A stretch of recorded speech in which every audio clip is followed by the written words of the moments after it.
We have a ceremony in Kisumu where we are going to lay to rest these people who passed on.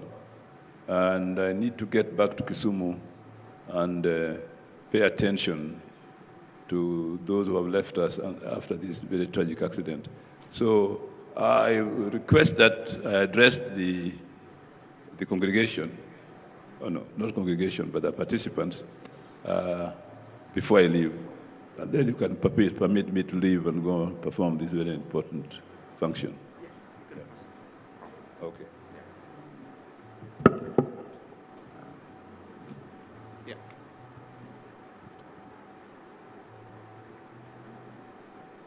Thank you very much. Is it working?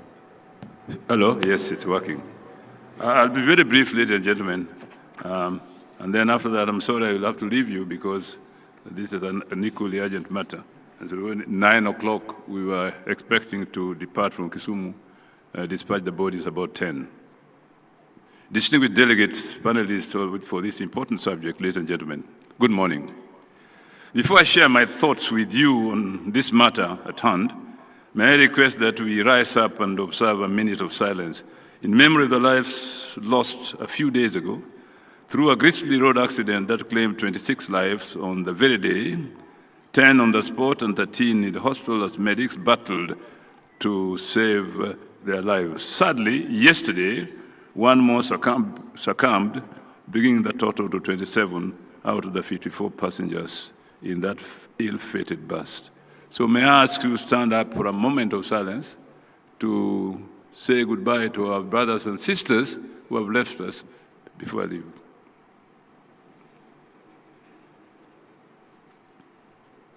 May the good Lord rest their souls in eternal peace. You may be seated.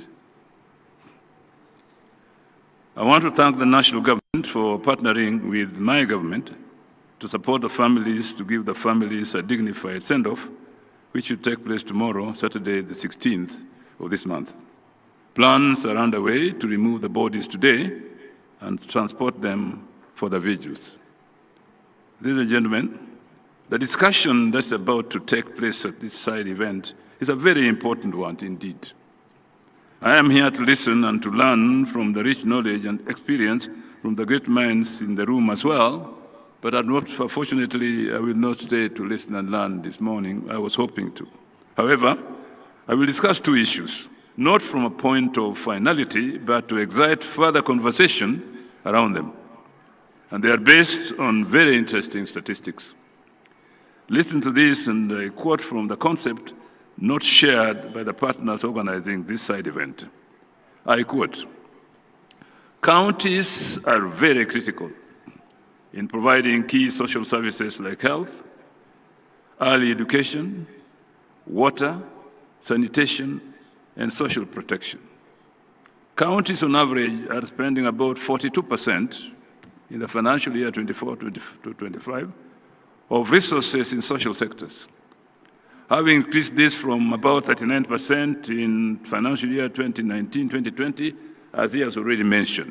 However, the number of children facing multiple deprivations is not reducing as fast. In fact, with analysis showing it is increasing towards 55% by 2025, this year. The question is, what could be the missing link between increased social spending by counties and the non-reduction of overall deprivations facing children, what we call child multidimensional poverty? And second question, what action could be undertaken by counties to shift the needle where money spent leads to accelerated poverty reduction? The disconnect between increased social spending and the slow reduction in child poverty is a critical issue that points to inefficiencies in how resources are used rather than the amount itself. It is not the amount that is less, it is how resources are used. The primary missing link is the fragmented, siloed approach to service delivery. Even with increased spending, different county departments often work in isolation, leading to ineffective and uncoordinated interventions. So, what are some of the key issues? One, siloed interventions. The Department of Health must run a nutrition program. The Department of Water may sink a borehole, and education builds a classroom. However, if these services don't reach the same vulnerable child and household in a coordinated way, their individual impacts are severely diluted.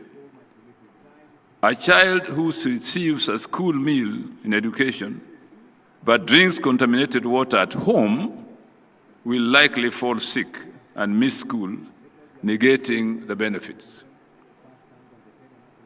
Focus on hardware and software. There is often a tendency to focus on visible capital projects, hardware, like constructing new health centers or ECD classrooms. However, this is often not matched by recurrent funding for the software, that is, the trained teachers, health workers, essential medicines, and learning materials that make the buildings functional. This leads to well-built but under-resourced and underutilized facilities. Thirdly, inefficient targeting. Social spending is not always laser-focused on the most vulnerable.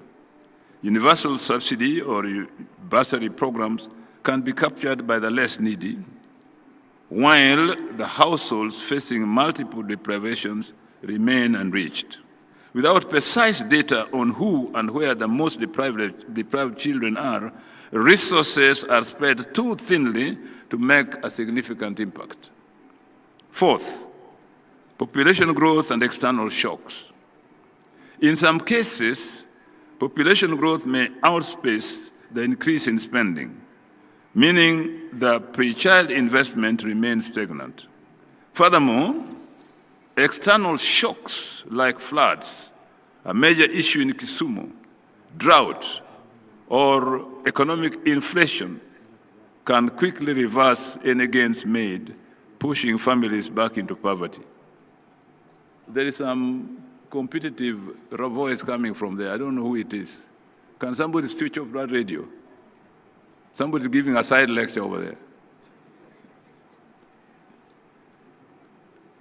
Now, we should adopt an integrated service delivery model. Instead of departments working in silos, we must implement a convergent approach. This means different sectors coordinate to deliver a package of services to the most vulnerable households simultaneously.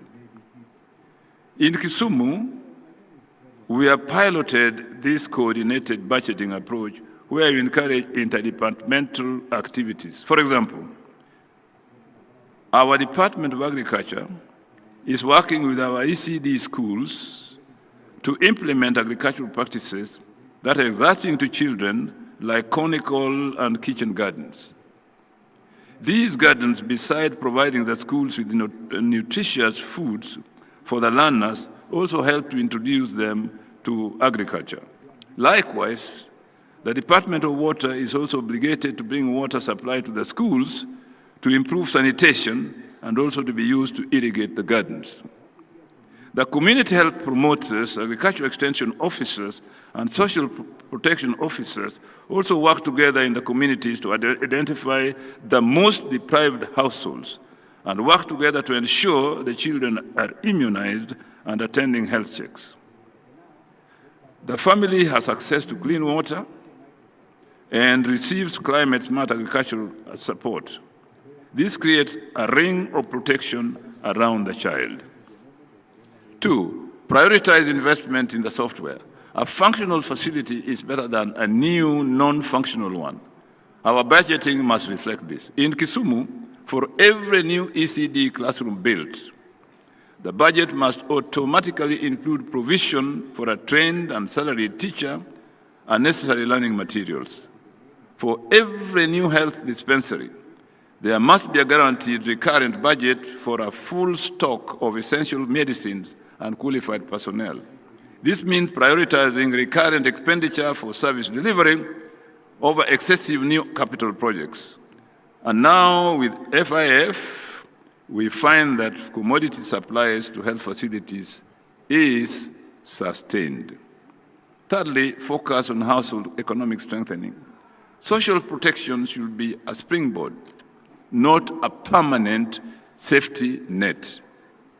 In Kisumu, we have since learned that freebies are not sustainable. In agriculture, we have introduced a subsidy funding model for inputs.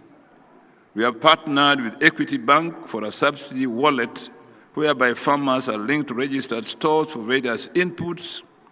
With their wallets, they pay a percentage of their needs, and the county government supplements a percentage directly to the store through the bank.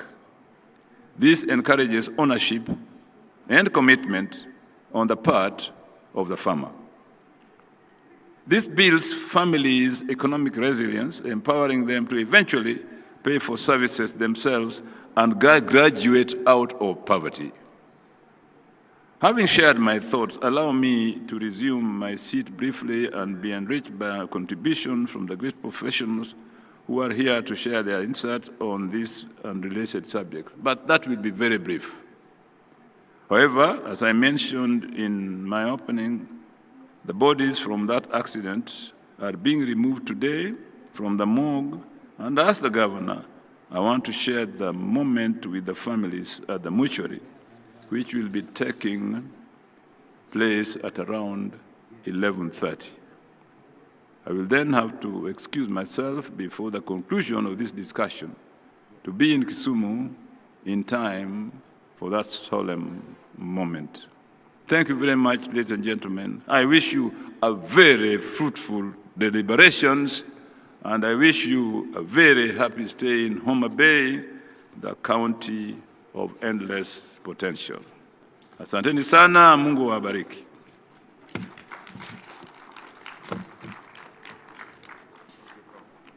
Thank you, Prof. Thank you so much. Let's give him another round of applause, Your Excellency, for the interventions that you are implementing to improve the welfare of children, and also the duty that is ahead of you that you're going to accomplish in the next few hours.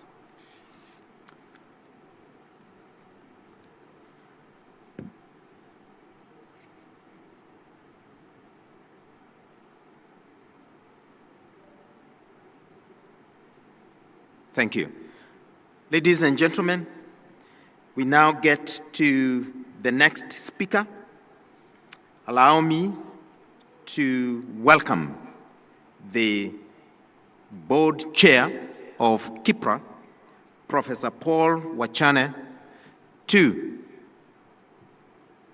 move forward to the podium and welcome our keynote speaker, the Principal Secretary, Dr. Boniface Makoha, State Department for Economic Planning. Karibu sana, Prof. Let's give him a round of applause. Thanks. I'm tall. So. Yeah. Oh. Yes. Thank you, the moderator. So, good morning. Thank you.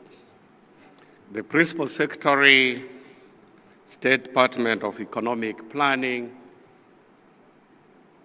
who is our chief guest, Dr. Makoha Boniface, Principal Secretary, State Department of Children Services, Corin Okego, His Excellency, the Governor of Kisumu County, Professor Peter Nyang', the National Development Partners President, of course led by UNICEF representative, the National Government officials present, county government officials in the House, delegates from various agencies in the House na watu wa Homa-Bay, hamujambo. Good morning. My task today is very simple, basically to welcome our guests. And like as I looked at the theme of this site event, that is financing the social sectors for equity and inclusion, I was asking myself, are we all on the same page in understanding, in fact, what the theme is all about? Looking at the key recipient of the social sector investments, those are the G-Train, right from unborn all the way to reaching the social services transfer payments, it raises a lot of critical issues or questions that need to be addressed. Right from our priorities in terms of investment in the health sector, nutrition, social protection, water, sanitation, and energy. The question is, does our national government, that's Kenya, prioritize these resources, or is it just a matter of pumping the amounts of it's part of its budget? Or which sector or which aspect is majorly favored in this budget allocation? Is what we are doing at the county government reflects the best practices as we look across the globe? Is there a mismatch that needs to be linked up? So those are some of the things that as participants today, I will be interested in understanding whether that's being done and this implication on the children's health and basically status. Without going into much details, of course, I had made some things I had wanted to ask His Excellency the Governor, but he was gracious enough to tell me that I should reach out to him, either face him or email him. Key that I was going to ask, especially those at the county governments, the CECs, that as Kipra were focused on public policy research analysis, that's developing tools from which we could get regulations enacted or which could guide our priorities. So we are calling upon the counties, the leadership of counties, to consider in their gracious way allocating some budget, be it 1% of their budget to Kipra, so that Kipra can come and provide capacity building in these important sectors. And we will not limit ourselves, of course, to the issues of children, but we'll go beyond that. So providing capacity so that the county governments are better positioned to intervene in matters of children health, among other things, would be a critical opportunity and a critical priority. So with those few remarks, my job was basically to welcome our PS to come and make his remarks. Then the director, of course, Elder, will provide the technical aspects of what's required. So at this point, I would like to invite the PS, Principal Secretary, State Department of Economic Planning, our boss, Dr. Boniface Barasa, to come and address the gathering. Thank you, Dr. Thank you.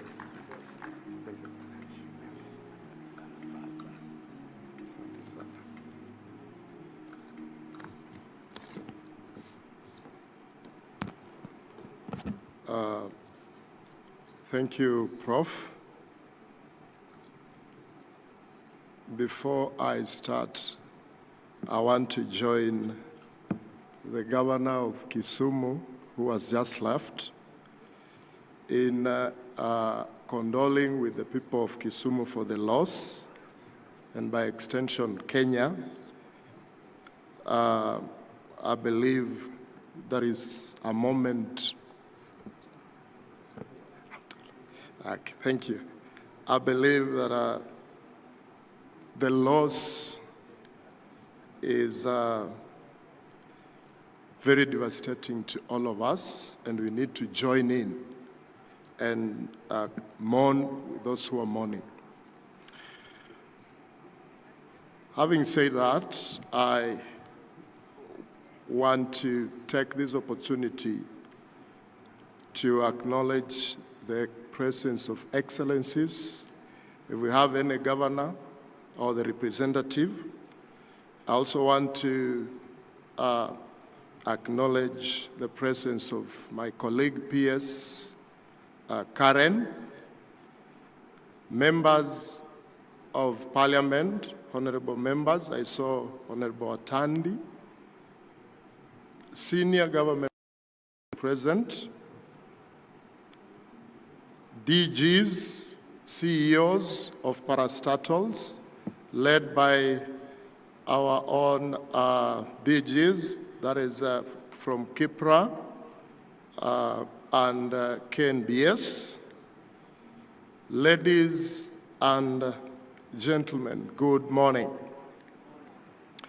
It gives me a great pleasure and privilege to join you today at this important side event dubbed Financing Social Sector for Equity and Inclusion at Devolved Level, co-hosted by the United Nations Children Fund, UNICEF, and UN Women at the sidelines of this Devolution conference. Today, as we gather to elevate the debate on how better to finance social sectors, as we also launch two critical reports prepared by the Kenya National Bureau of Statistics, and these two reports are on the title Brighter Tomorrow, Breaking Cycles of Poverty for Kenya's Children, and the second report is on Women's Empowerment report. As you may be aware, the State Department for Economic Planning, of which I am in charge, is mandated to, among other functions, to manage the national statistics as well as undertake national census, economic and housing survey. The State Department undertakes this function through KNBS, the Kenya National Bureau of Statistics, whose key mandate is sector-specific data collection, report writing, and dissemination. It is within these confines that in the year 2024, KNBS, with the support of UNICEF and UN Women, initiated a study to provide the required evidence on social sector performance. Both the financial and non-financial indicators were dealt with. The study inspired by the need to monitor one of the core goals of devolution, promotion of physical equity and accelerating poverty reduction across all regions of the country. Distinguished ladies and gentlemen, children are at the heartbeat of our nation's future. To secure that future, we must understand how they grow up and whether we truly meet their needs. The Brighter Tomorrows, Breaking Cycles of Poverty for Kenya's Children report draws data from the latest Kenya Demographic and Health Survey, that is of 2022, and applies the UNICEF's multiple overlapping deprivation analysis to provide a comprehensive picture of child vulnerability in Kenya today. The findings show that Kenya is home to 21 million children, of which they form 42% of the population. While notable gains have been made to ensure that child survival education protection is guaranteed, a significant proportion of Kenya's children continue to face poverty, nutrition, inadequate access to basic services, and other risks that threaten their well-being. More than half of Kenya's children are multidimensionally poor, experiencing deprivation in at least 3 dimensions of their well-being simultaneously.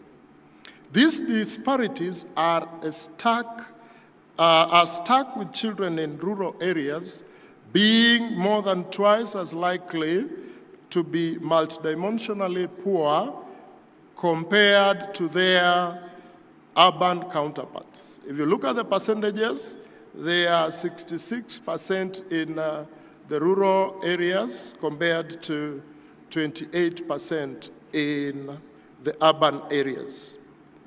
The regional inequalities have persisted, with counties such as Mandera, Turkana, Samburu, and Wajir reporting deprivation rate exceeding 90%. While on the other hand, counties like Nairobi, Kiambu, and Nyeri have the lowest rates of this deprivation. This highlights the urgent need for targeted and equity-driven interventions. The report further shows that only a small fraction of children benefit from social assistance program. In fact, indicative findings from the physical incidence analysis reveals that poorer households receive less government spending on essential services, especially education and health. And this report was presented, I think, the other day by Kipra. A very detailed analysis was presented on this, so I believe we can also have opportunity to look at it. On the positive, the report highlights that early childhood development spending is a smart investment. It is worth investing in the young population as a priority to reduce inequality. Similarly, apart from the report on the children, the Women's Empowerment Report highlights also a critical but often overlooked fact. Women's empowerment is a necessity. Women's empowerment plays a vital role in advancing gender equality and driving sustainable development. Empowering women is not only a matter of equity, it is a powerful catalyst for social change as well as a strategic investment for child survival and development. And I want to remind us that that is why we have even a resolution from the UN, Resolution 1325 of the UN Security Council, that is specifically on matters to do with gender, where women empowerment is given a priority. The analysis of women's empowerment in Kenya report was based on data from the 2022 Kenya Demographic and Health Survey report. As established in the analysis, 40.6% of women in Kenya are considered empowered. Women in urban areas, those with a higher level of education, and those from the wealthier households tend to be more empowered, highlighting a significant disparities when you compare with those from the rural areas. The analysis also establishes a clear link between women empowerment and better outcome for their children's future. It was observed that empowered women are more likely to ensure their children receive essential services such as health and education. Thus, they are less likely to be multidimensionally poor. Specifically, when women have access to resources, decision-making power, and social support, their children thrive. And you will agree with me and allow me to come to bring us back home here in Homa-Bay. The governor is a woman, and us, people of Homa-Bay, we are thriving. Ladies and gentlemen, these findings call for urgent action. I therefore echo the recommendations in the report, which include: 1, expand inclusive child benefits. Move towards universal systems that reach all vulnerable children. 2, improve access to health and nutrition, especially in poor and rural households, through immunization, food supplementation, and caregiver support. 3, reduce educational disparities by investing in infrastructure, teacher training, and inclusive education, particularly for children with disabilities. 4, strengthen child protection systems, including mobile birth registration and support for child-headed households. 6, build climate resilience by integrating child-focused adaptation into disaster preparedness and education system. And finally, promote women's empowerment as a cornerstone for child development through targeted social, economic, and policy intervention. As I conclude, ladies and gentlemen, I wish to extend my sincere gratitude to UNICEF and the UN for their continued partnership and commitment to advancing children and women well-being in Kenya. Special thanks to KNBS team, Kipra team, for the analysis and the production of the 2 reports. The evidence is clear. The time to act is now. Let us commit across government, development partners, and of course including civil societies, to ensure that every child in Kenya has the opportunity to thrive, and that every woman has the power to help them to do so. Thank you, and I wish you a fruitful deliberation. Santeni sana.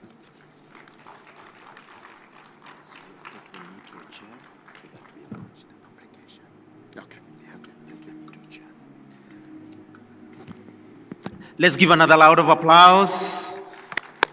It is indeed the time to act. The time to act is now. With a few people behind us who are too scattered behind the main dais, we're asking you to come forward.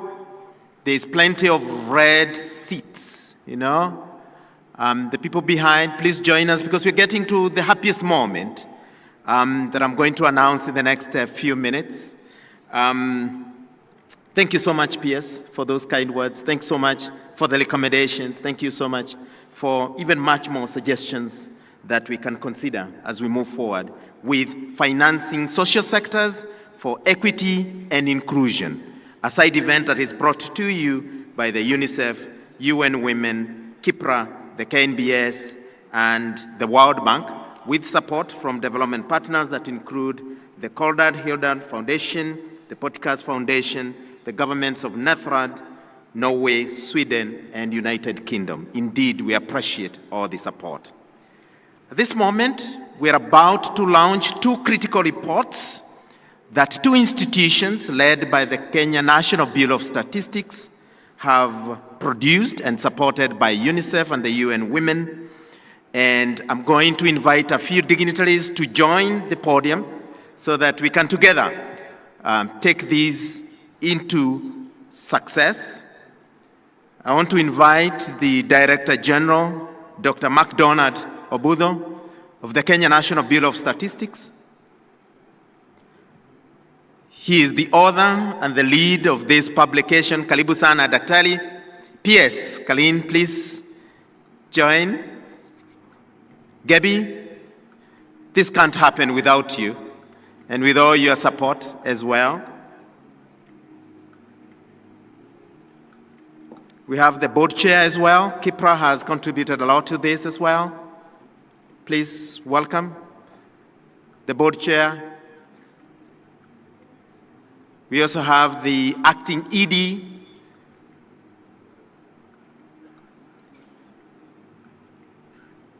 Please welcome.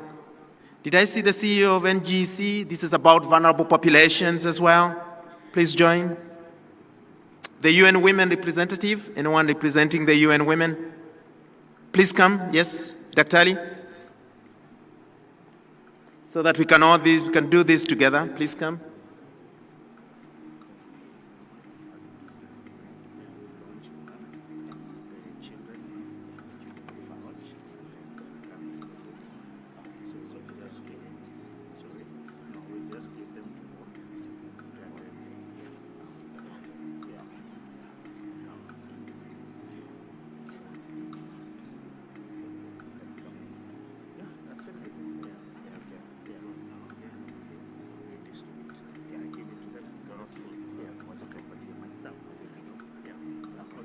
Very good. And I hope you're enjoying the music at the background. That also gives us a minute or so to just wipe off the butterflies a little bit. At this moment, I want to invite the DG, Dr. MacDonald Obudho of the Kenya National Bureau of Statistics, to speak a little, give a hook statement about the publication that we are about to launch. You can either use this podium or the microphone with you, whichever you're comfortable with. Doc, please. Okay. Thank you so much, Paul, for the chance, and all protocols observed. Good morning. Now, from the Kenya National Bureau of Statistics perspective, I'm really excited that we have gone this far, and we are at a point that we are now having two reports to launch.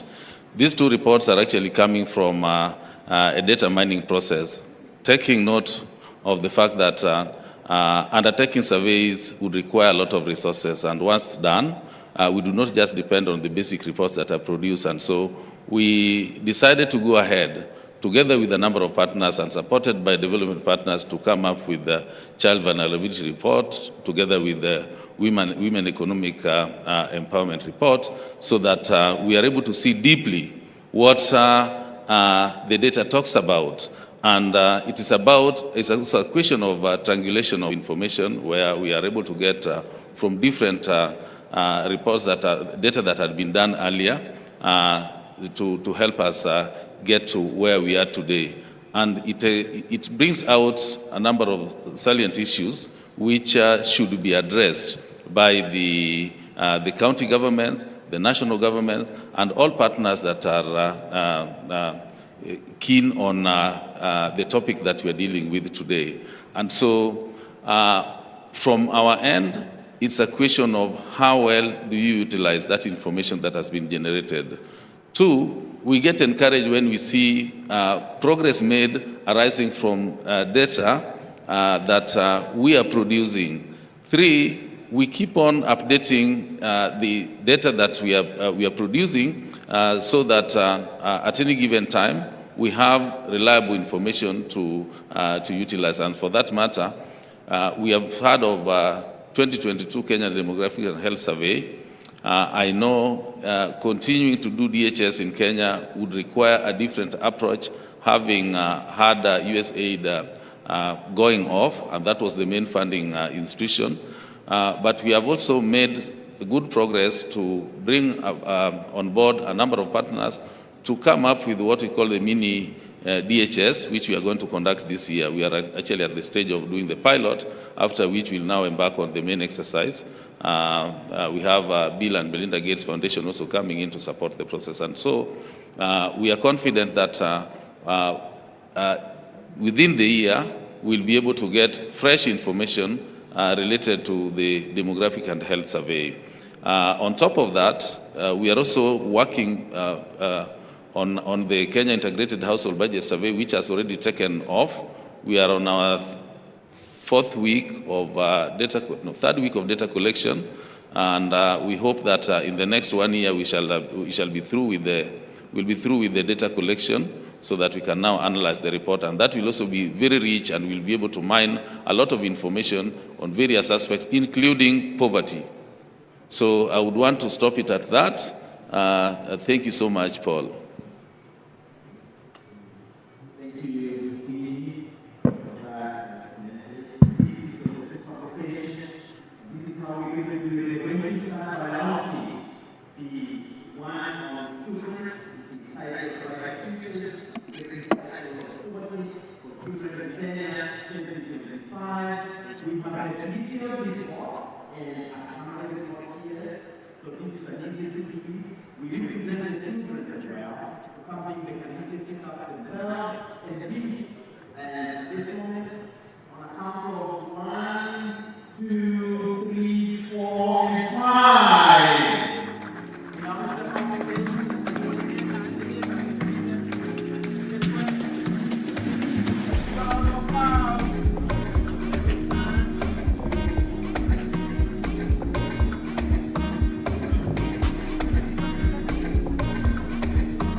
Less copies.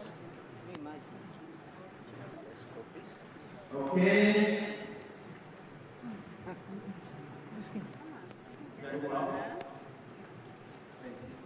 And on a count of 1, 2, 3, 4, and 5. We count.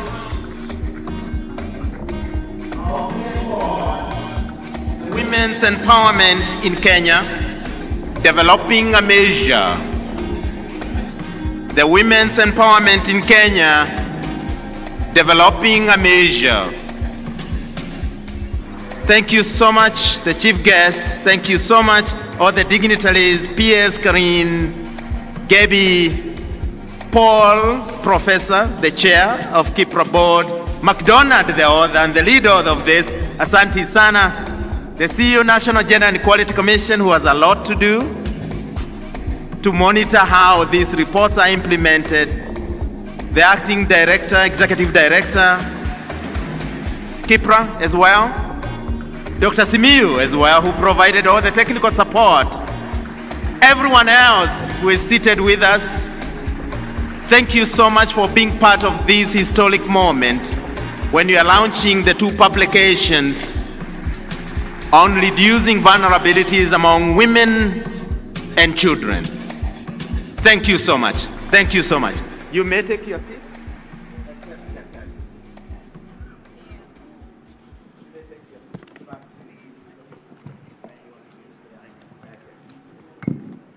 And now invite the guests to resume and take their positions. We thank you so much. Thank you so much.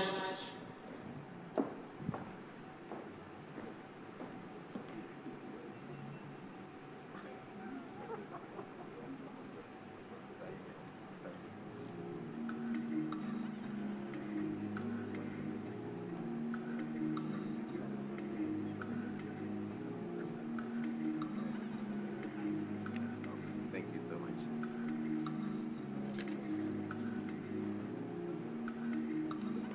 Oh, you okay? Okay.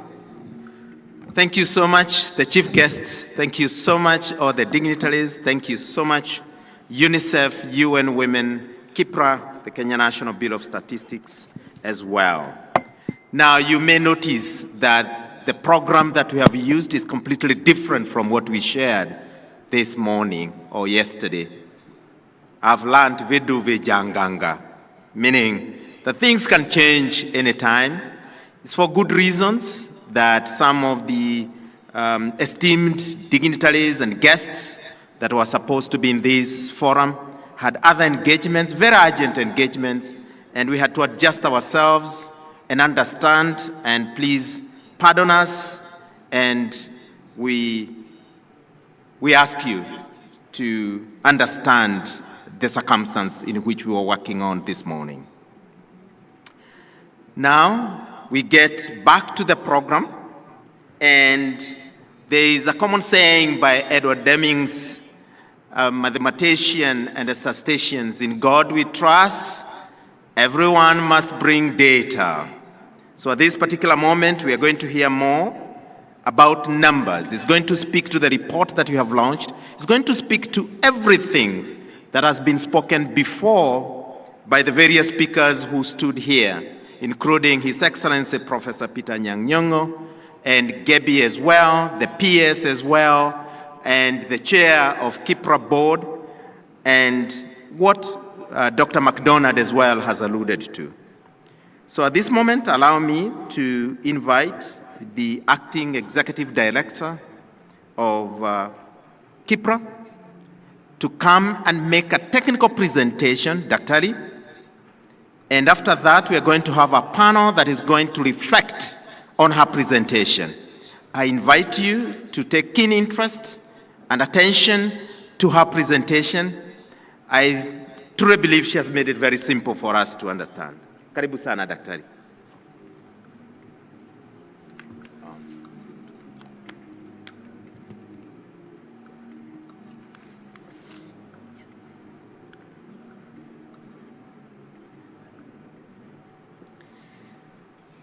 We proceed with the presentation, and this is work that has been done with support from the various institutions, right from the support from our State Department for Economic Planning, UNICEF, UN Women, World Bank, Kipra, KNPS, and other institutions.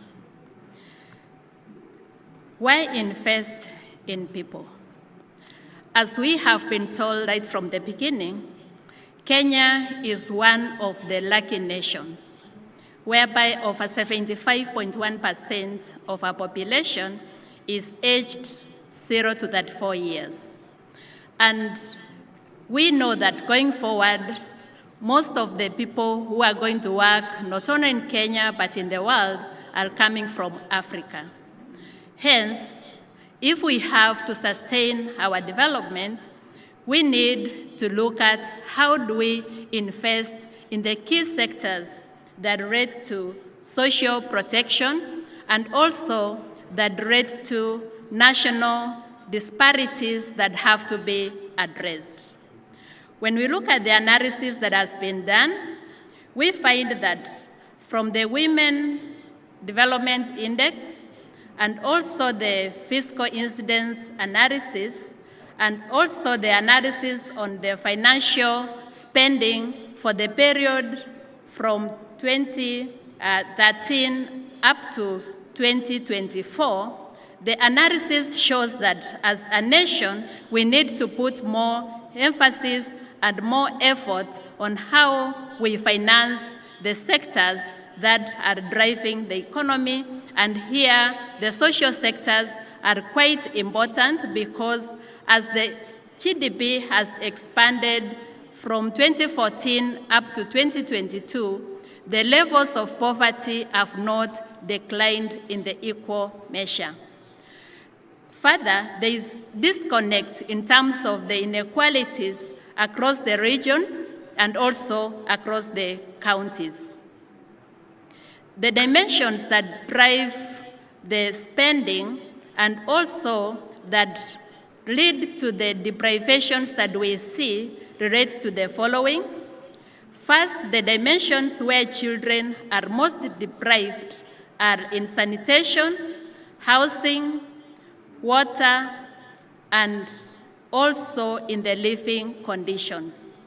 The analysis shows that where we have low levels of nutrition, we have low levels of well-being, which then means higher levels of deprivation. The other indication we have from this analysis is that multidimensional poverty levels increased between 2024 and 2025.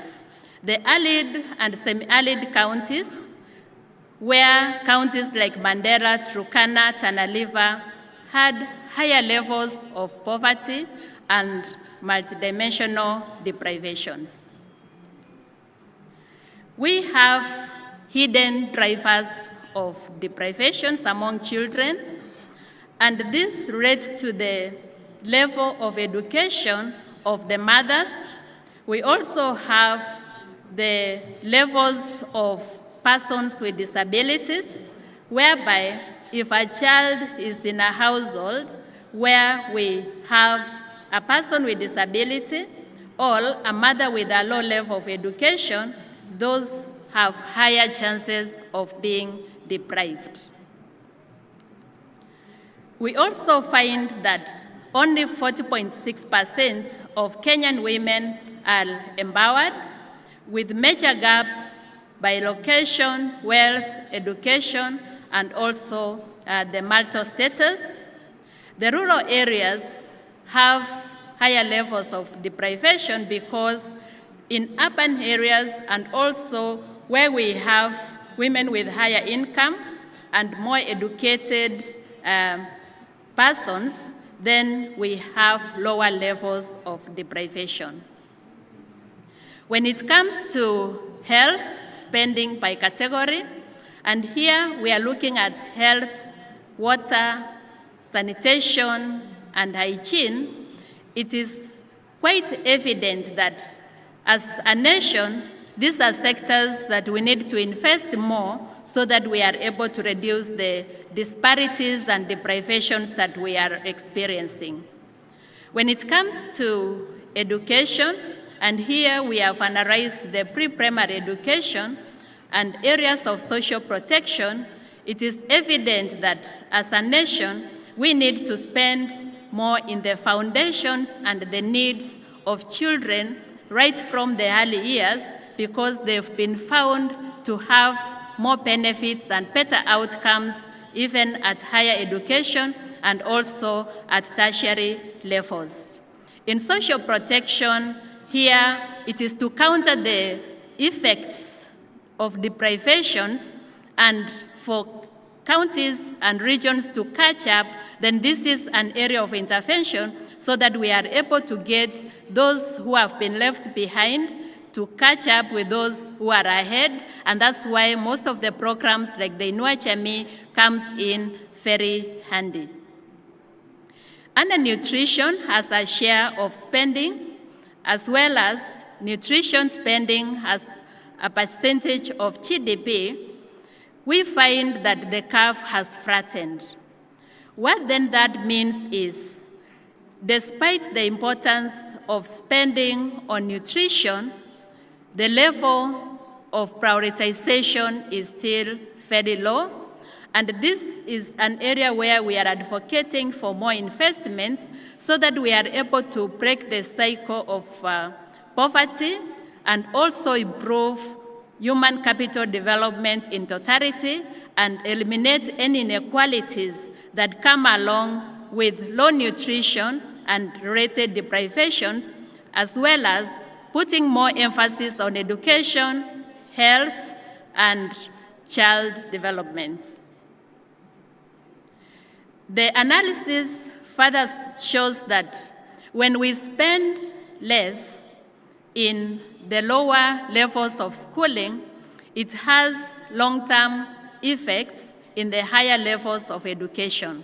This is because the children who are not covered in pre-primary education, for instance, they will not be able to progress to higher education, and hence, when we are spending in higher education, the people who will benefit at that level are from the higher income groups who will have managed to have their children go through the full cycle, right from the pre-primary, primary, secondary, all the way up to tertiary education. Then what is the call for action from this work? The first call for action is to invest in early childhood development for inclusive growth.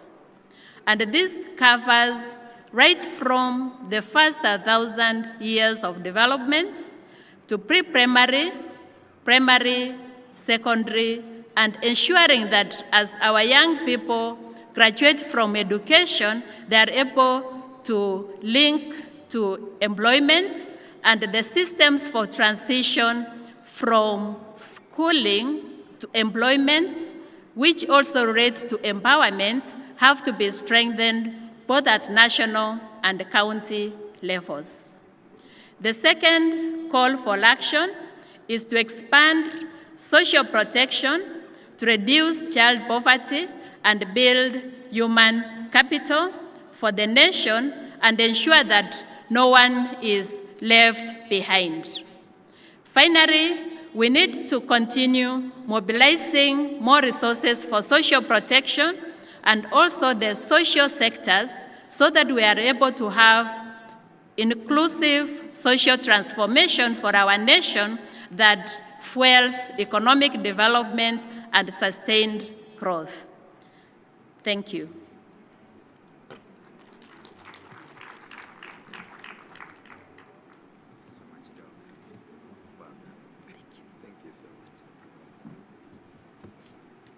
Wow. Let's give her a round of applause. We can do better than that. I can hear you.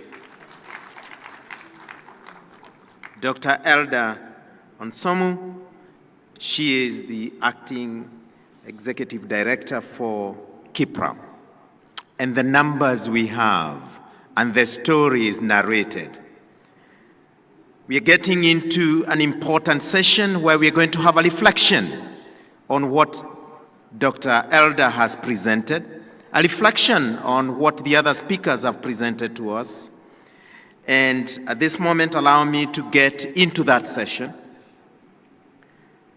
We're going to have a few speakers who are going to, or a panel. I'm going to invite them, and you'll join me in welcoming them onto the stage so that they can reflect and give us a few thoughts. The first one is CPA PS Karine Agengo. She is the Principal Secretary at the State Department for Children's Services under the Ministry of Gender. Please join me in welcoming Madam P.S. Clean to the floor. I presume that the full bio and profile shall be screening and printing onto the wall. Karibu sana PS. You may take the front, one of these, the center. Okay.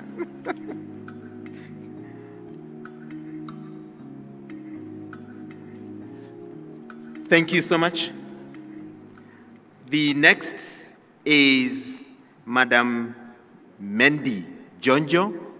She is the director of KCB Foundation. Please join me in welcoming Madam Mendy Jojo.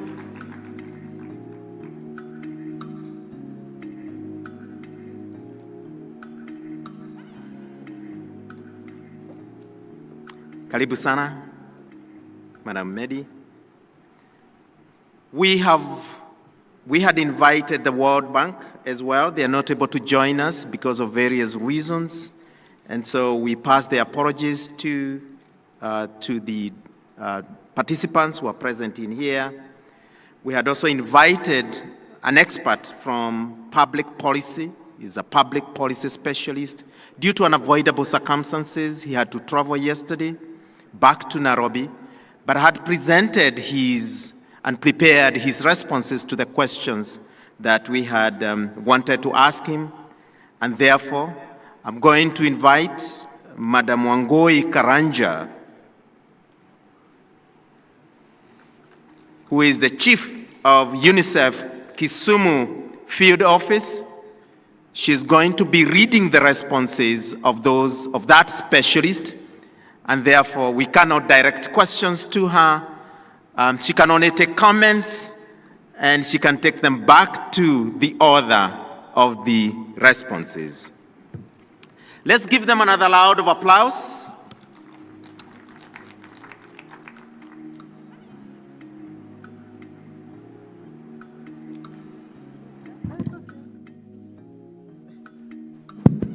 Okay,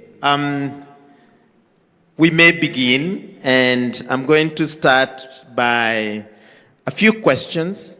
Some of the questions will be preceded by a commentary or a statement to put things into the context. So that will take some time, but I will ask all the panelists to take note of their questions and then take a moment and move on to the reflections.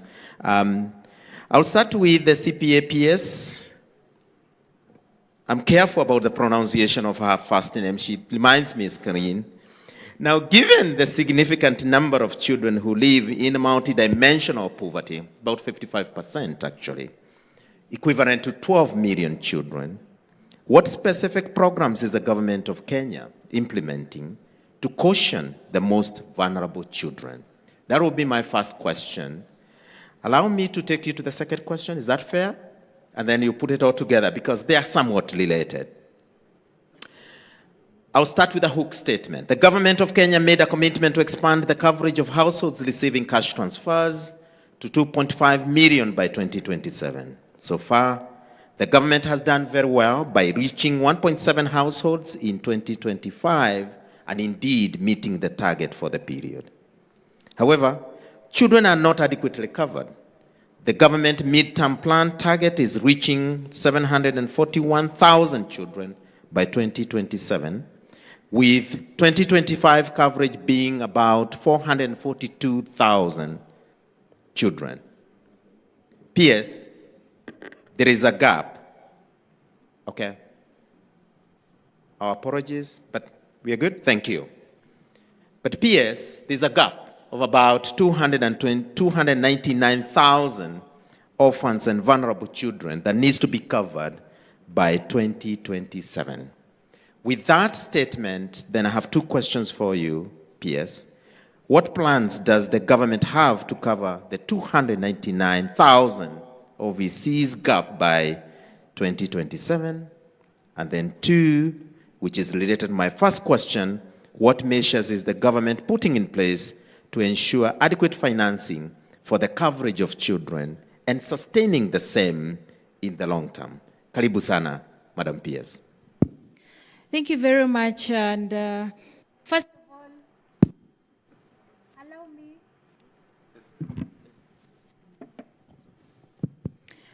allow me to sincerely thank the KIPRA team together with the ministry for putting up a very good report that we have just launched, because this report is part of evidence that can help us in planning and budgeting for children. And I'm glad that we are having the chair of the budget committee in this discussion, because his office is critical when it comes to matters of budgeting for children. Now, looking at the statistics, that children form about 42% of our population. First of all, I want to say that the government has taken a critical step in establishing a department that is now taking care of children. You note that this department was not in place until this year in April. And so that is one step that the government has taken, having looked at the past surveys that have been done on matters affecting children and seen that we need to first establish an office that purely takes care of children. And that is one good step that I can say the government has done. Next, the government also appreciates that we have vulnerable children in this nation. And one significant program that the government has taken is to have a cash transfer for the orphans and vulnerable children, currently reaching 442,000, as you have indicated, as of 2025. And this program stabilizes various incomes for households, improving children's access to health, nutrition, and education. However, we note there is a gap, and I will be addressing that in the next question.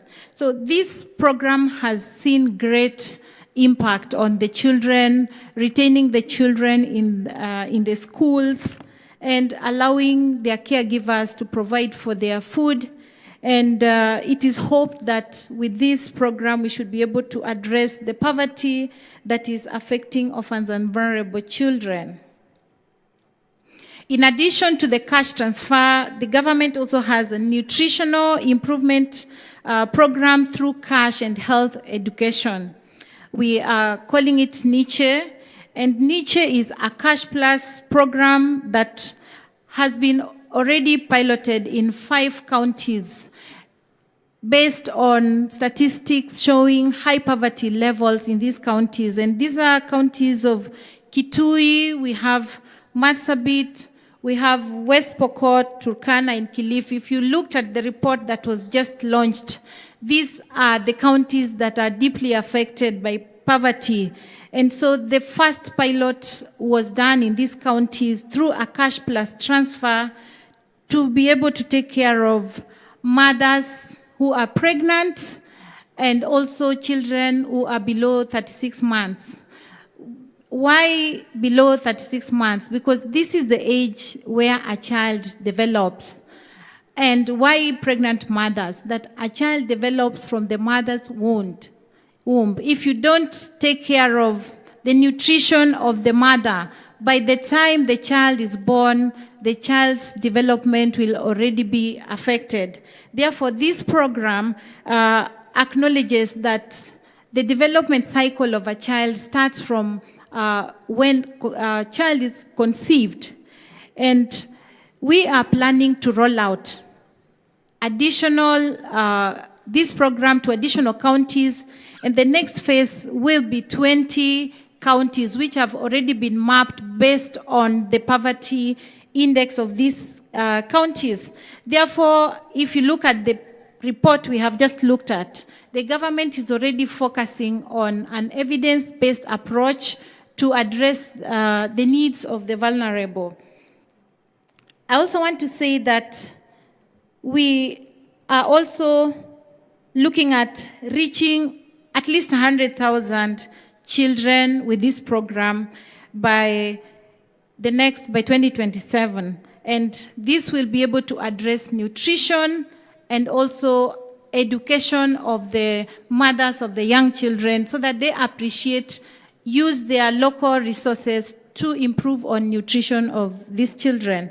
And that will have a multiplier effect when it comes to growth of children and consequently building our economy in the Through the Ministry of Education, the government also has put in place a school feeding program, and the chair of the budget committee here will confirm that this year the government has allocated 3 billion towards school feeding program, and this is mainly targeting again the ASAL region, because looking at again the statistics we've just seen, this is the area that is mostly affected, and also informal settlements in the urban centers. So this will enhance school attendance, because you saw education is one of the key areas that where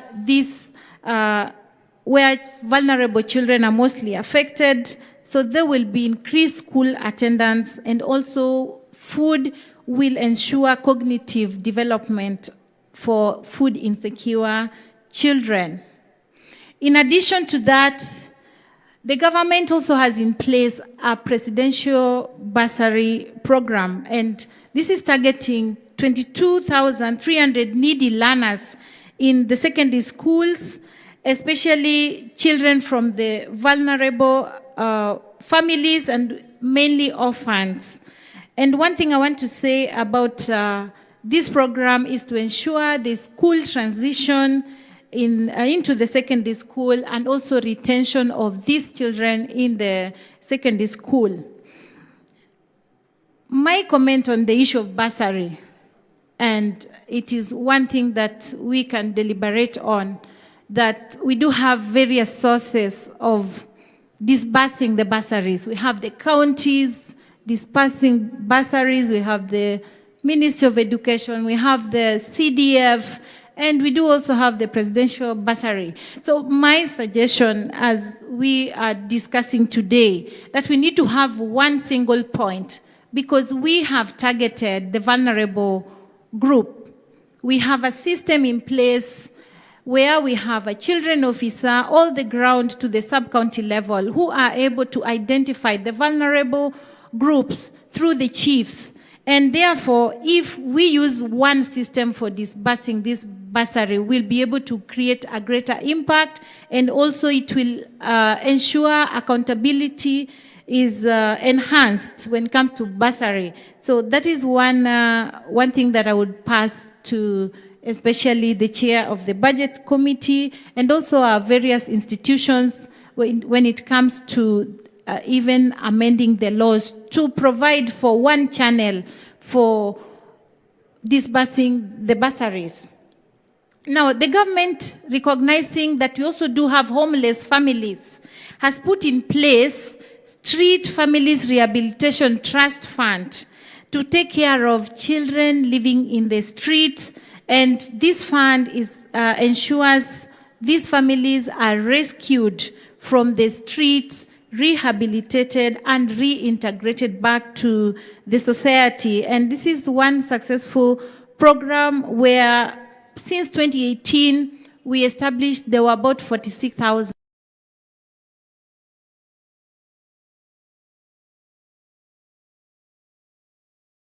and 300 street families have been reintegrated back to the society, while additional 20,000 are ongoing rehabilitation.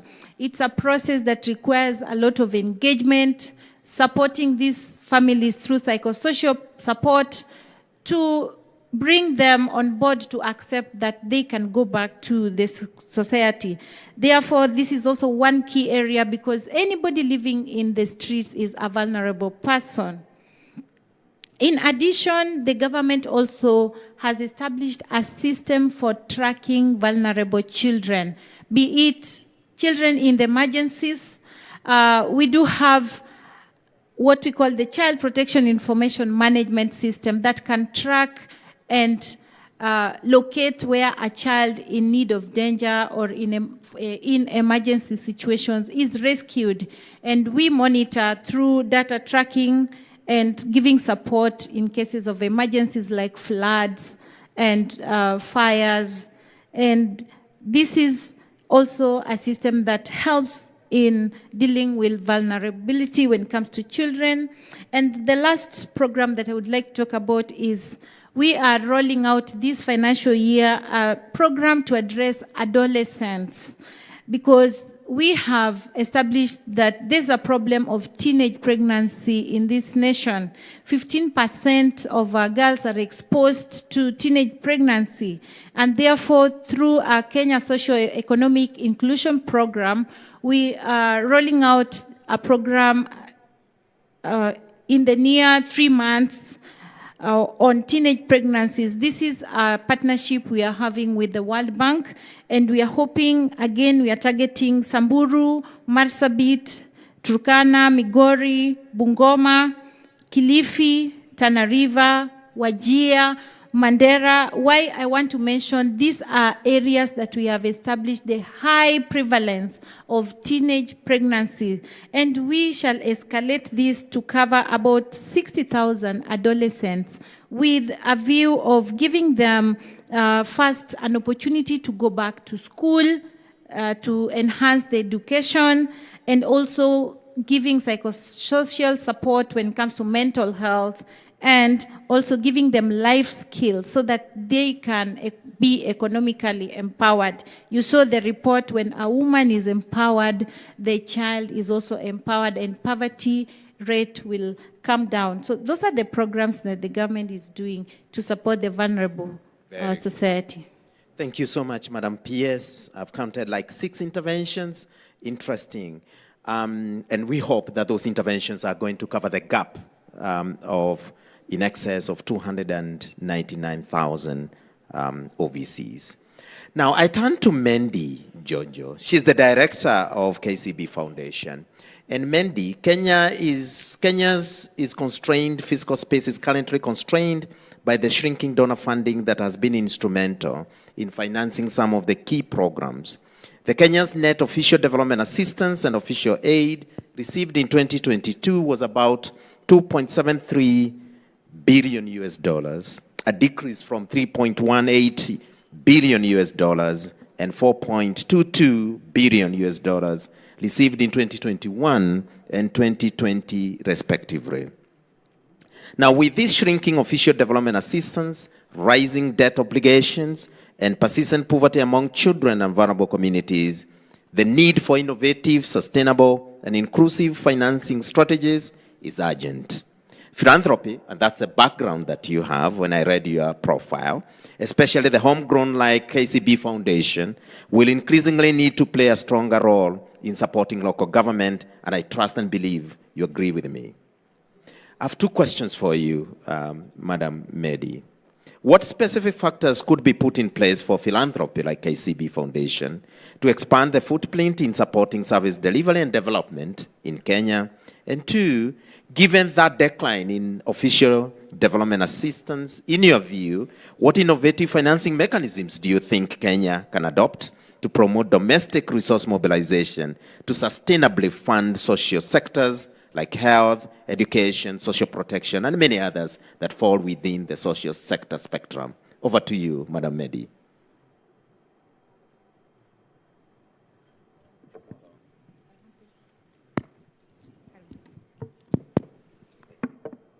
Thank you for your question. Good morning, everyone. So you are indeed right that aid is in decline. Anyone who's been watching what's been happening with USAID as well as other donors, we know that we're in a world where a lot of the philanthropic capital that has been flowing towards social services is on the decline. And one of the things that has also become very clear to anyone who's in this space is that this is an opportunity not just to try and do the same thing with less, but to really rethink how it is that we deploy and use capital. So to answer your question, some of the ways that KCB Foundation, as well as also indeed the KCB group has been looking at this issue, is around how do we have philanthropic capital being used as catalytic capital. So how do we have this finance that is primarily grants or primarily developmental in nature? How do we use it to spur either private sector or public sector capital in the country? And one of the most exciting things when we talk about social services, when we talk about things like ending multidimensional poverty, one of the most exciting things that can happen is if we look at counties as the engines for which jobs are going to be created in the country. And we all know that one of the biggest gateways towards achieving a lot of our socioeconomic rights is really the ability to have a job. So some of the exciting things that have been happening in this space involve the public sector meets private sector partnerships that spur job creation at the county level. And one of the most recent things that really speaks towards this work is joint investment as well as delivery platforms that support county level job growth, as I said. And it helps if you think of this in three things. In terms of one of the things we're very clear about is that we have to finance the workforce. And counties are stepping forward to do this thing, where they are partnering with, for instance, KCB Foundation to make sure that they put in matching funds. KCB Foundation puts in matching funds to make sure that we're able to rekit as well as to retool the workforce, and not just the workforce of today, but also the workforce of the future. Beyond that, the other thing that counties are also doing is partnering with private sector. So in this case, let me say KCB Bank, to make sure that when it comes to enterprise development, we're able to really have counties putting funds primarily through the Fund Management Act that was passed that allows counties to set up MSME funds to support the enterprises in their counties. So through this, you're being able to see how public sector meets private sector is able to really spur the growth as well as the development and the catalyzing of enterprises in the county. And the third thing that is really most exciting in terms of what the counties can also leverage on is the ability to have value chain or ecosystem development in their counties, where let's say your CIDP identifies 5, 6 priority value chains. What has been happening is where private sector comes in to really leverage on these opportunities and work with the counties end-to-end financing. So for instance, KCB Bank does this. You're then now able to see job creation, you're able to see workforce creation, and you're also able to see enterprise development.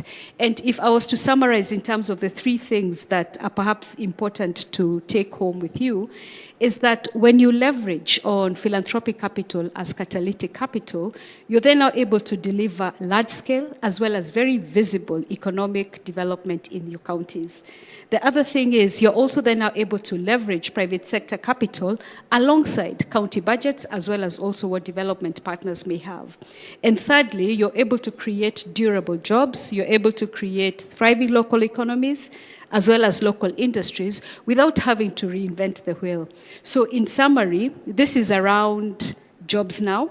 So being able to co-invest in skills and job placements that really match the county ambitions. It's also around money that moves. So being able to have end-to-end financing for value chains, so from production as well as market, and then growth with market. So we're talking about MSMEs that are backed with capital, technical assistance, and guaranteed buyers. And ultimately, the hope is, or the plan is, when you have jobs in the county, thriving MSMEs in the counties, multidimensional poverty becomes now something that is eradicated because we're now looking at multidimensional opportunity. Thank you. Thank you so much. Thank you so much. It's no longer alternative financing, it's mainstreaming philanthropic sources of resources and finances into the public sector funding systems. Thank you so much, Madam Medi. I want to remind you the disclaimer that the next speaker is going to respond on behalf of the private sector, but she doesn't come from the private sector. And my question goes to you, Wangui Karanja. you have already prepared responses for the purposes of record and the audience as well. Kenya is facing a paradox of expanding spending needs and a reduced physical space to provide essential services like health, education, social protection, and water. Debt is taking a large portion of ordinary revenue, with about 6 out of every 10 shillings collected being spent on debt repayment. The public wage take about 25% of our annual budgets, and this means that the government must partner more with the private sector and seek innovative, or what we call alternative finance, to provide services. Now, Kenya seems to be performing better in PPPs, that is public-private partnerships, on infrastructure and energy, but with lesser success on PPPs in social sectors like health, education, and social protection. So I have 2 questions that I would like you to address for the panelists to benefit from your thoughts on what potential exists for the government of Kenya to tap more on PPPs in social sectors like health, education, or any other subcomponent of social protection or social sector you may want to address. And 2, from a private sector perspective, what are some of the factors that the government of Kenya could put in place to attract more private sector partnership and financing for social sectors? Over to you, Madam Wangui. Thank you, moderator and esteemed panelists. As mentioned, I'm reading this response on behalf of Anthony Mwangi, who was not able to be with us. So, as a representative from the private sector, particularly from the vibrant ecosystem of micro, small, and medium enterprises that form the backbone of Kenya's economy, I am delighted to contribute to this discussion on financing social sectors amid fiscal challenges. To set the stage, let's begin with a high-level overview of Kenya's success in public-private partnerships within the social sectors. While Kenya has excelled in infrastructure, energy PPPs, we are seeing a growing momentum in health, education, social protection, and WASH. And some examples follow here. In health, the National Equipment Services Project has recently been launched. This initiative aims to equip hospitals throughout Kenya with state-of-the-art diagnostic and treatment technologies, ensuring their accessibility to all Kenyans. In July 2025, launch of a PPP at Moi Teaching and Referral Hospital's College of Health Sciences, revolutionizing medical training, fostering skilled healthcare professionals. This innovation project aims to address the critical shortage of health workers in Kenya by providing modern and well-equipped facilities for quality education, training, and student well-being.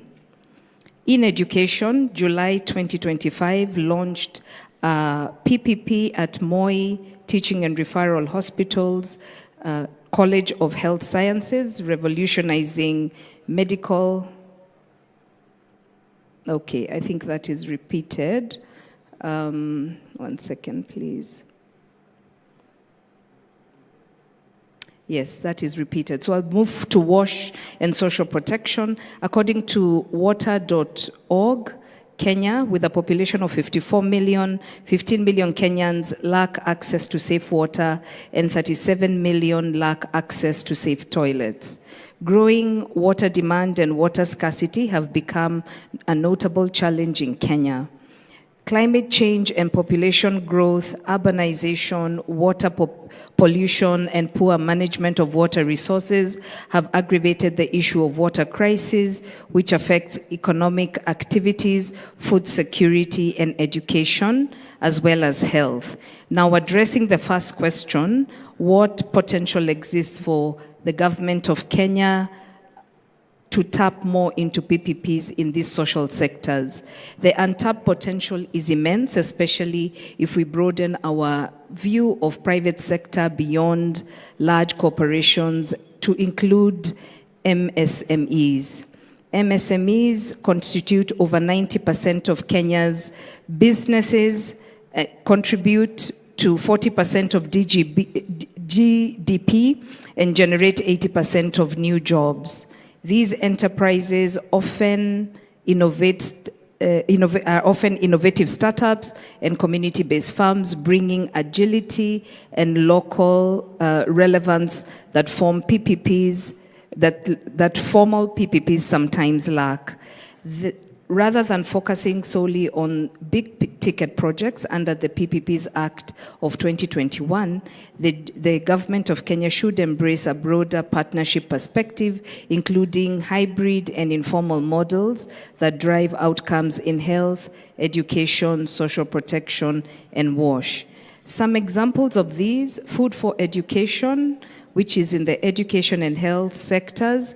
They are scalable models partnering with county governments, parents, private donors to deliver nutritious meals to over 500,000 children daily across 15 counties in 1,900 schools.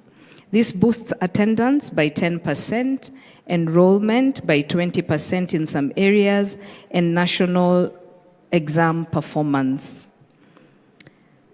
Addresses child multidimensional poverty.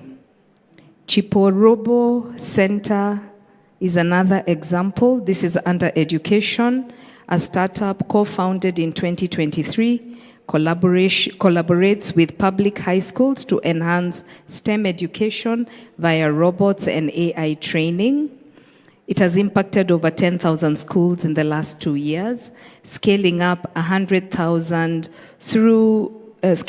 100,000 through partnerships with Microsoft Africa Development Center and Ekitabu.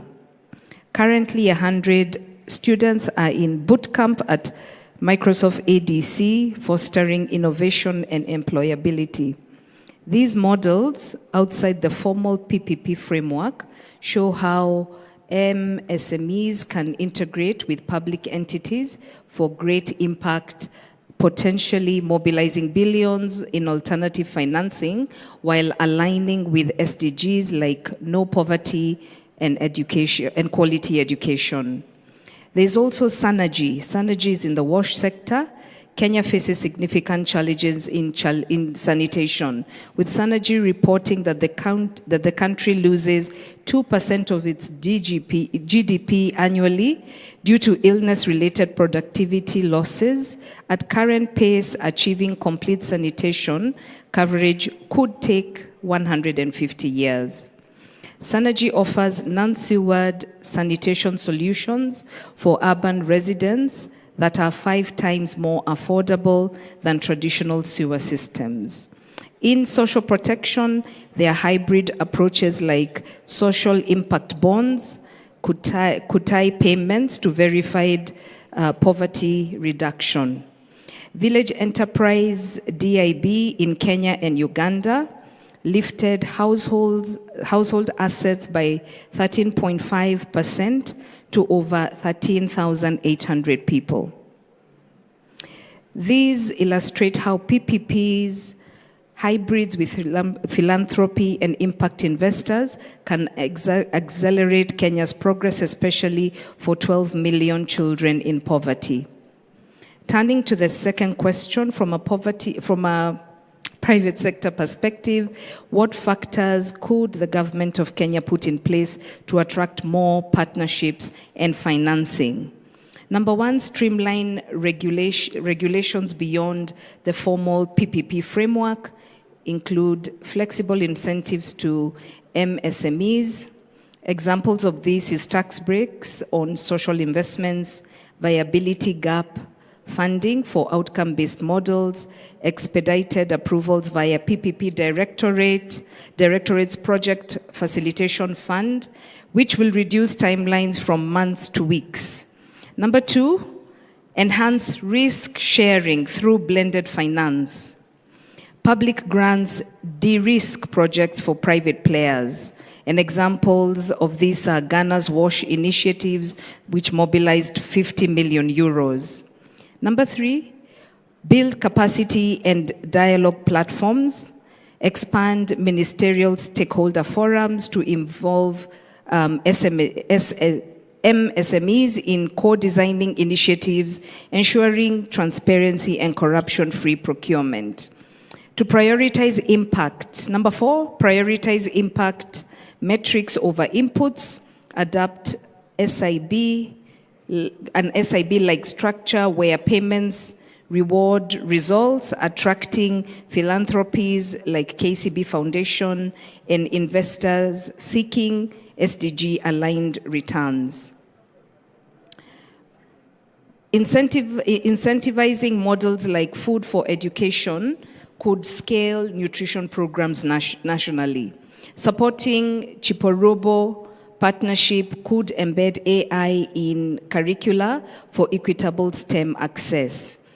Ultimately, by viewing the private sector holistically, including our 7.4 million MSMEs, the government of Kenya can turn fiscal constraints into collaborative opportunities, fostering innovation that sustains equity and inclusion for generations. Thank you. Thank you so much. We want to thank Anthony, who has made that submissions. He is the CEO and founder of Visible Industries, and asante sana, Ongoi, for fitting into the shoes of Anthony. At this moment, because of time, I will allow each of the panelists to summarize their thoughts, reflections in less than 5 words, so that, you know, as we say, if you don't remember everything else I said, there will be 1, 2, 3 things I want you to take home with yourself. I'll start with Mendy, or whichever order, but I would prefer Mendy to begin. Okay, PS, you ready?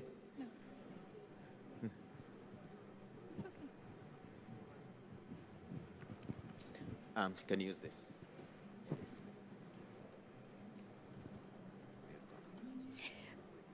So my take-homes are 3 things.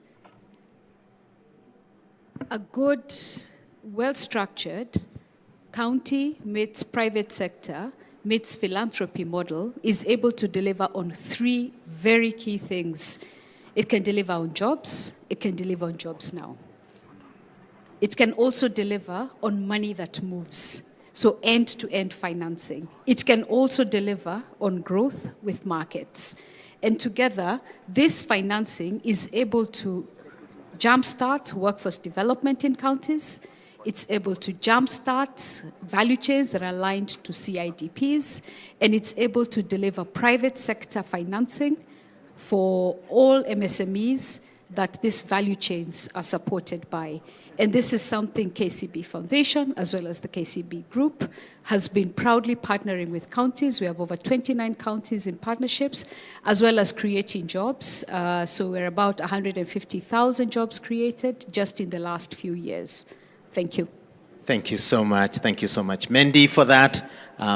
PS, Madam PS, less than 5 words. Thank you. And first of all, I would like to say that for sustainability in terms of financing, social sector, one of the things that we need to have is a coordinated approach to partnering both the, having a collaboration between the county government and the national government.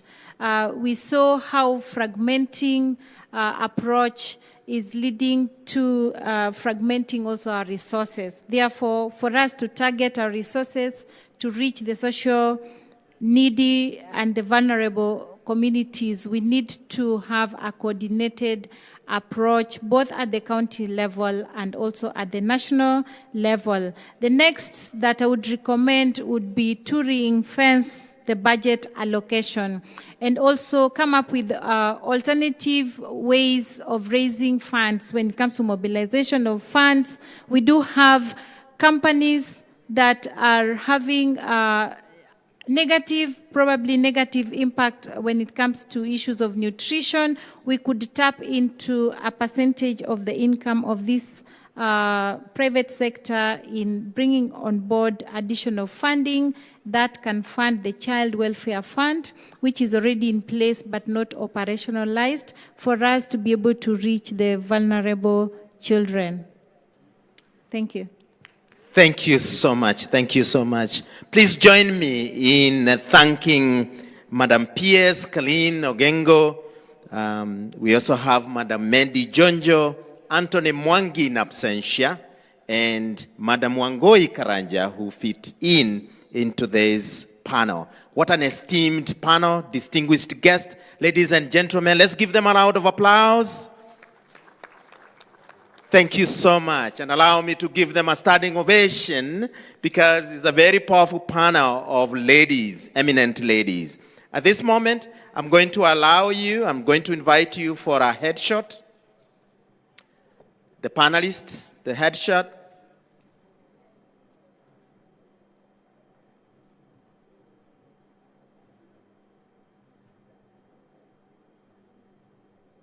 Okay. And you shall remain standing as I invite the following. We have Dr. Elda Osunu, DG Kipra. We also have Dr. McDonald Obudo as well. You come to the stage so that you join the team. We have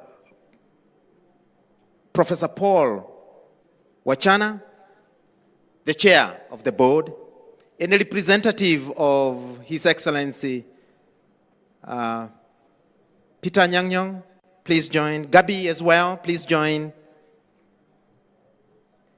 PS, I know he has left. PS, Dr. Boniface, a representative, but the DG is here. We have some goodies for these eminent, distinguished guests who have made this event possible. I'll ask Denge or is it Wangoi so that we can pass the gifts to them. No envelopes. It has to be a bag or something. Okay, thank you so much for representing.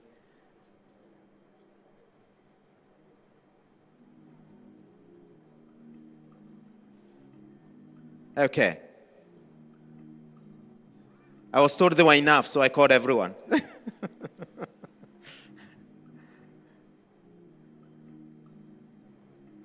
Wow.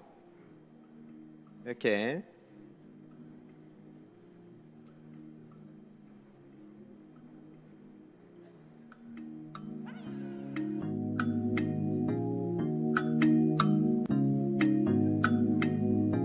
They're very nice bags, very nice bags. We shall remember the UNICEF, we remember the UN Women, we remember the KNBS. Thank you so much for making it possible. The two publications.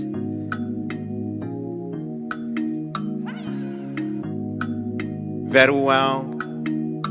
We need to transfer all the notes into those hardcover books and notebooks as well. Thank you so much. And ladies and gentlemen, I think we're just going to have the last headshot, right? Okay, there we go. Going to have the last headshot. I'll join.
Allow the guests to take their seats.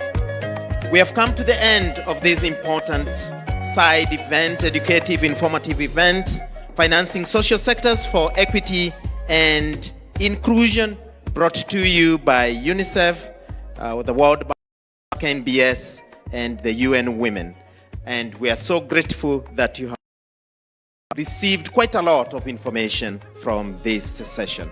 Our apologies, we couldn't have opened this to the plenary so that you could ask questions, but we're encouraging you, if you have any comments, any concerns, any questions, please forward those to the technical team, whether it is COG, whether it is UNICEF, whether it is myself, and we'll be able to collate all those, put them together, and respond to you. We come to the end of this session, and allow me to invite Wangui Karanja, who is the chief of the UNICEF Kisumu Field Office, to give a vote of thanks, and from there, she will direct us what next. Asante sana. Karibu, Madam Wangui Karanja.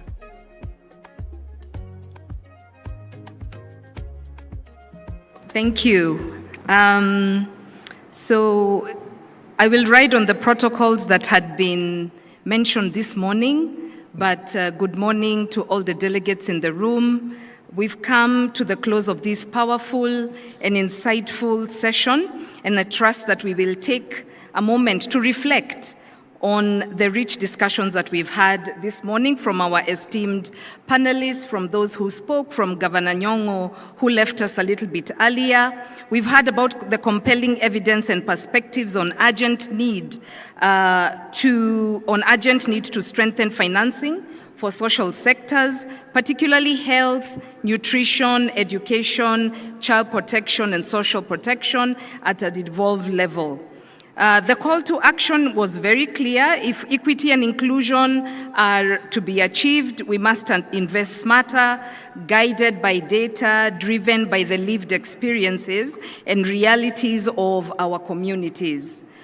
The solutions are within reach. I think very quickly to summarize that, we need to invest in the early childhood development for inclusive growth, expand social protection programs to reduce child poverty and build human capital in Kenya, enhance intergovernmental coordination and financing synergies to expand fiscal space to accelerate poverty reduction, particularly for children, women and youth, and persons with disabilities. So let's take these resolutions forward with renewed commitment and urgency.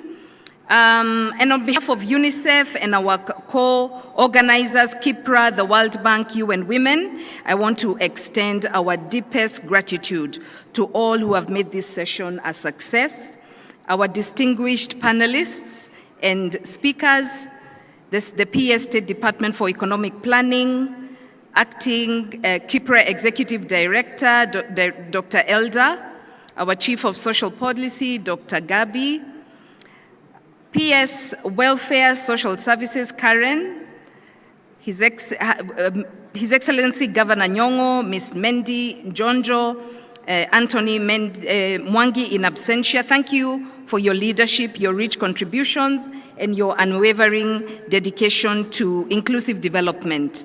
Our moderator, Paul Kuria, thank you so much. Thank you for you skillfully guiding the conversation and ensuring everybody's voice was heard.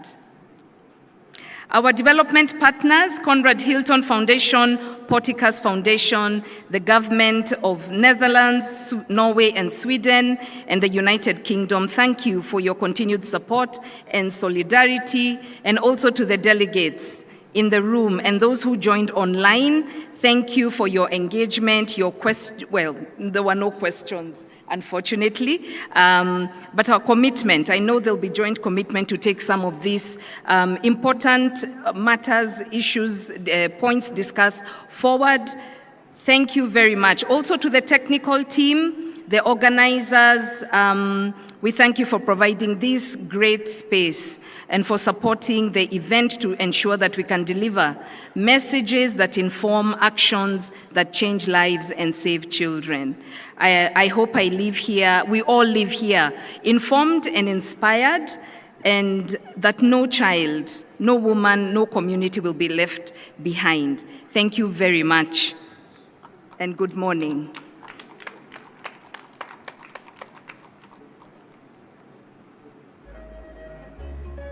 Asanteni sana, and we come to the end of our side event. We welcome the band to take it up from there. Thank you so much. May you have a lovely Friday and safe journey back home. Thank you.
Ukaguzi wa mitambo, sound check, sound check, sound check, sound check, sound check. Ukaguzi wa mitambo. Ukaguzi wa mitambo. Ukaguzi wa mitambo. Sound check, sound check. Sound check. Sound check. Sound check, sound check. Ukaguzi wa mitambo. Engineer unipandishie, pandisha.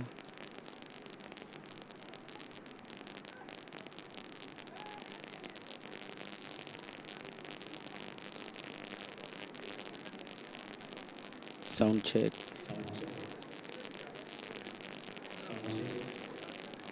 Sound check.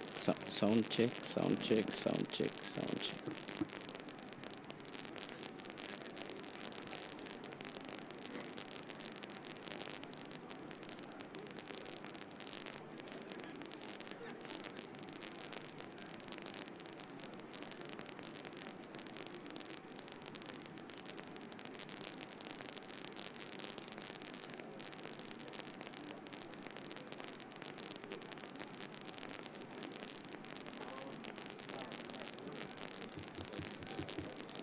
Upande umezima. Juu kuna static zote mbili.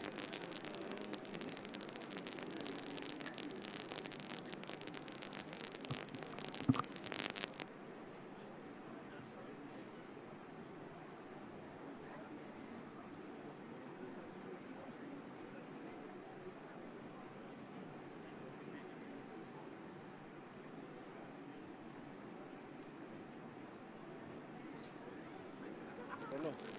Phantom select ko. Just confirm for me.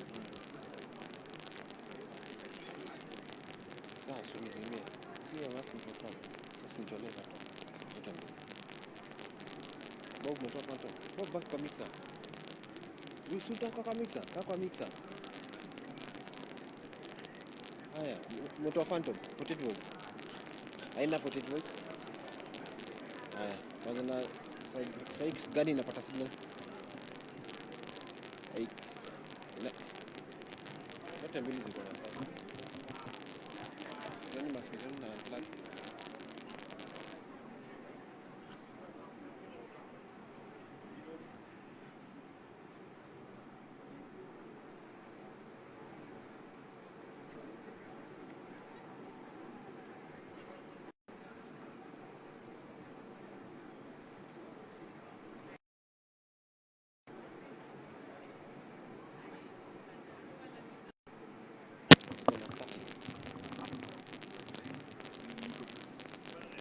Ndio vitu ziko na push.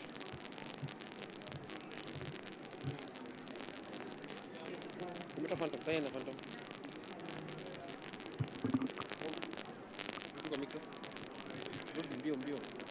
Rudi mbio. Sound check.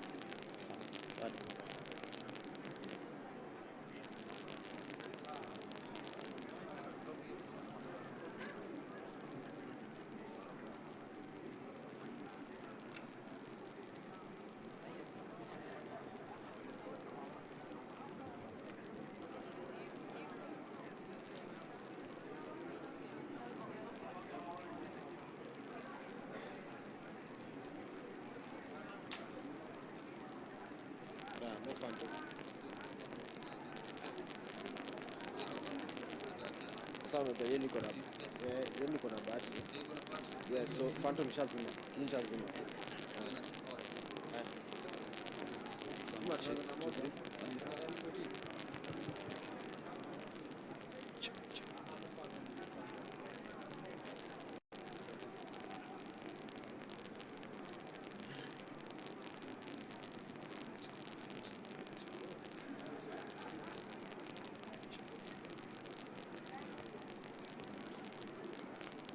Check 2.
Aya. Good stuff. Nipatie nani mic? Nani mic? Good stuff. Na mwingine hapa. DJ ukifanya mambo yako, karibuni sana. Thank you. Kwa mtazamaji aweze kuwafahamu nyinyi akina nani. Feel free, tunapiga stories, ndio? Lakini nyimbo moja mmesweat. Na hata ni nyimbo ya kufanya hapa tu. Na tumeanza. Niambie, jitambulisheni. Sisi wote Kwa haraka haraka. So, hi guys. I'm Haika Makiki. Kiki. Mtoto wangu anaitwa Kiki. Okay. Hi, naitwa Marilyn Atieno. Okay. Hi everyone, I'm Virginia Karaoke or Ginny. Hi. Hello, I'm Debita Prandich. Saseni, Nelly Bradbury. Okay. Ati Nelly who? Bradbury. Niko nadhani Bradbury. Hey. Hi, I'm Masi Msango. I'm a Mama Boys. Mama Boys, kabisa. Mimi Mama Boys na girl. Karibuni sana. Mnaitwa nani? Mmetokea wapi? Kwa watazamaji waweze kuwafahamu. Unaweza mpatia mic? So we are Tizika. First of all, we are honored to be here. Like, we are honored.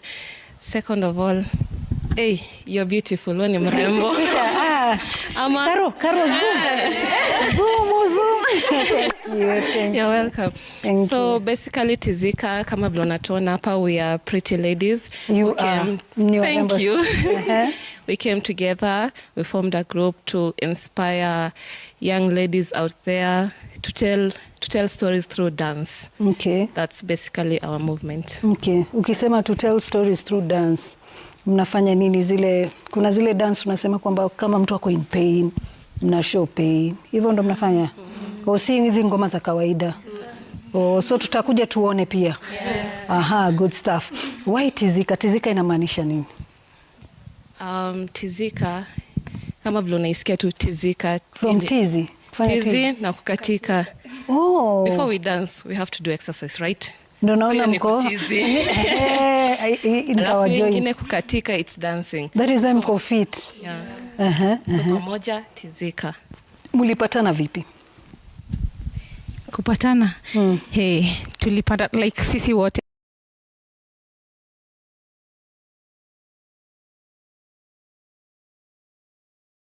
Because again, in the recent past, as you are aware, about an increase of about 30 billion to counties. That has never happened in the recent past. So I must say that under my leadership as chairman of Budget and Appropriations Committee, we have been able to live up to our dream of having a workable and successful counties. Thank you. Right. Thank you very much. I think I'm hearing between the good senator and yourself that there's a lot of problems around coordination, right? And I'll come back to you maybe just to ask about, the common, the Wanjiko on the ground, me. I don't know about what's the Senate and the Parliament and the Senate and the National Assembly and this lack of agreement and the powers. I just want my services, right? So what are you doing now that Devolution is a teenager? We've been told it's a teenager now, almost a teenager, to resolve the coordination problem? Because if I want my healthcare delivered, I don't want to hear that there's a fight between the Senate and the National Assembly. I just want my health care. So that's something to consider. And I'll come back to you on that. I think you have something that you want to say now. Yeah, I just wanted to add that based on the question you've asked, for example, there is no health resources that we are reserving at national government. So if there's any county or any governor who cannot deliver health services, that is the governor that should take the blame, not national government, not Parliament, because we have already given them resources for health, for example. All we are debating today is the transfer of certain functions that have not been transferred to counties. There are a number of functions that are still reserved in national government which need to go to counties. That is the only debate we need to have. But when you talk about health services, I want to make it very clear that counties are failing us. Counties are failing the country in provision of health services. They cannot blame national government, they cannot blame Parliament. Thank you. Thank you. now we go down to the county assembly. Honorable Chegemaura. As the head of the county, I think the Secretary General is what it's called, of the County Assemblies Forum, legislation is your bread and butter when it comes to the subnational government, right? We are thinking about legislation and frameworks to ensure that access to finance for MSMEs, where MSMEs are generally every business is in the county, right? So we are passing laws. We have national laws around the tax frameworks. We have subnational laws around own source revenues, and yet we have this kind of bit in between where young people are trying to start businesses. A lot, as we've heard, 80% of these young people are in the informal economy.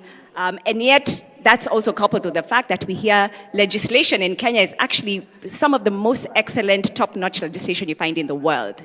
But we're not seeing essentially the trickle down of the effects of that great legislation in terms of how is it ensuring that MSMEs are getting the access to finance, access to opportunities through the national share, and not being and having a good environment for business, even in the sense of the really high burden, the tax environment.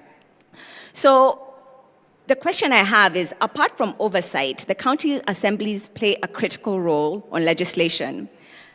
How can the county assemblies ensure the ease of doing business and promote access to finances by MSMEs and special interest groups from your perspective and from a legislative view?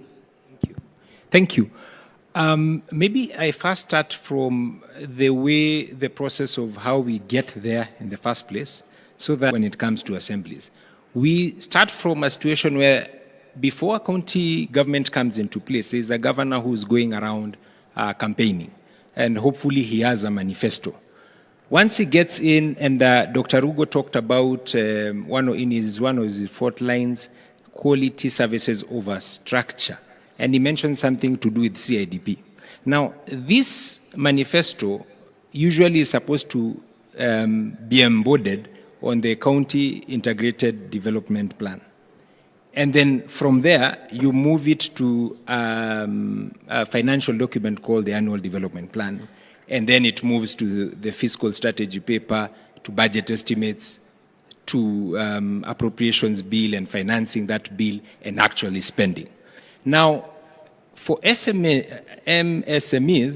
the laws that are supposed to be done should follow that process. So that if somebody mentioned that I'll give a fund for startups or whatever, what were the parameters that were put in place so that we're able to measure? Because members of county assemblies, you'll find in various counties, have come up with the personal private members bill initiatives that come into play. But now the mismatch becomes when the county executive is not able to uptake it and then put it into policy and then now make it a reality to these SMEs and all that. And so when you come from a county assembly's point of view, where our role is representation of legislation and oversight, as far as legislation bit is concerned, if there is a linkage between the executive and the assembly in passing those laws and the regulations thereof, then it becomes a bit easier when it comes to oversight. Because you're now going to be oversighting something that has been agreed by policy, that was brought in the assembly, and now you gauge the implementation. That really happens. I think that is number one, the gap that I've seen. And then again, number two, if you look at the Auditor General's reports, there's something called the receiver of revenue. The receiver of revenue reports brings in essentially what the county was able to collect, especially when it comes to own source revenue. There is no clear demarcation on what was, say, for single business permits based on SMEs. You get it? So you're not able to actually pinpoint that the growth that we are being told about own source revenue, and where was it attributed to? You can see the county here has made tremendous gains in terms of own source revenue. But what, in terms of SMEs, what are the drivers? Is it just sealing the loopholes, Or is there a process and that is determined, that is strengthened to encourage businesses to grow? And so that becomes a big problem. And when I was seated there, I met a guy from KNBS, and I was saying, maybe these are some of the areas we can start working together, so that when we see this kind of data, we are able now to pinpoint, these are the indicators that show us the areas to grow. But as far as legislation processes that are concerned, they're simply, in fact, we don't get enough business from the executive to be able to do the same. In terms of representation, of course, whatever happens, if for example, in my area, I come from a business area called Ngara, there's so many small-scale traders. But and the biggest fight is between how they are kicked out by the county government and how they return and all that. What are the processes that are done to formalize those kind of businesses, to register them, and also to quantify the kind of businesses and all that? And the opportunities that are given in terms of hustler funds and all that, is there a link that shows that this business got this kind of funding and then therefore their business has grown or not grown? Finally, if you look again in data, it says 70% of startups will die between the first 3 years of its existence. What are the policies that the county governments are coming up with so that we're able to say, this is a new startup? What kind of incentives are they being given, whether incubation or whatever, to ensure that they are sustainable, at least for the first 5 years? And what kind of support are we giving them in terms of maybe financial literacy, to be able to strengthen their books and all that, so that we at least ensure it passes the infancy as it grows? And finally, how do we ensure that it moves from maybe a one-person business to 2 or 3 as a way of working on the employment? Yeah. And in the environment where MSMEs and even SMEs, you find that, of course, there were protests around the finance bill at the national level, but there's also taxes that come from own-source revenues at the county level, which don't get as much attention. So the challenge or the question is, I mean, if you could picture like an SME, it's like an ever-shrinking room, right? You're in a room and the walls are closing in. So as a county assemblies, are you working closely with Bwana Tandi and the Senate around how do we make sure that everything we're collecting from the citizens, because we do need the money, the fiscal space is a challenge. But at the same time, economy cannot grow if the businesses do not see themselves as viable. Everything that they're raising is going back to government. It's a very tenuous situation. So how are you thinking about this, and how are you coordinating with your colleagues here in the panel? To be honest, within the county circle, we work more with the Senate because at least we're in the same space of devolution. The national government and the national, National Assembly usually is within, the major laws that are actually the whole country at large. But between the Senate and the county assemblies, there are more linkages when it comes to how we work together. But then again, there still needs to be a more collaborative approach, so that some of the laws that we make, we find maybe Senate is also working on the same, and there is or within the 47 county assemblies, everyone is making their own individual law, instead of maybe using opportunities like the County Assemblies Forum to bring and harness best practices, and seeing maybe if we can come up with one good legislation that is agreeable at the county level and at the national level through the Senate and even to the national level, so that at least by the time you are passing with minimum changes, the bigger framework has been agreed upon and it's easier to implement. But the bigger question now remains of the interest of the county executives, which of course is the one that is run by governors as it were. If at the national level we've said 30% will be left for special interest groups, the youth, the PWDs and the women, what kind of data do we have to show that we actually adhered to that? Dr. Luga happened to be in NMS working in Nairobi and now in the national. If we now use maybe the medical field, where do we have data that shows within the medical fraternity, what kind of businesses are we tapping into those three special interest group chapters in trying to support businesses around there? And where is this financing coming from? And once they get it, the other bigger problem comes in of payment. You know, we have county governments are very easy to get jobs for and get procurement. But then when it comes to payment, we have a bigger problem of pending bills that now becomes crippling to the businesses within. And maybe you are an SME. A bigger business, maybe you'll be able to harness the shocks.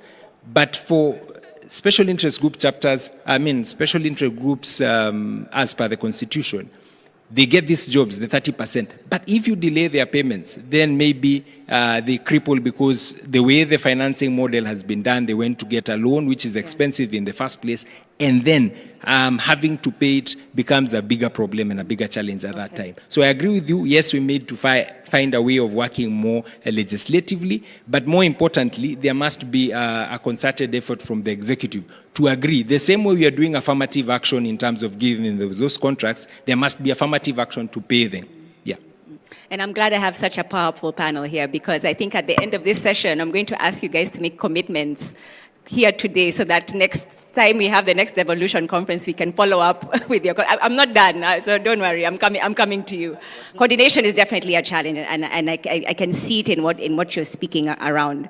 Now, I think you've really given me a great segue to go to the good PS, Dr. Luga, to talk about health. And you know, health has really been reigning the news cycle in so many different ways, right? But one of the latest ones is around pending bills. You know, pending bills is directly linked to MSMEs and people who are supplying services to government. If we're unable to unlock the payments to MSMEs that are serving the sector, then the MSMEs suffer, but also the health sector suffers. And thinking around what has been happening this year, you know, health is continues to be a very donor-reliant sector. But then now, essentially we're on our own, right? For better or for worse. We need to find the fiscal space. Health is largely devolved, but a very strong component of health is still delivered at the national level. So my question, and of course even you saw in the newspaper, Nairobi Hospital, a lot of challenges happening there. Shine Shift is having teething problems, and so some challenges there. So my question for you, within that context and within the context of what has been spoken of earlier, is that financial sustainability is critical to ensuring continued provision of public services, but health financing in the county is still dependent on external partners, which can be unsustainable, and this year has proven to be challenging. What innovative solutions would you consider and suggest to counties to ensure sustainable health financing, considering this dependence? And also, how do you create new innovations within the health sector to unlock pending bills and to unlock opportunities for the sector to thrive from a supply and demand perspective? I'm sorry, today I think I have very long questions. I hope you are following. Yeah, thank you. Thank you so much. So first and foremost, I think that your question has already been answered by the legislative and policy framework that we have under the health financing.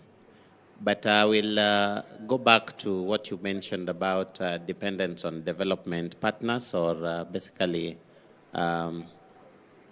aid-driven support, which stands at around 35% of our healthcare budget in the whole country, both county and national government combined. And 35% is not, it's not little. And because of Kenya being rebased as a lower middle income economy, it's becoming increasingly difficult to make a case for Kenya comparative to other poorer nations on why our healthcare system should still be financed by somebody else other than ourselves. This year, Kenya moved from position 8 to position 6 as one of the largest economies in Africa. That has implications. It's a good thing, But when you go with a begging bowl, then your case is dismissed. And this is a reality that the whole country must come to. And this is more than just political. It's a responsibility that every single Kenyan must take seriously, that our 35% that somebody else was giving us is now gone. We have about 4 years to transition from PEPFAR. We are transitioning from Danida. The FCDO has just deprioritized healthcare, and it's no longer in their priority. We have Gavi accelerated transition by 2029. The Global Fund has reduced funding by 40%, and the list goes on and on. And so what are we saying?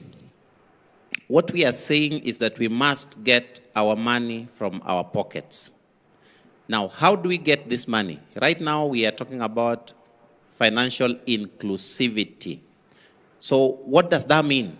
For us in health, it's very simple. It means that every single person has a mechanism to finance their health needs. Now, how do we make that not dependent on that person and their socioeconomic status? So we create a health financing tool that can mobilize resources or can pool the resources, but can also pool the risks. So what are these risks? The risks is about who is it that is sick, that needs treated? Who is it that is healthy, that can support that sick person? Who is it that has money, that can pay for the person who doesn't have money? Who is it that is old? Who is it that is young? So we have to start from a risk analysis. What is our disease profile? What are the things that make Kenyans die? And what are those diseases that make Kenyans poor? And I'll give a very good example here, for example, on dialysis. So if you subject an ordinary Kenyan to paying for their own dialysis, dialysis costs around 1.1 million shillings a year. If you subject any ordinary Kenyan to pay for their own dialysis, chances are that they will sell their land, and they will only sell it for the first year. And most of our land in the rural areas are not worth 1.1 million because of the way it's been subdivided, the size and all of that. So they will have to sell their land and the neighbor's land and the community land. And that's the same land they use for agricultural production for food. So what is it that, and if they don't get dialysis, they will die. If you don't get dialysis for about 24 hours, you will die.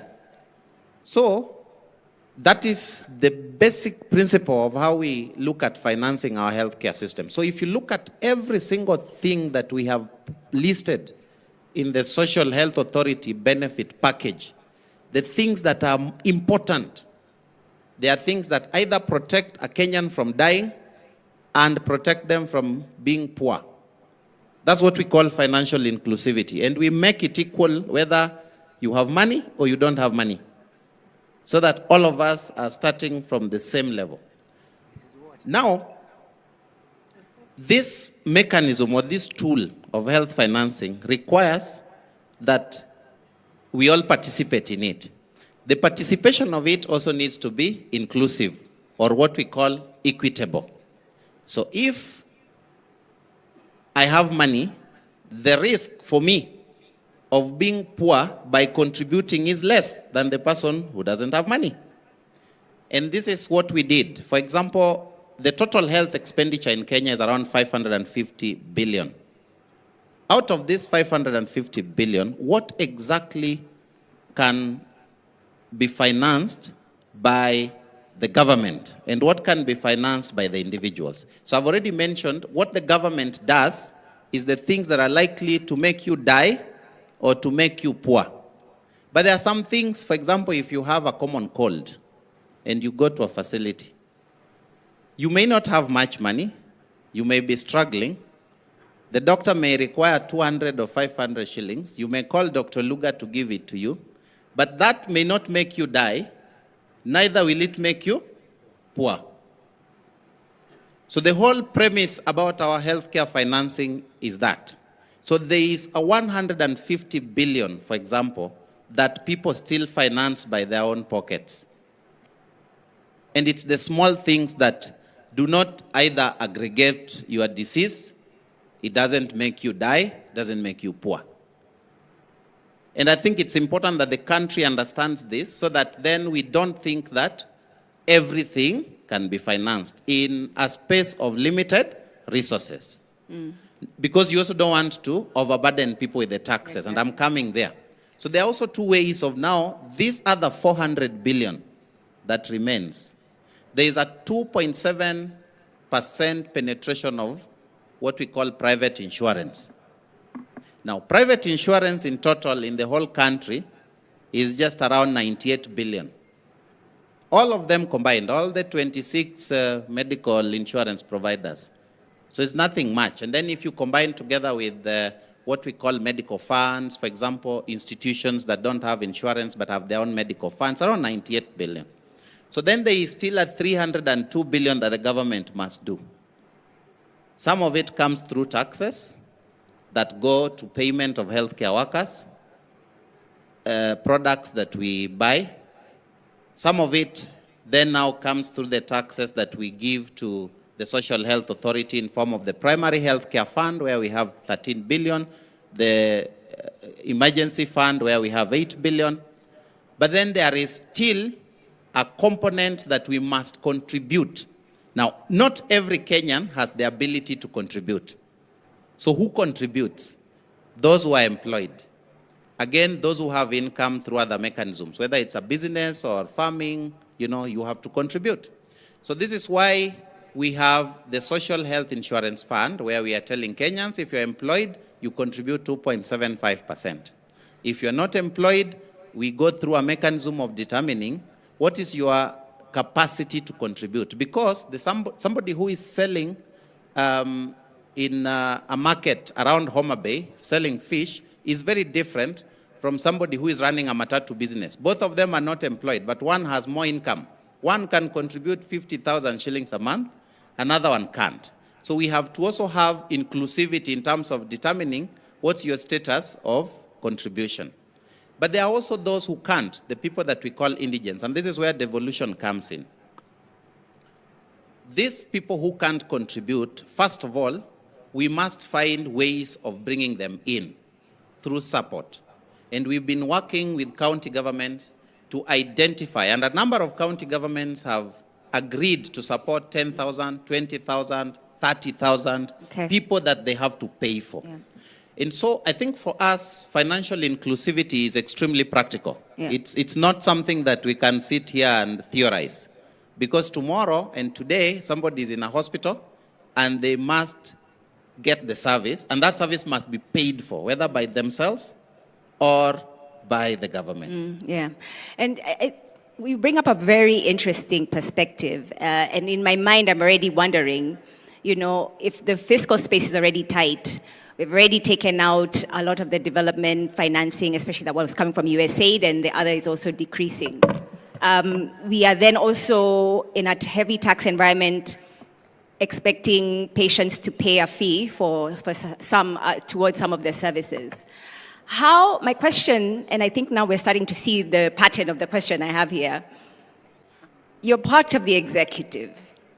How are you working with these guys who are deciding the money? You said you have to close that fiscal space very soon, that 35%, you have to find that money. How are you working with the nationalists, with Parliament to resolve some of these issues? What's the innovation? Because it has to be an innovation solution somewhere. So the innovation is already in the policy, and the policy is what we present to, and my chair is here. I think Dr. Nyikal is here, the chair of our health committee. So we are on call with him every single day, but there's also a policy framework. Okay. So the financing must be based on the policy. So first of all, what exactly do we want to finance in our healthcare? So there are critical components of the healthcare system that we work with the National Assembly and the National Treasury to ring fence.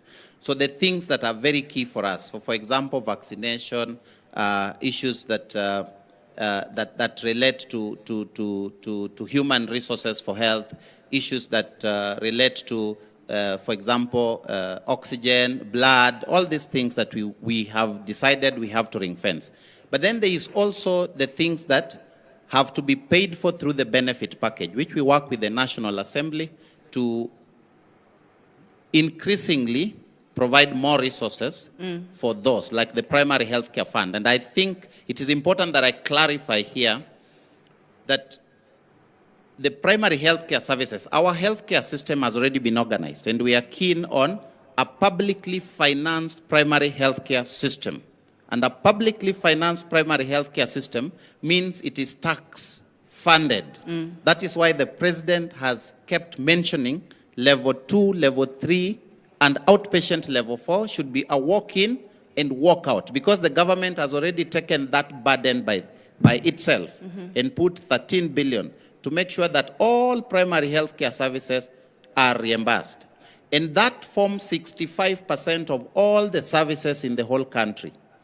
Then there is 35% of services that remain. 30% of these services are services that require surgery, require some level of intervention. These are the ones that are financed through the contributions, the Social Health Insurance Fund.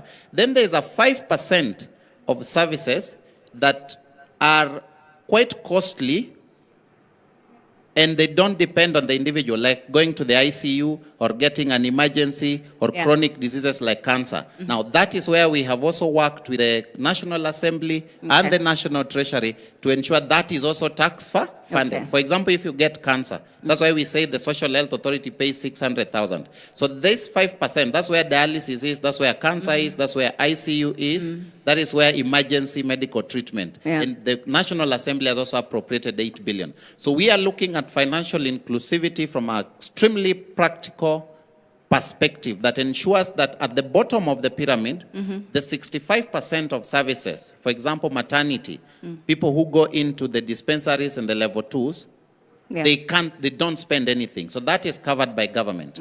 And then there's 30% of services, but those 30% of services still cost money, the surgeries. So you can wait for that surgery for 2 months, for example. You will get it, but we are asking for contributions. Yeah. All right, and I'll come back when we're closing just to ask around those three tensions. Number one, we need to find fiscal space. Number two, we need to still pay debt. And number three, we still need to release the pressure on businesses and households. That is the big question that we're trying to answer today. And I'll come back to each of you to give me your commitments around that. And as you're thinking about that, I want to turn to Dr. Tipo. Thank you so much for being here. And I want you to give us a perspective of, the marginalized communities, especially those indigenous communities that are often in ASAL regions, right? These face extreme, and devolution actually was supposed to resolve this, right? Part of the goals of devolution was to ensure that resources are getting to the areas that were marginalized before. So we're thinking about exclusion from credit markets, from infrastructure investment, agricultural chain financing, yet the economic potential remains quite high. So my question to you, Dr. Tipo, is the right of communities to manage their own affairs is enshrined in our constitution. However, indigenous communities' participation in the national discourse on PFM has been very minimal. How do we get their voices heard?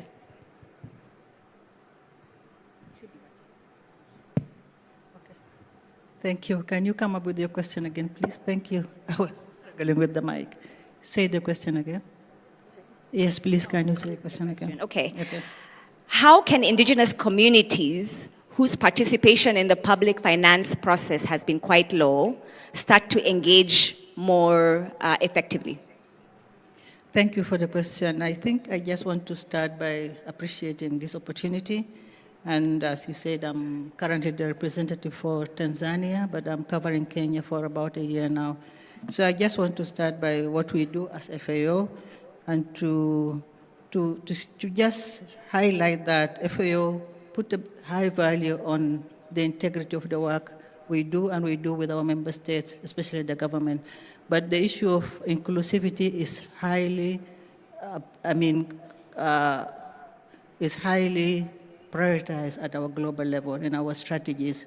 So that comes down to what we do in our country programming framework with the country, and we really value the role of the devolved governments because we know that they are closer to the communities, they engage very close in consultation. So all our programming, much as it is done at the national level with the Treasury, we know the supervisory role which is played by the national government, but we believe that actions are taken at the county levels. That's why we engage with the governors and all the governments of the counties. So our programming focuses on engagement, and we make sure that all the marginalized communities are part of the planning process. They are part of the developing projects, and also we have a marker that we follow very closely when we are developing such projects.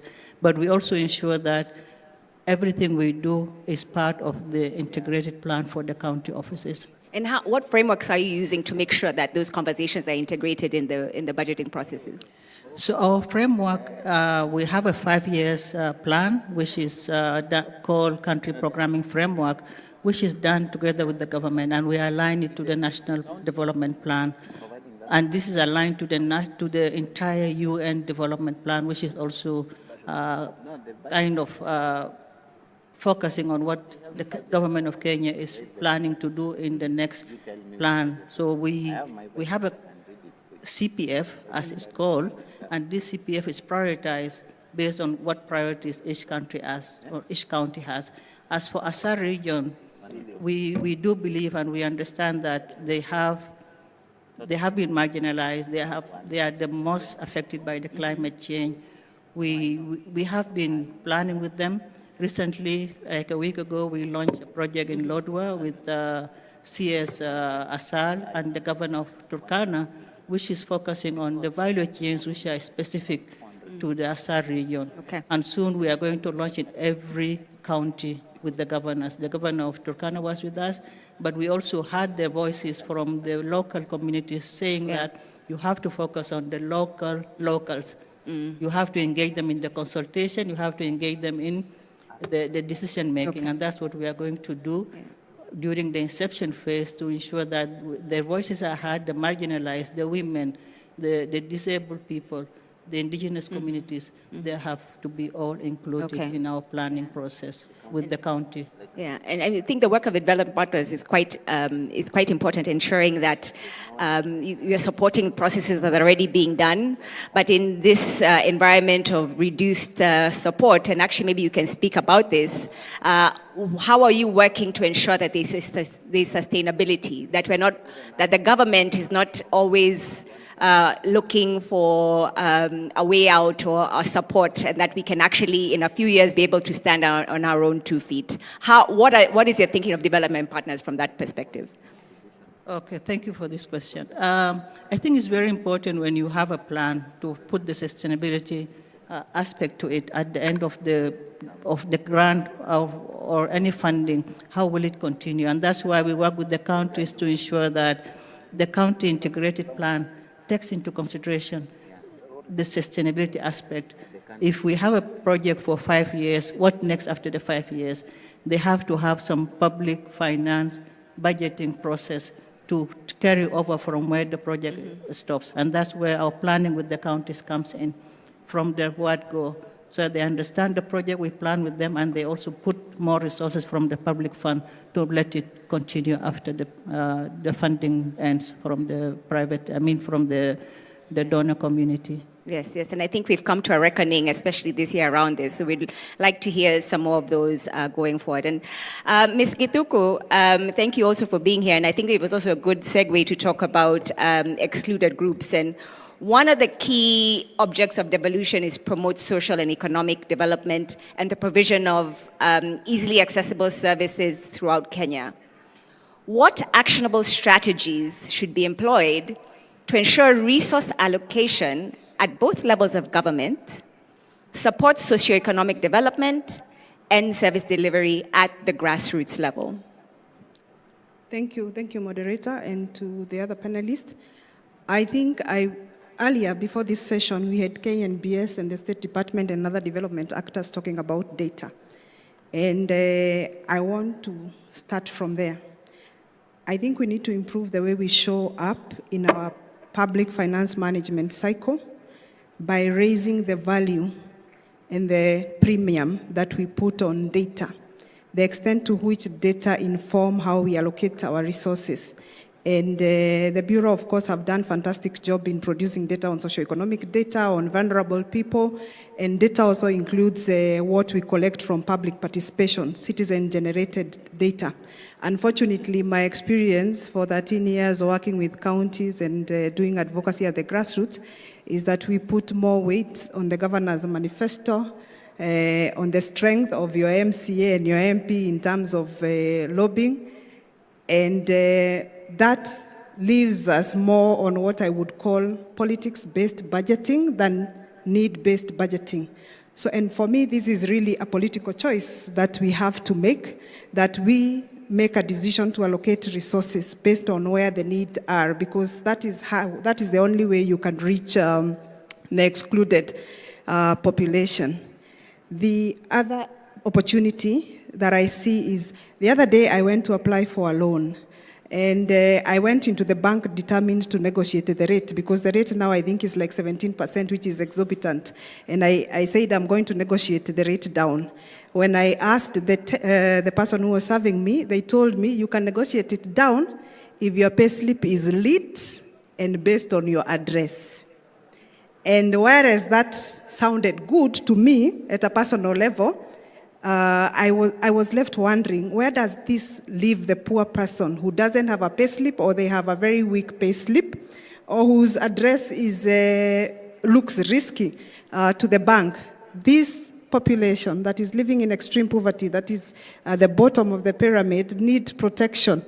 And that protection would come in terms of national government and county government partnering with financial service provider, injecting some public finance for onward lending or even for credit guarantees, despite their limitation.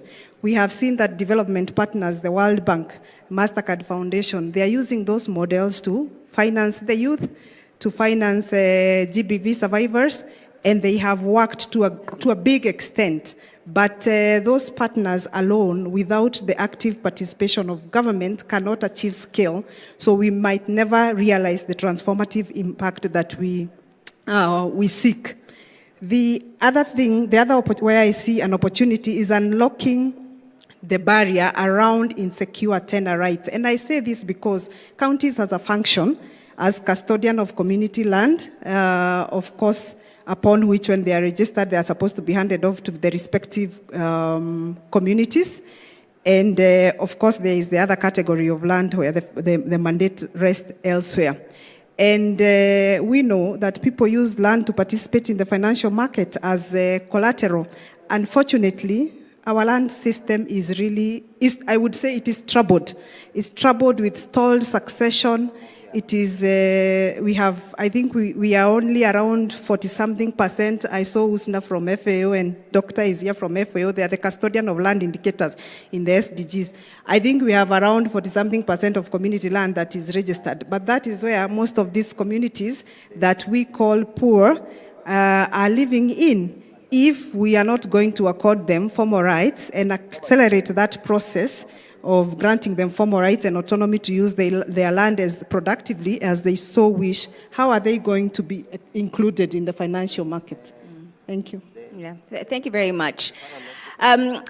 I think we've had some great insight today, and I really love the coordination between you all, because it's like when one piece is missing something, someone else has a solution. So for me, really, the question is, how are we coordinating to get to where we need to go?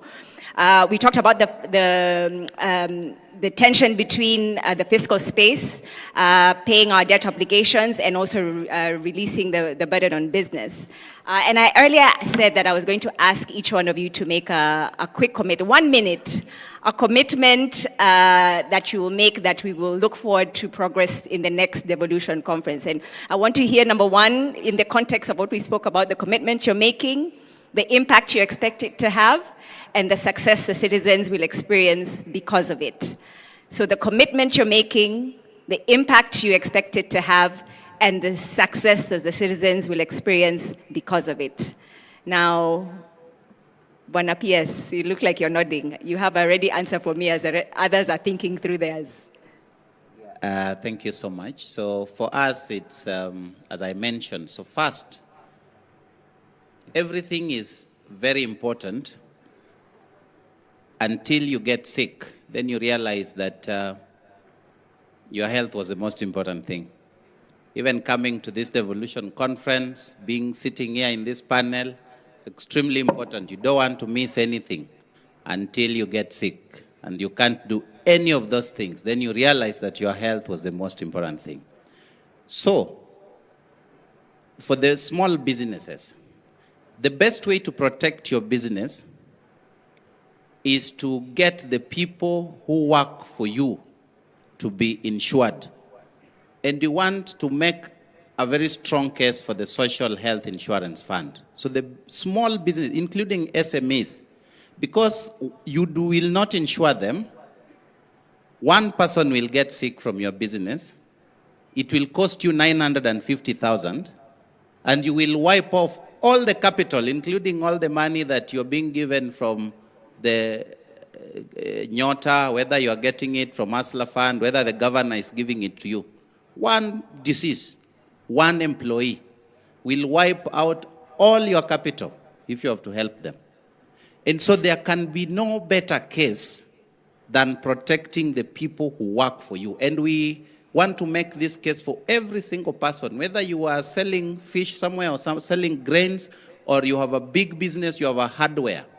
Because this is how we get to financial sustainability for our healthcare system, and that's the impact that we will have, so that we are self-reliant. And for me, there's no better case for financial inclusion than you taking that action. Everything is extremely important, including your business, until you get sick. Then nothing else ever mattered other than your health. Thank you. So what's your commitment to us? The commitment to us is that for us, what we have done is to profile the diseases and to make sure that the money that you contribute, the money that comes from the taxes, is prioritized. And we are working very well with the county governments, but the county governments must help us do something else, which we are also committing to reform hospitals to give the services that we say we will pay for. Because sometimes citizens also suffer. The Social Health Authority or the Ministry of Health can say that we are paying for your cancer, but you come to the facility managed by the county and they don't give that service. So they have to invest in that service so that the healthcare system performs. So it's your commitment to ensure that you're going to work very closely with the county health facilities. Which we are already doing. Thank you. And we're going to look for that impact when we see you next. Senator Okech,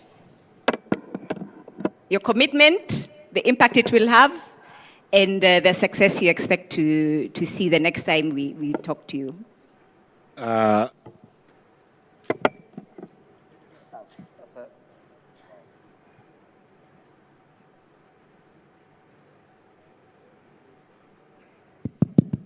Okay, we are here now. Yeah, I just wanted to make two things clear before I say my commitment. One, the role of Senate has been wavy because of the fact that Senate does not have full legislative role that the Parliament should have, limited by the fact that Senate does not deal sometimes with, or rather does not originate money bills that come into the country. And I think that is a commitment that I can tell you for a fact that the Senate as a House will make to ensure that we sponsor a bill that can ensure that there is, an expanded role of the Senate in terms of ensuring that we can be able to engage in all money bills and other legislation that sometimes make the National Assembly not be able to give the Devolution family what it needs in conjunction with the national government. So I'm hearing that you're committing to ensure that you work much closer with your colleagues here. No, I'm saying the Senate is going to commit to actually bring a conversation with the nation to make sure that there is an expanded role of the Senate in the legislative process where they cannot be able to engage in.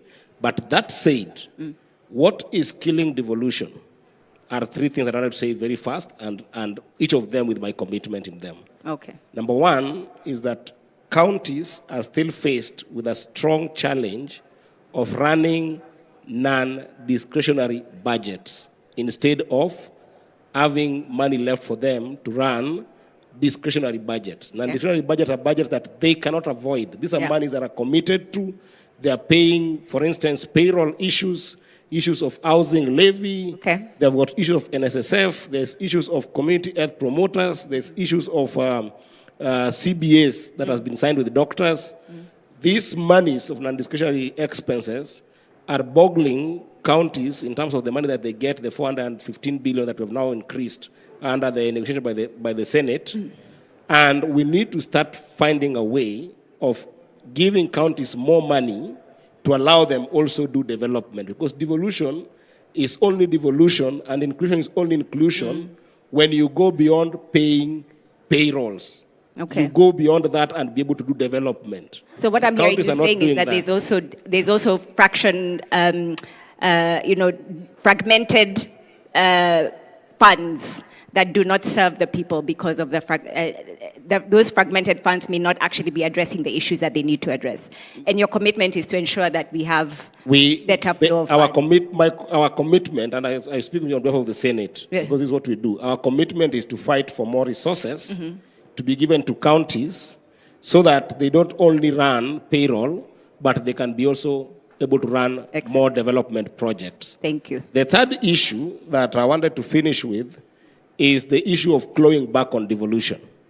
The idea that there are functions that are still stuck by the national government, and they are clearly stated by the Constitution that they are functions of the counties.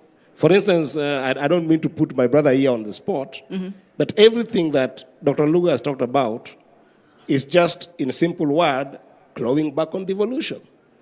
Because if you look at the Constitution, the only functions under health that are given to national government is running national referral hospitals, which right now are 6. Even if you're giving them 6 billion each or even 10 billion each, they should not have a budget of about 120 billion when counties are now forced to push their budgets beyond 30% of each individual budget trying to run health because the money is stuck at the national level. Policy and referral hospital is what they should be able to run. But you can see that now the primary health care has been attacked, where now the national government is just taking over the entire national. That we need to fight. Thank you, Senator. Then the biggest thing that I wanted to make clear is that inclusion in terms of what should get to the people cannot be inclusion if the money that is sent to governors and the devolution family do not get to the people. The issue of oversight is something that I commit to and the Senate commits to, because that role of oversight, where you find that sometimes every 5 years you end up, instead of creating 47 governors, you create 47 billionaires because MCAs cannot oversight governors properly enough. It is very important that the nation understands that the role of the Senate in oversight cannot be given to the Senate by either the president or the former prime minister, because the role of the Senate to oversight is in the Constitution, and it is also defined by Supreme Court ruling on petition number 24 of 2019, consolidated with petition number 27 of 2019, that the Senate will summon the governors as well as the executive to be able to hold them to account where MCAs don't have capacity to deal with the governors. And we can assure you that our commitment as a Senate, we will make sure that governors don't waste resources that have been sent to them by the senators from the national government. Thank you very much. I know we have to close very soon. So guys, 1 minute, one quick minute, please. Thank you. Thank you. Since my role in Devolution is division of revenue. I want to make the following observations. One, we are National Assembly is committed to full transfer of devolved functions. But when we go through the normal mediation process over division revenue bill between Senate and National Assembly, senators raise those transfer functions at that stage. I want to tell senators that National Assembly does not have the powers to devolve functions. So, but this can be done progressively. For example, we have the Intergovernmental Relations Technical Committee that has been working on this. I want to urge senators who are here that don't wait for us to fight over division revenue bill. You need to begin from today, you need to begin engagement with National Treasury and various government agencies, including accountants in government and finance officers, so that you can identify those functions that you think need to be devolved early. Once you identify those functions, then they can form part of form part of our next division revenue bill and also BPS, budget policy statement. That is one. Two, I must also question that. We need to wrap up. I want to question that one of the threats to devolution is unrealistic expectations. Everybody is expecting more resources, people on the grassroots, leaders, but they are not opening up for accountability. The reason why National Assembly has been slow in pushing more resources to counties is because governors are not doing their best. They are not putting their best foot forward. Okay. For example, if governors are not going to be oversighted by the Senate, some governors will just leave the country and be outside the country for years. They will just come back for elections. Senate needs to oversight governors. They need to appear in Senate so that they can be able to answer. We know governors who just disappear and they don't come to the country to serve. Thank you very much. Thank you very much. Very quick, please. Wangai, 2 points. Number one, the commitment for county assemblies is to engage more with the institutions like KNBS to get the data better so that we're able to have more data-driven when it comes to financial inclusion for especially the special interest groups. Number two, with the Office of the Auditor General, so that maybe that parameter is also included when they're doing their reports with regards to measures that have been taken. But it's important to mention that one of the hallmarks of this conference was the President assenting to the financial autonomy for county assemblies. Senator Eddy talks about assemblies not having the capacity. Build that capacity. It's not enough to point fingers and say, these guys have no capacity. The first step is the financial autonomy. I've seen the CS Treasury is here. We now have a financial autonomy for county assemblies. Let us resource the county assemblies properly so that you can get the outcome you're looking for, better oversight. And success is when we are able to oversight better and legislate better at the county levels, then it means even the load that goes to the Senate is better synthesized, and a lot of the smaller issues have been taken care of, and I agree with them. Let the guys be, oversight happen at the primary level, the county assemblies, and secondarily at the Senate. Excellent, excellent. I see coordination and harmonization already happening. Less than a minute. Oh, thank you. I think mine is just to touch on the multifaceted sector of the agri-food system. And our ambition is to see a transformed, sustainable agri-food system in Kenya. Not Kenya alone, but globally. And for FAO, my commitment is to ensure that FAO support is granted to the devolved functions, but also to the national government for us to have better planning, better policies that can address such transformation. And if you hear all the panelists were talking about health, MSEs, this all boils down to food. So a transformed agri-food system which is multi-sectoral, which touches on every sector in the country is our wish, and we are here to commit our support to Kenya. Thank you very much. And last but not least, Ms. Githuko. Thank you. I work in the philanthropic sector, private philanthropy, and we resource community development, human and women rights. My commitment is that we will use those resources to strengthen citizen agency so that they can hold these senators, the executive, and the entire system accountable. The people are still the best watchmen. Thank you. Thank you very much. And I think with that, I want to thank you so much for this intense and insightful discussion. I want to thank the panelists for being here. I think it was, you've given us a lot of insight, and I'm hoping that we're going to hold you to a few of the commitments that I had. Some of them I didn't hear, but it's okay. We'll still follow up. I thank the audience for your participation and your attentiveness. Let's make sure that we keep everybody accountable to what they've committed and to their roles according to the Constitution. And I want to say thank you, and I hope to see you next time. Everybody, applause for the panelists.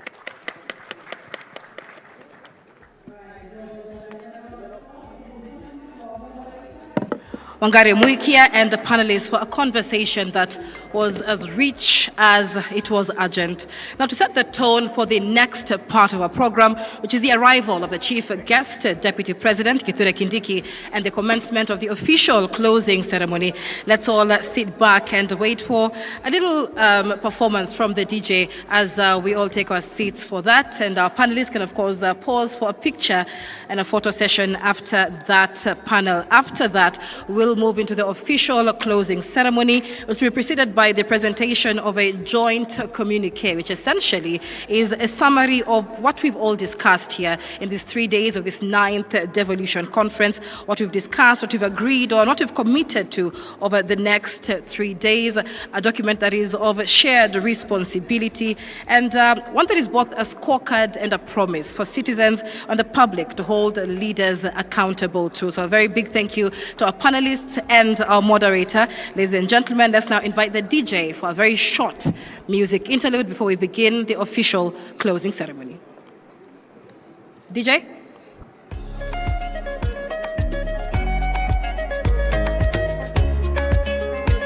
Also, a quick reminder, ladies and gentlemen, that the QR codes that we have on the screens are for you to give feedback on the entire Devolution Conference. What was your experience from the first day you came?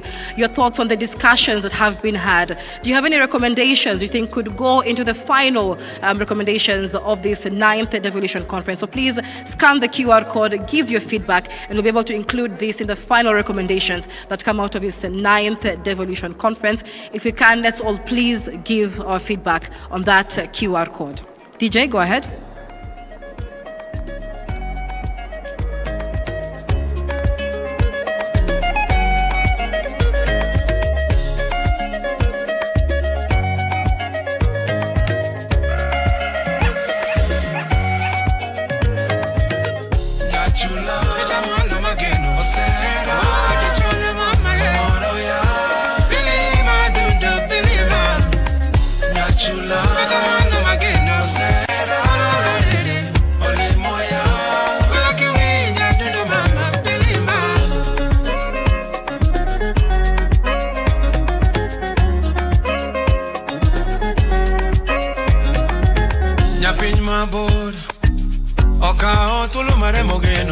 Ondikona barudo anega nataka wili mwalo okao tulu mare mogeno ondikona ochora leto do anega maminya subo ka ochunya bune matuololo jango mama masikini wa mapenzi nambita mwalo ka ochunya bune kakokwela nyono jango mama masikini wa mapenzi jaera weni biro moso momogode koda ore December era biro dala kwa iro menagimo jaera na weni biro moso momogode koda ore December woka biro dala kwa iro menagimo Yachula Eja mwanda mageno Osera Adichone mama Moro ya Bilima dundu bilima Yachula Eja mwanda mageno Osera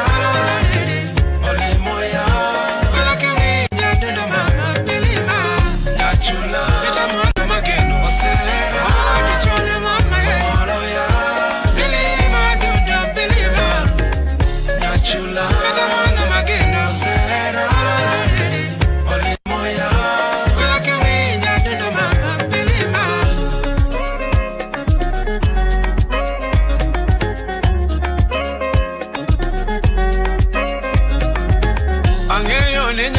Janyadi, imi omiyo chuo lori otoya kaka dhano ringo jopapo madongo ringo wei winyo sungore mamo wang winyo sungore winyo sungore wang winyo sungore winyo sungore kwela mama winyo sungore.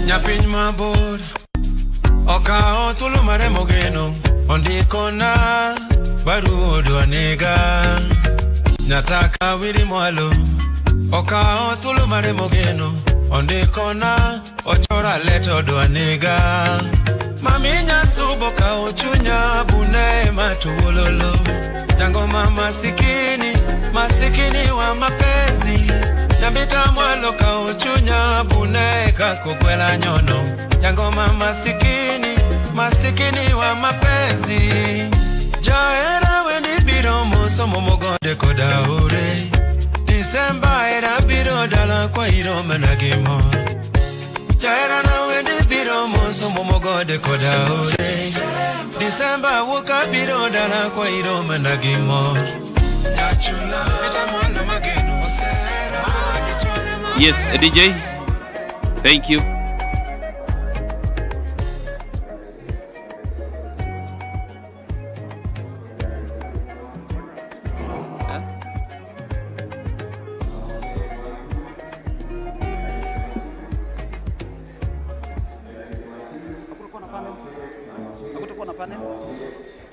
Check 1 2.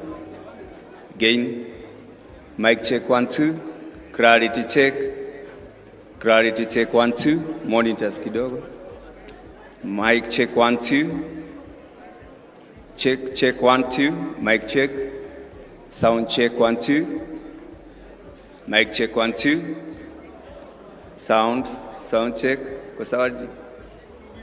Mic check 1 2. Monitor kidogo. Juu kidogo monitor. Mic check 1 2. Clarity check. Mic check 1 2. Sound check. Sound check 1 2. Sound check 1 2. Clarity check 1 2. Moja mbili tatu, kaguzi wa mitambo.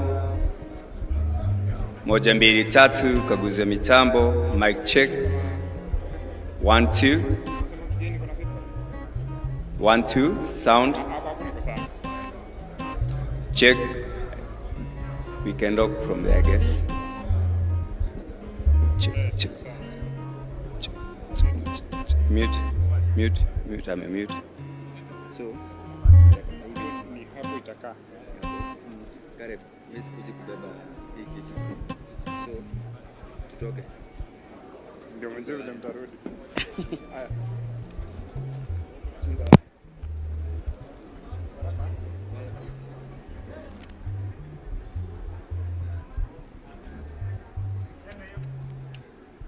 Kindly sound check, DJ.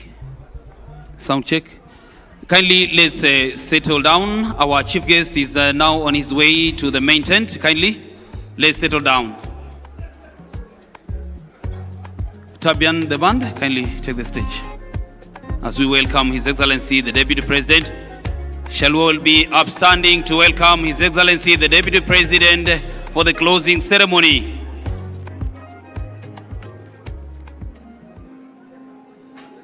Baba, we Baba, pokea sifa. Welcome, Your Excellency. Welcome, Your Excellency, the Deputy President of the Republic of Kenya. Baba pokea sifa. We Baba, we Baba, we Baba pokea sifa. Hakuna mwingine kama wewe. Baba pokea sifa. We Baba, we Baba, we Baba pokea sifa. Hakuna mwingine kama wewe. Baba pokea sifa. We Baba, we Baba, we Baba pokea sifa. Tunakuinua wewe Bwana. Baba pokea sifa. We Baba, we Baba, we Baba pokea sifa. Hakuna mwingine kama wewe. Thank you. Baba pokea Thank you, band. sifa. We Baba, we Baba. Thank you very much, Tabian Band, for that. Asante. Now we get ready for the national anthem as well as the East African anthem.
As we remain standing, Your Excellency, I would like to invite Mr. Kennedy Zungu and Sheikh Ali Abdi to lead us in a word of prayer. Bismillahirrahmanirrahim. Naanza kwa jina la Mwenyezi Mungu mwingi wa rehema na mwenye kurehemu. Ya Rabbi, tunakushukuru kwa kutufikisha ufanisi wa hafla hii muhimu ya ugatuzi ya Allah. Ubariki taifa letu, amani, upendo ya Allah. Ubariki Deputy President wetu Mustakinduri Kindiki pamoja na viongozi wote ya Allah. Uwabariki viongozi wetu ya Allah.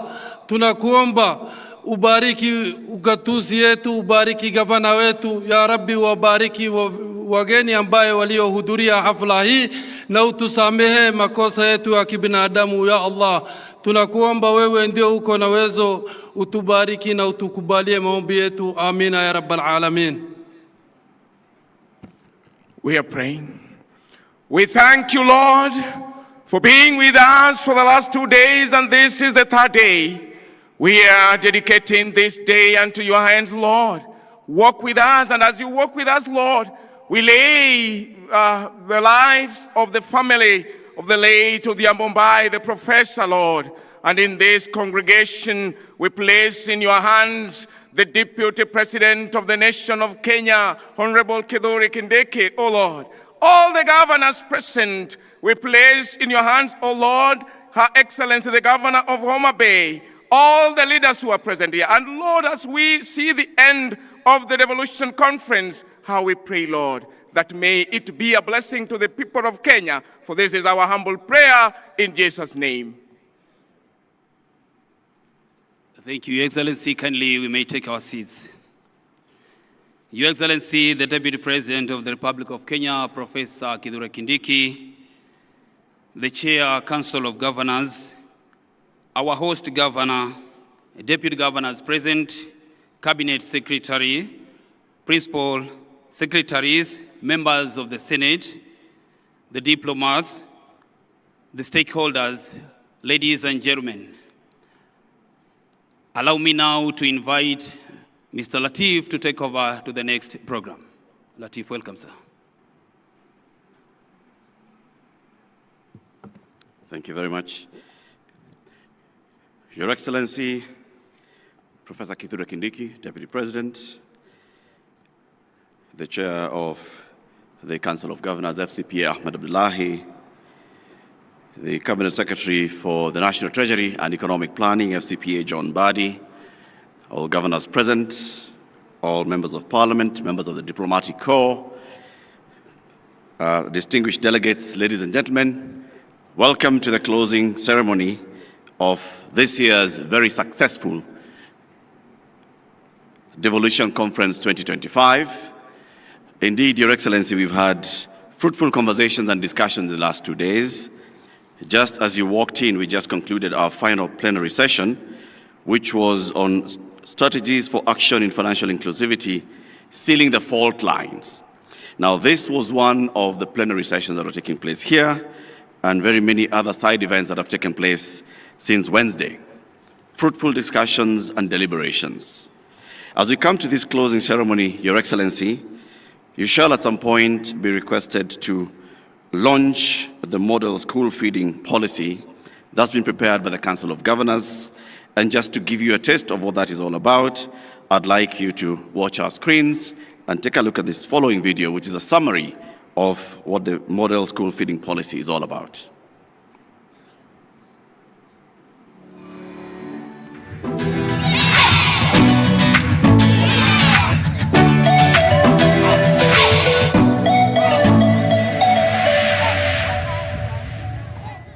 Each morning across Kenya, millions of children set off for school with dreams in their hearts.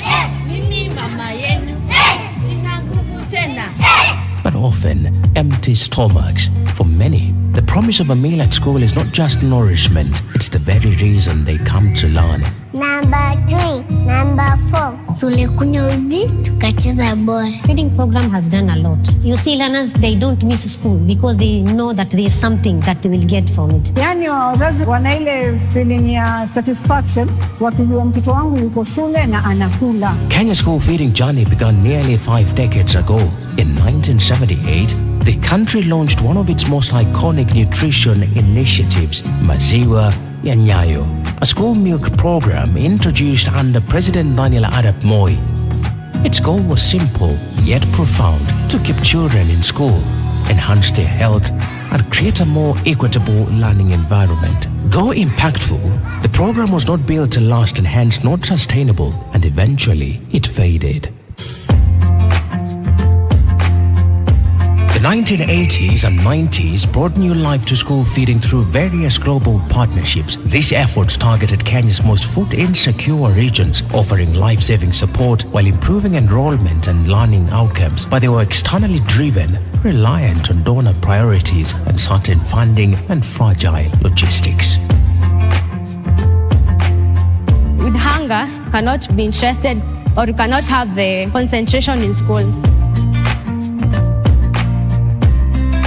In 2009, Kenya introduced a game-changing idea, the Homegrown School Meals Program, HGSMP. This approach linked learning with livelihoods, sourcing food locally, empowering farmers, and putting communities at the heart of the solution. Personally, kama mkulima, ningependa kusema kwamba hii program ya feeding imesaidia sana. At least tunaweza sema kwamba mkulima amepata faida kidogo. It proved that when we feed the children, we also feed economies and hope. The food is normally hot in lunch time. The parents have been playing a pivotal role. We have specifically picked on one parent who provides the school with Sukuma Wiki, and over the years we have never had any issue of a learner complaining about stomach problems. Community inasaidia kwa sababu mambo ya uji community ilikuwa inatoa. Wakati wa mchele sisi kama community tuliona mchele bila kitu kingine kuweka ndani haikuwa mzuri, basi tukakubaliana na wazazi wakuwa wanatoa maragwe. Sisi kama wazazi tunachangia pesa kidogo tu ili kuweza kusupport program ili watoto wetu wapate chakula kizuri zaidi, na tunafurahia kwa maana tunaiona. Kama school community tumeingia kwa mifuko zetu. At least tumenunua hizo like firewood, maji na kutafuta wapishi. The 2010 Constitution brought a new era, devolving early childhood development education (ECDE) to county governments, and they had the mandate and responsibility to design school feeding programs tailored to their unique context. Lunch nakulaga mchele na dengu na nani. Lunchtime I eat with my friends. Nikishiba naweza cheza na marafiki zangu. Counties across Kenya rose to the challenge with innovation, determination, and compassion. From Wajir to Embu, Kisumu to Kericho, Machakos to Mombasa, new models emerged, reflecting strong political will and local ownership to ensure the children of Kenya would be served nutritious meals that would keep them healthy and enhance their participation in school.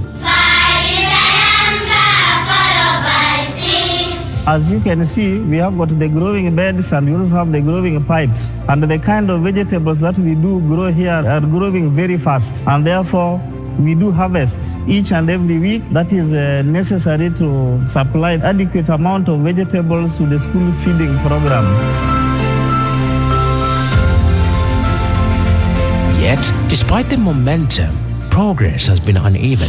Without a shared framework, many programs were inconsistently funded, poorly coordinated, and unsustainable across the counties. The harsh realities of rising food prices and cost of living, poverty, climate shocks, social cultural barriers, and infrastructure gaps widened the cracks. Without a harmonized approach, even the best intentions can fail to reach scale. Most of the challenges that we face is infrastructural, where even the primary school sections who don't have kitchen, they cook in the open. Sasa ninaomba nitengenezewe kitchen na majiko na nipewe kuni. That's why the Council of Governors, with the support of Food for Education, has developed a model county school feeding policy designed to be adopted across all the 47 counties. It is envisaged that with the full adoption by the counties, the policy stands to transform the lives of over 3 million pre-primary learners across the country. School feeding programs have consistently demonstrated their power to significantly boost enrollment and retention rates at the early learning level, underscoring the urgency and far-reaching impact of this noble initiative. Therefore, this is more than a document, it's a bold commitment, a promise to every Kenyan child that hunger will no longer stand in the way of their dreams. This model policy will guide many of the county governments which are yet to develop their own school feeding policies. As the Senate, we support this initiative by the Council of Governors and look forward to developing an overarching legislation to guide county governments on school feeding programs. This policy is built on 8 pillars designed to address critical areas such as 1. Social protection and inclusion. No child, regardless of where they are born, should be left behind. 2. Nutrition and health promotion. Because nutritious food means better learning, stronger bodies, and a brighter future for all children. 3. Community engagement. Parents, teachers, and local leaders are no longer bystanders but co-creators of solutions. 4. Infrastructure. Building kitchens, dining spaces, and clean water systems to support safe and dignified feeding environments. 5. Food storage, handling, and safety. Implementing quality control across the value chain from delivery to the child's plate. 6. Financing. Establishing innovative, sustainable funding models, including public, private, and philanthropic contributions. 7. Partnerships, harnessing the strengths of government, NGOs, the private sector, and local producers. 8. Governance, coordination, and accountability, promoting transparency, data-driven planning, and continuous evaluation across all levels of implementation. I would like to urge the various government agencies involved that, if possible, they should support school feeding programs because it is very helpful to the learners. Wazazi wengi walilikubali hili swala na sidhani kama kuna mzazi analipinga. This benefits our children. I, being a parent, it benefits my child. So I am game with it. I am in for it. So Governor, nawaomba kumbatieni hii kitu kwa moyo wenu msafi kabisa na mutaona matunda yake. This is Devolution's moment, a moment to unite all the 47 counties under a bold and shared vision to nourish every child, fulfill dreams, and empower communities to build a nation where food is not a privilege but a right. Because no child, regardless of their background, should be left behind due to classroom hunger.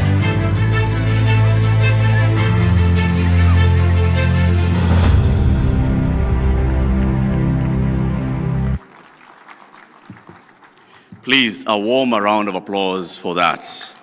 Your Excellency, as you see, when we invite you here to come and launch, you will be launching something that's a game changer.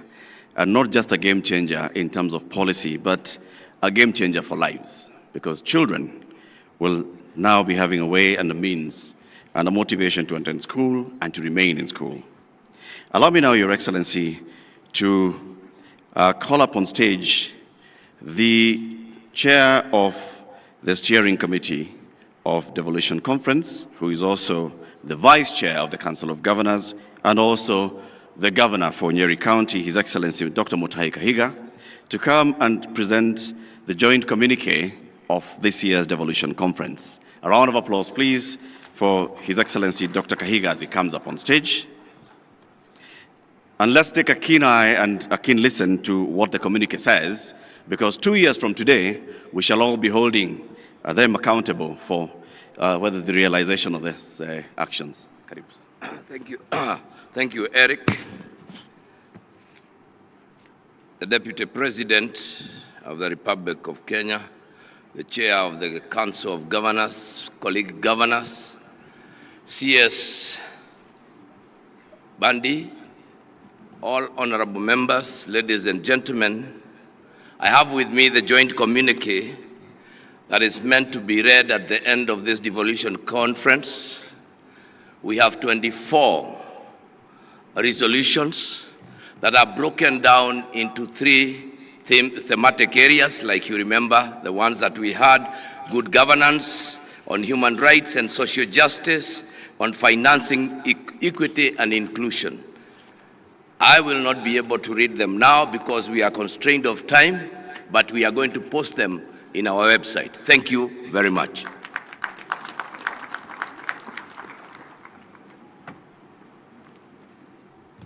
Thank you, Your Excellency, Dr. Kahiga.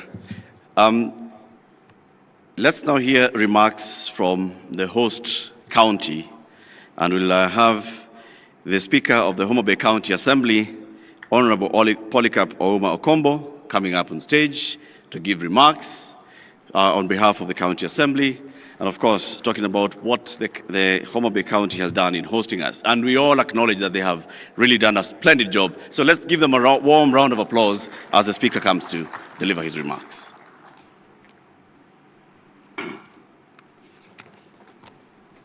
To the Deputy President, allow me to ride on the protocol as already been established, and also allow me to welcome you officially to Homa-Bay County, the land of endless potential. The past 2 days, the pioneers of devolution has been in this podium, and they have made remarkable remarks as far as devolution is concerned. So I wouldn't want to talk too much to contradict them, since most of what the county assemblies were advocating for had been well articulated by our able chairman of the CAF, who is also the Speaker of the Kwale County, where the issues were revolving around the World Fund, MCA's pensions, and also financial independence. Your Excellency, our role as the County Assembly are only 3, which is legislation, oversight, and representation. In Homa-Bay County, in the recent past, we have come up with many policies and many bills that has always supported Her Excellency the Governor to implement some of our promises to the voters and enable the devolution to work. Chief among them, there are about 14, but chief among them, if you have been touring Homa-Bay County since you were here, and you've seen how our beachfront is coming up and is looking nice, we came up with Homa-Bay Lakefront Development Corporation bill that has now enabled Our Excellency to fulfill our dream of making Homa-Bay County a city.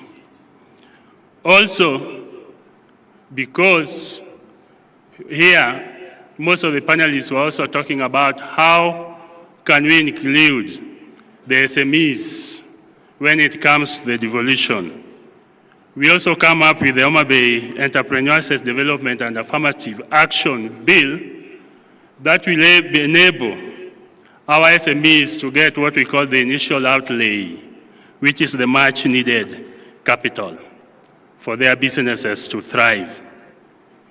Your Excellency, the Deputy President, down here, we normally believe that Baba is always right. When he did talk about the oversight of the governor and the county executive, he did mention that he would like this to be done at the assembly level, where we invite the governor and the executives. And it has been a controversial topic since yesterday. And even the panelists that have spoken some few minutes ago have also alluded to it. I can reliably assure you that we, as the Assembly, normally invite the executive and the different committees to oversight them at the primary level. What now remains, after giving clear reports on our recommendation, is now the implementation of these reports.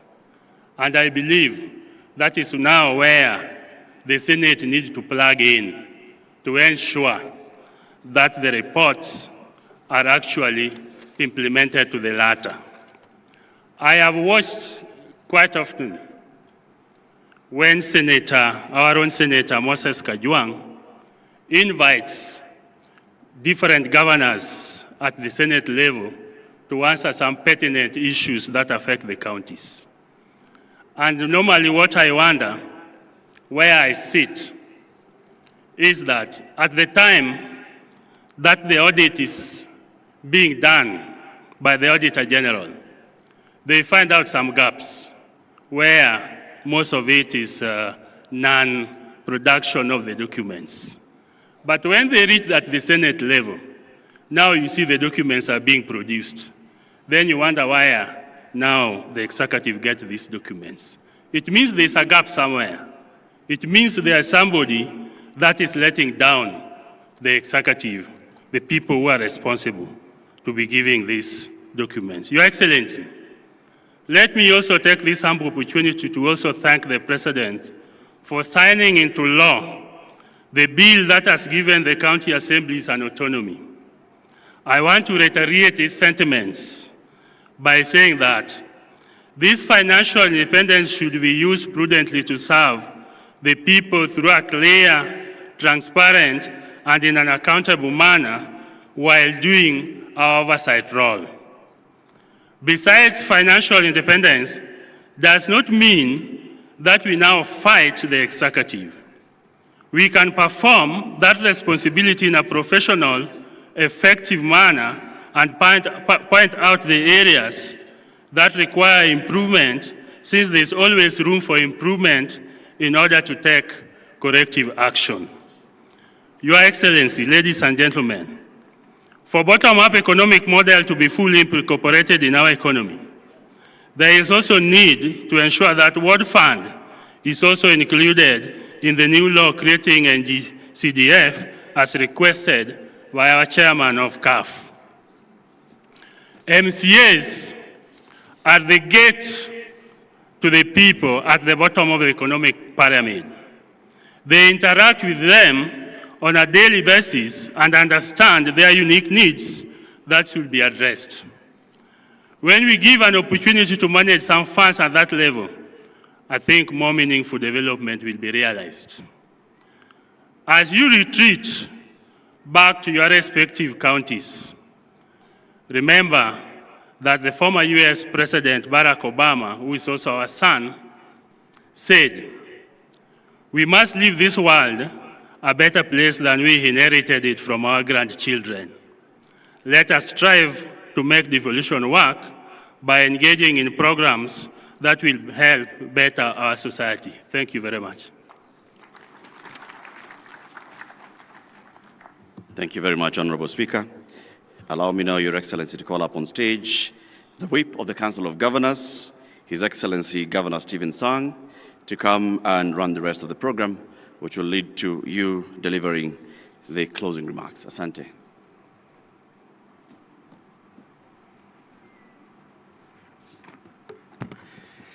Your Excellency, the Deputy President, Professor Kithure Kindiki, the Chair of Council of Governors, the host governor, all Excellency Governors, colleagues, ministers present, and all delegates, on behalf of the Council of Governors, we want to take this opportunity to thank all of us for taking time to attend this Devolution Conference. We want to thank the President of the Republic of Kenya. We want to thank you, Your Excellency, the Deputy President.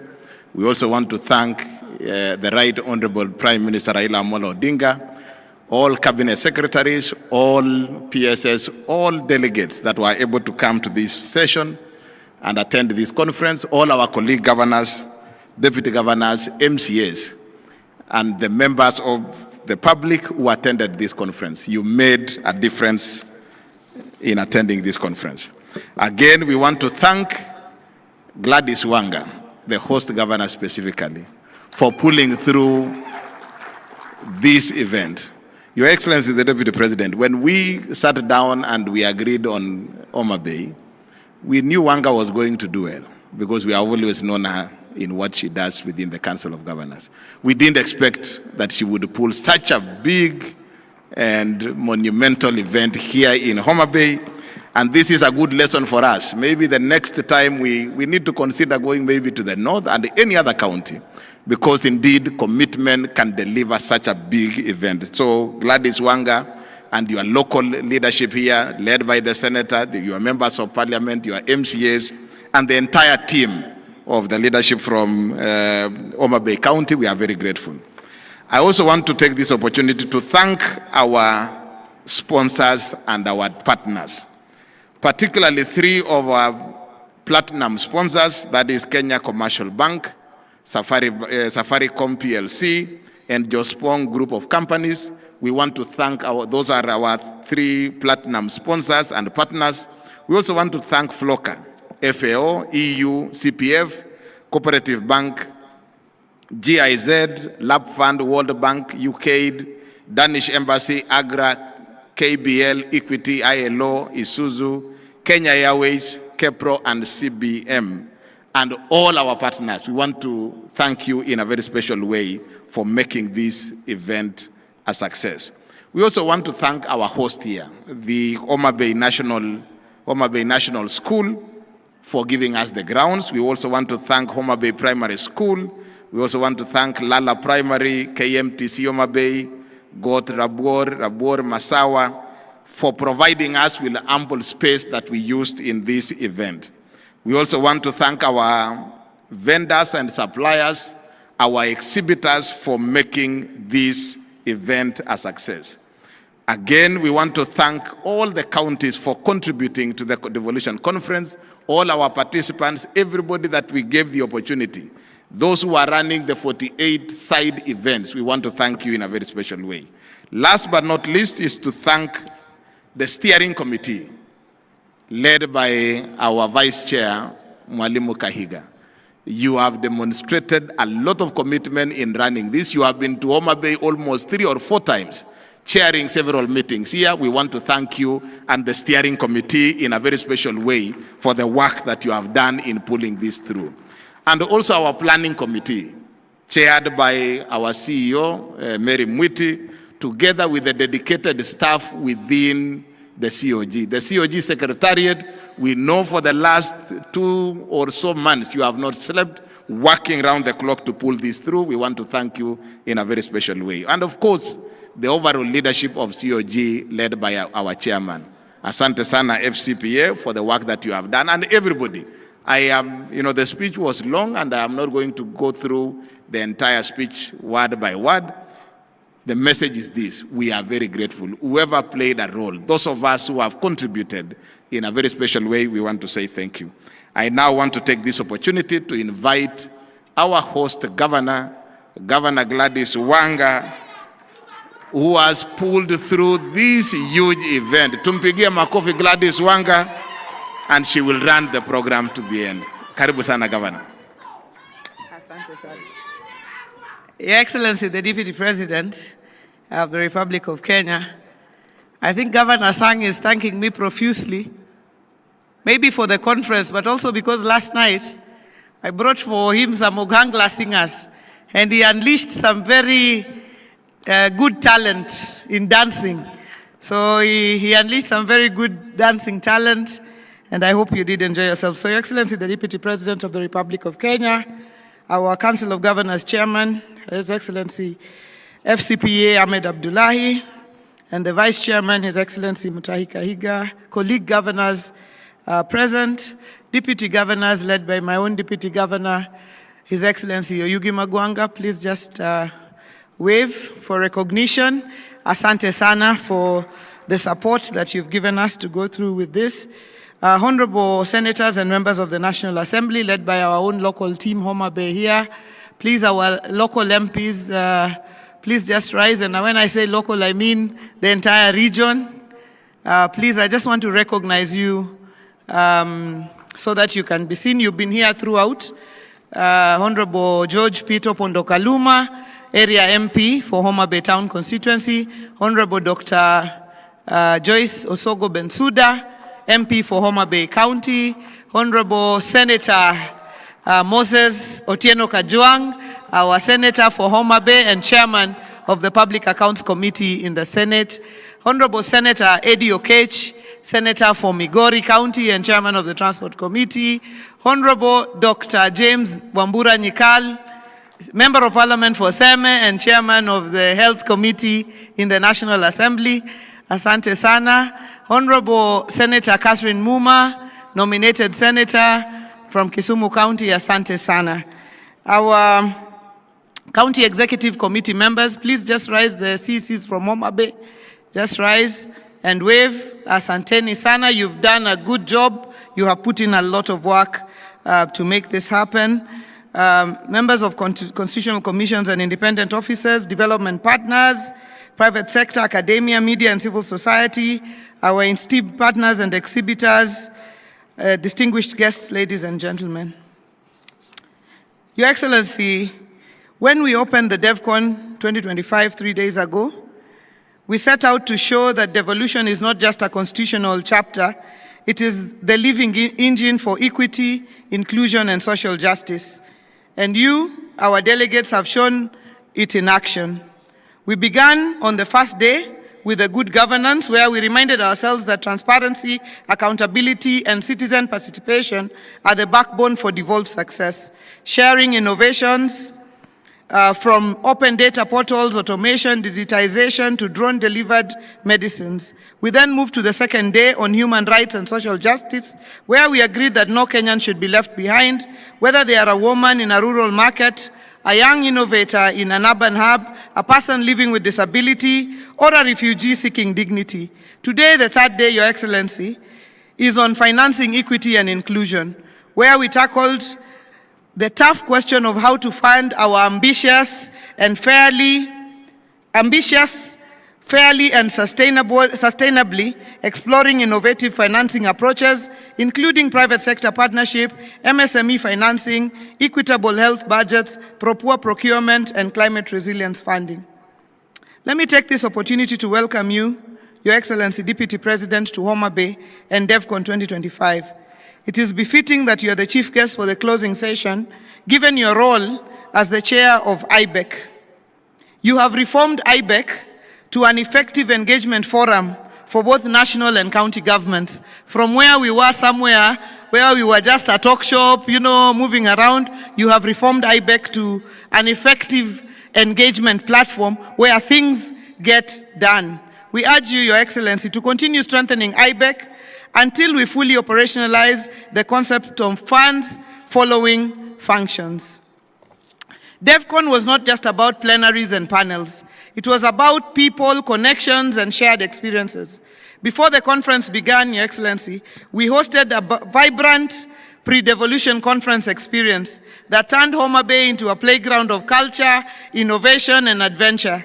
Delegates witnessed the bold creativity of our youth at the Innovate 254 hackathon, felt the thrill of skating and bicycle racing through our streets, and embraced the rhythm of the Bay with spirited boat racing and island hopping from Rusinga to Takawiri on the water bus.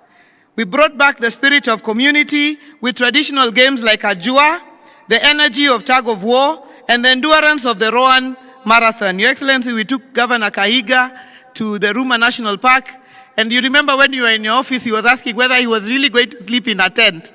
He truly slept in a tent, and he realized he could sleep actually and wake up in the tent and still be here for the conference.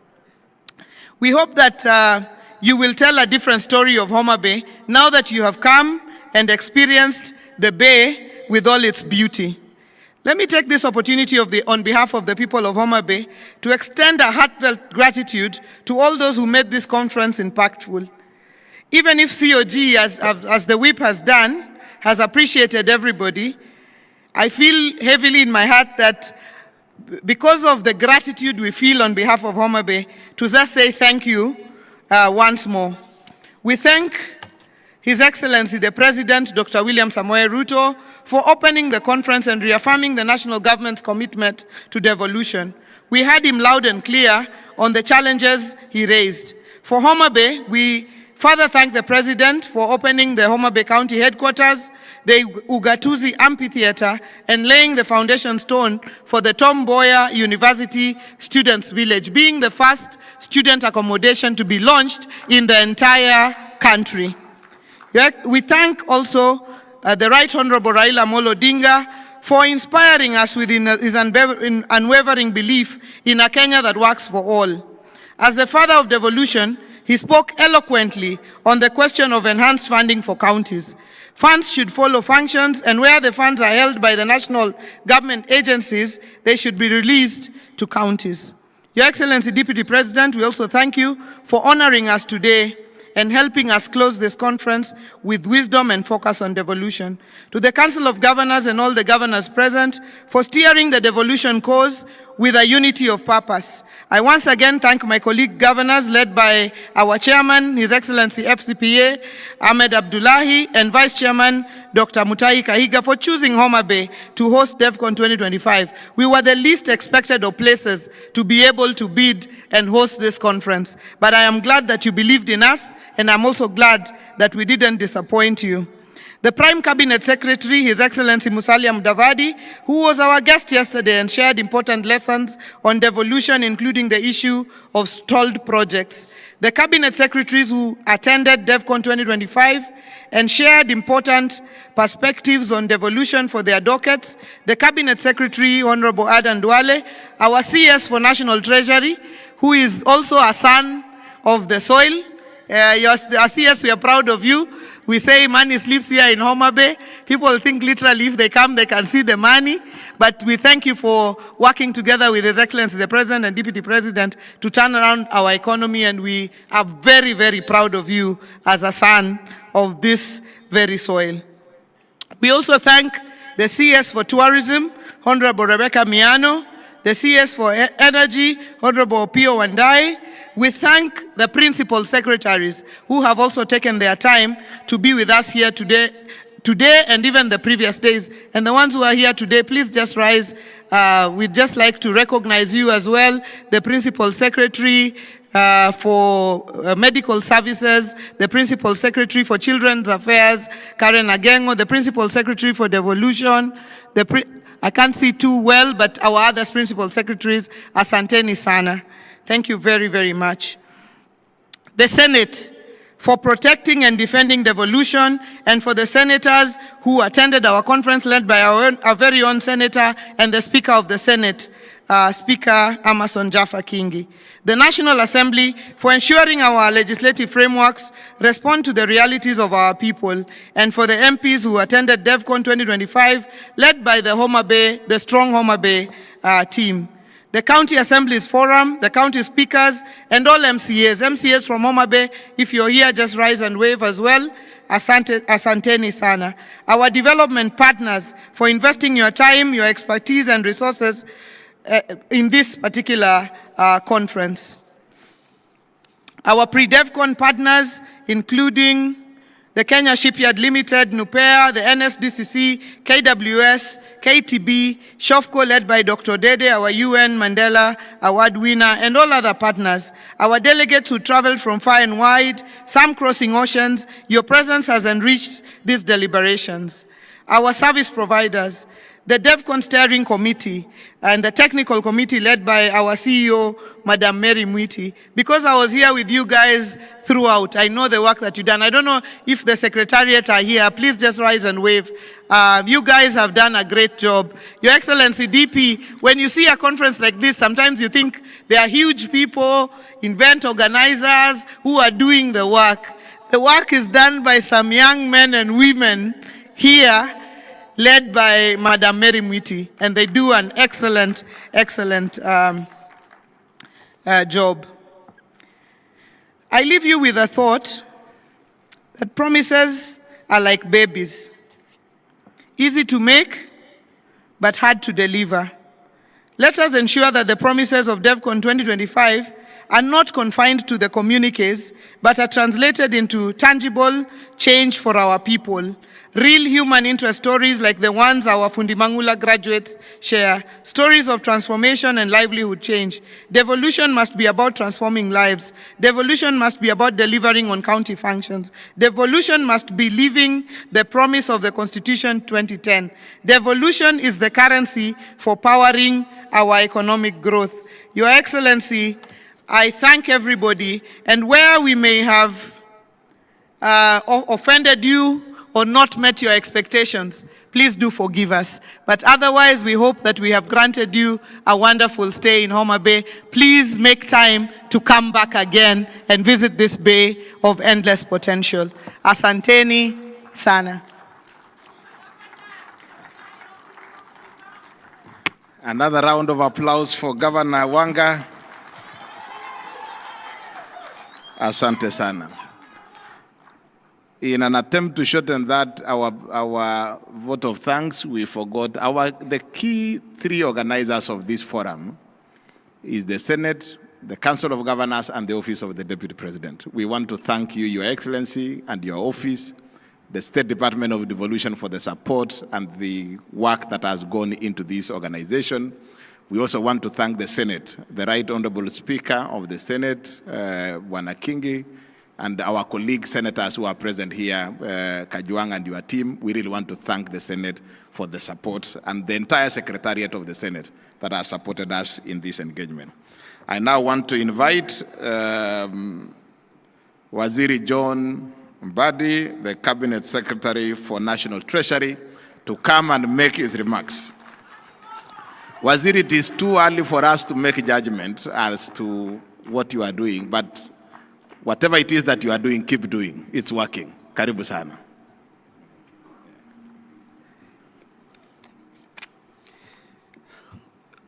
Your Excellency, the Deputy President of the Republic of Kenya, Professor Abraham Kithure Kindiki, the Honorable Chair of the Council of Governors, Honorable Governors present here led by the host Governor Gladys Wanga, Honorable Members of Parliament, both the National Assembly and the Senate, Honorable Speakers of County Assemblies, distinguished officers from the national and county governments, representatives of the civil society organizations, development partners, members of the private sector, fellow Kenyans, good afternoon. It is my honor to be present at this Devolution Conference, which has adopted a theme for the people, for prosperity, devolution as a catalyst for equity, inclusion, and social justice. Authentic inclusion must promote the participation of the people. Broadened participation that is in line with the principle of prudent management of public resources dictates that we move from the national space and engage at the devolved space where the people are. When you communicate clear and progressive messages, as has been done by the presidency, you find wide support by those who mean well for the nation. And of course, in a big nation like ours, you can't also fail to find the bad apples. A few people will never believe that the country is moving forward, and you will see them all over the place. You'll find them even outside the country, stationed there to talk negatively about the country. But we live with such people amidst us. This is why this conference theme aligned fairly well with the theme for the budget statement for the financial year 2025-2026, which I read on 12th of June 2025, that is, stimulating sustainable economic recovery for improved livelihoods, job creation and business, and a national prosperity in line with the bottom-up economic transformation agenda. This national administration's commitment to devolution is evident.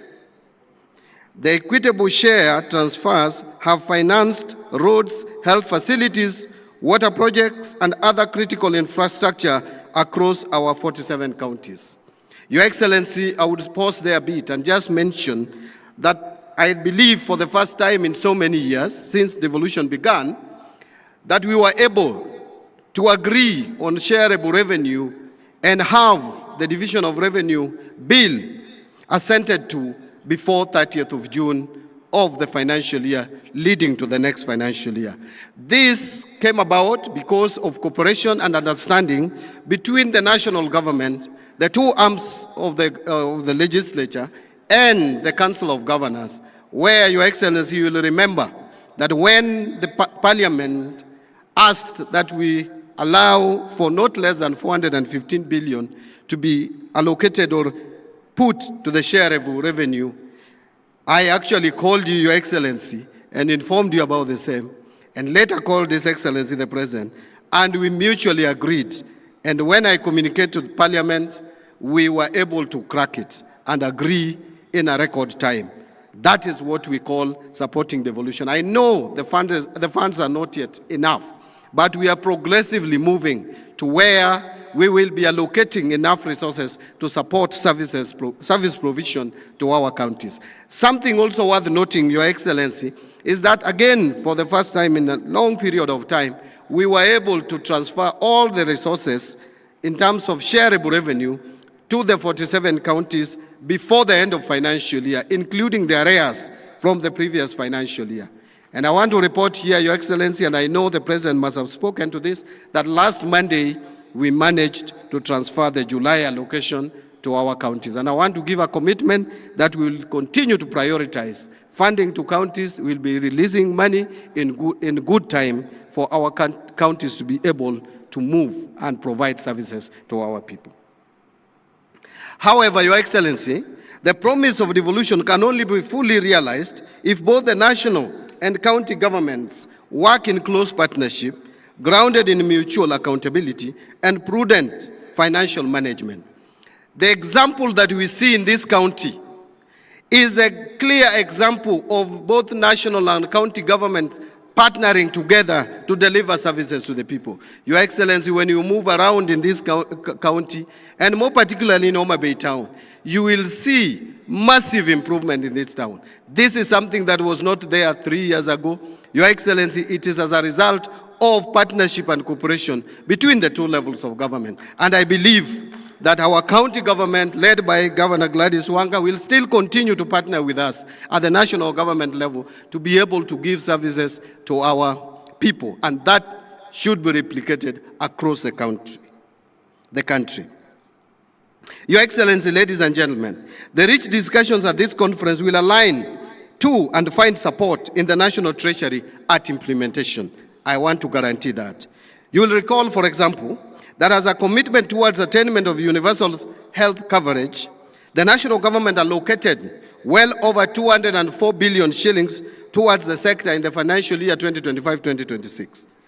To promote inclusive development, the National Treasury has been implementing a number of initiatives, such as the Kenya Rural Financing Inclusion Facility Project, Credit Guarantee Scheme targeting the MSMEs, and establishment of Kenya Mortgage Refinancing Company targeting to support the affordable housing program.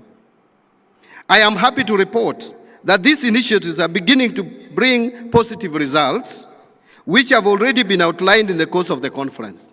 Allow me, however, to highlight one initiative, that is financing climate action. Through this program, Your Excellency, the National Treasury has disbursed well over 7 billion shillings to 47 counties as part of the second tranche of the County Climate Resilience Investment grants under the Financing Locally Led Climate Action Program, otherwise known as FLOCA. This substantial investment marks a significant milestone in Kenya's climate financing architecture, reinforcing the country's commitment to locally led, community-driven climate action. Supported by the government of Kenya, the World Bank, and the governments of Germany, Sweden, Denmark, and the Netherlands, the county climate resilience investment grants respond to the urgent need for effective, locally led climate actions. The funding allows county governments to operationalize their county climate change action plans and invest in priority climate resilience initiatives which are tailored towards unique climate vulnerabilities, ultimately advancing a more sustainable and climate secure future for all of us. I lay emphasis on this initiative as I mentioned that the CCRI grants represent a bottom-up approach. More specifically, it adopts this approach to climate finance, enabling county governments and local communities to take the lead in designing and implementing tailored projects that address local climate risks and build climate change resilience for long-term sustainability. This disbursement for the financial year 2025-26 will empower communities most vulnerable to climate change to drive sustainable development and long-term resilience. Our progress speaks volumes, and to date, the program has achieved remarkable national coverage, reaching 1,137 wards out of 1,450 ward target, which is a performance of 78.4%. Each new ward represents another community equipped to write its own climate resilience story. Your Excellency, ladies and gentlemen, in the education sector, the national government has committed to continue undertaking education reforms, expanding infrastructure in all learning institutions, and strengthening linkages between industry and training institutions in order to enhance access to education at all levels. Priority will be given to recruitment and training of teachers, enrollment of school children of pre-primary age in schools. In recruitment and training of teachers, Your Excellency, this audience will appreciate that this government made a promise to employ 100,000 teachers in 5 years. As we speak, the performance level is at 76%. 76,000 teachers have been recruited, and we plan to recruit additional 24,000 in December and January, completing the 100% way ahead of the targeted time period. We will be expanding school feeding program or supporting expansion of school feeding program and providing learners with day meals. Construction and equipment of TVET institutions in 52 constituencies is ongoing, equipping 72 existing TVET institutions, recruiting 2,000 technical trainers and instructors, and establishing incubation centers in every TVET institution, and online learning in TVET institutions and universities. Your Excellency, allow me to highlight a few more issues on devolution as a catalyst for prosperity. By bringing resources, decision-making, and services closer to the people, devolution has opened new pathways for inclusive growth, job creation, and equitable development across all 47 counties. It has enabled previously marginalized areas to access infrastructure, health services, education, and economic opportunities, narrowing the historical inequalities that have long been hindered national cohesion. When effectively managed, devolution becomes an engine that not only drives economic expansion, but also ensures that prosperity is felt in every village, in every town, and every community across our nation. However, in order to continue to achieve this prosperity, public finance management reforms is critical in both levels of government. The National Treasury established the Public Financial Management Reforms Secretariat to coordinate public finance management reforms at both levels of government. The overall objective of the reforms is to achieve a public finance management system that promotes transparency, accountability, equity, fiscal discipline, and efficiency in the management and use of public resources for improved service delivery and economic development. Currently, the Secretariat, through the implementing counties and MDAs, are implementing PFM reform strategy of 2023-2028. Some of the reforms we are advocating and requesting for collaboration from the county governments include compliance with the fiscal responsibility principles as set out in the Public Finance Management Act, Cap 412A, full rollout and implementation of the tariffs and pricing policy, and implementation of the national policy on enhancement of county government's own source revenue. Specifically, on the management of wage bill, the National Treasury has supported the re-engineering of Human Resource Information System Kenya. The system is meant to consolidate human resource data in the public service data and put in place effective wage bill controls. Your Excellency, as I conclude, I would like to appeal to greater collaboration with the county governments and the other stakeholders on the following few areas. Number one, I want to speak to Parliament first. To Parliament on fast-tracking enactment of the County Government's Additional Allocation Act. As you are aware, Your Excellency, delays in enacting the County Government's Additional Allocation Bill have become a perennial problem, leading to late disbursements, disruption in service delivery, and low absorption of additional allocations at the county level.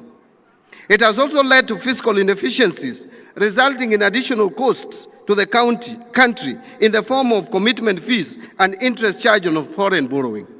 To this end, I would like to call upon Parliament to support the executive and the county governments in fast-tracking the bills to ensure that they are disbursed and absorbed in a timely manner.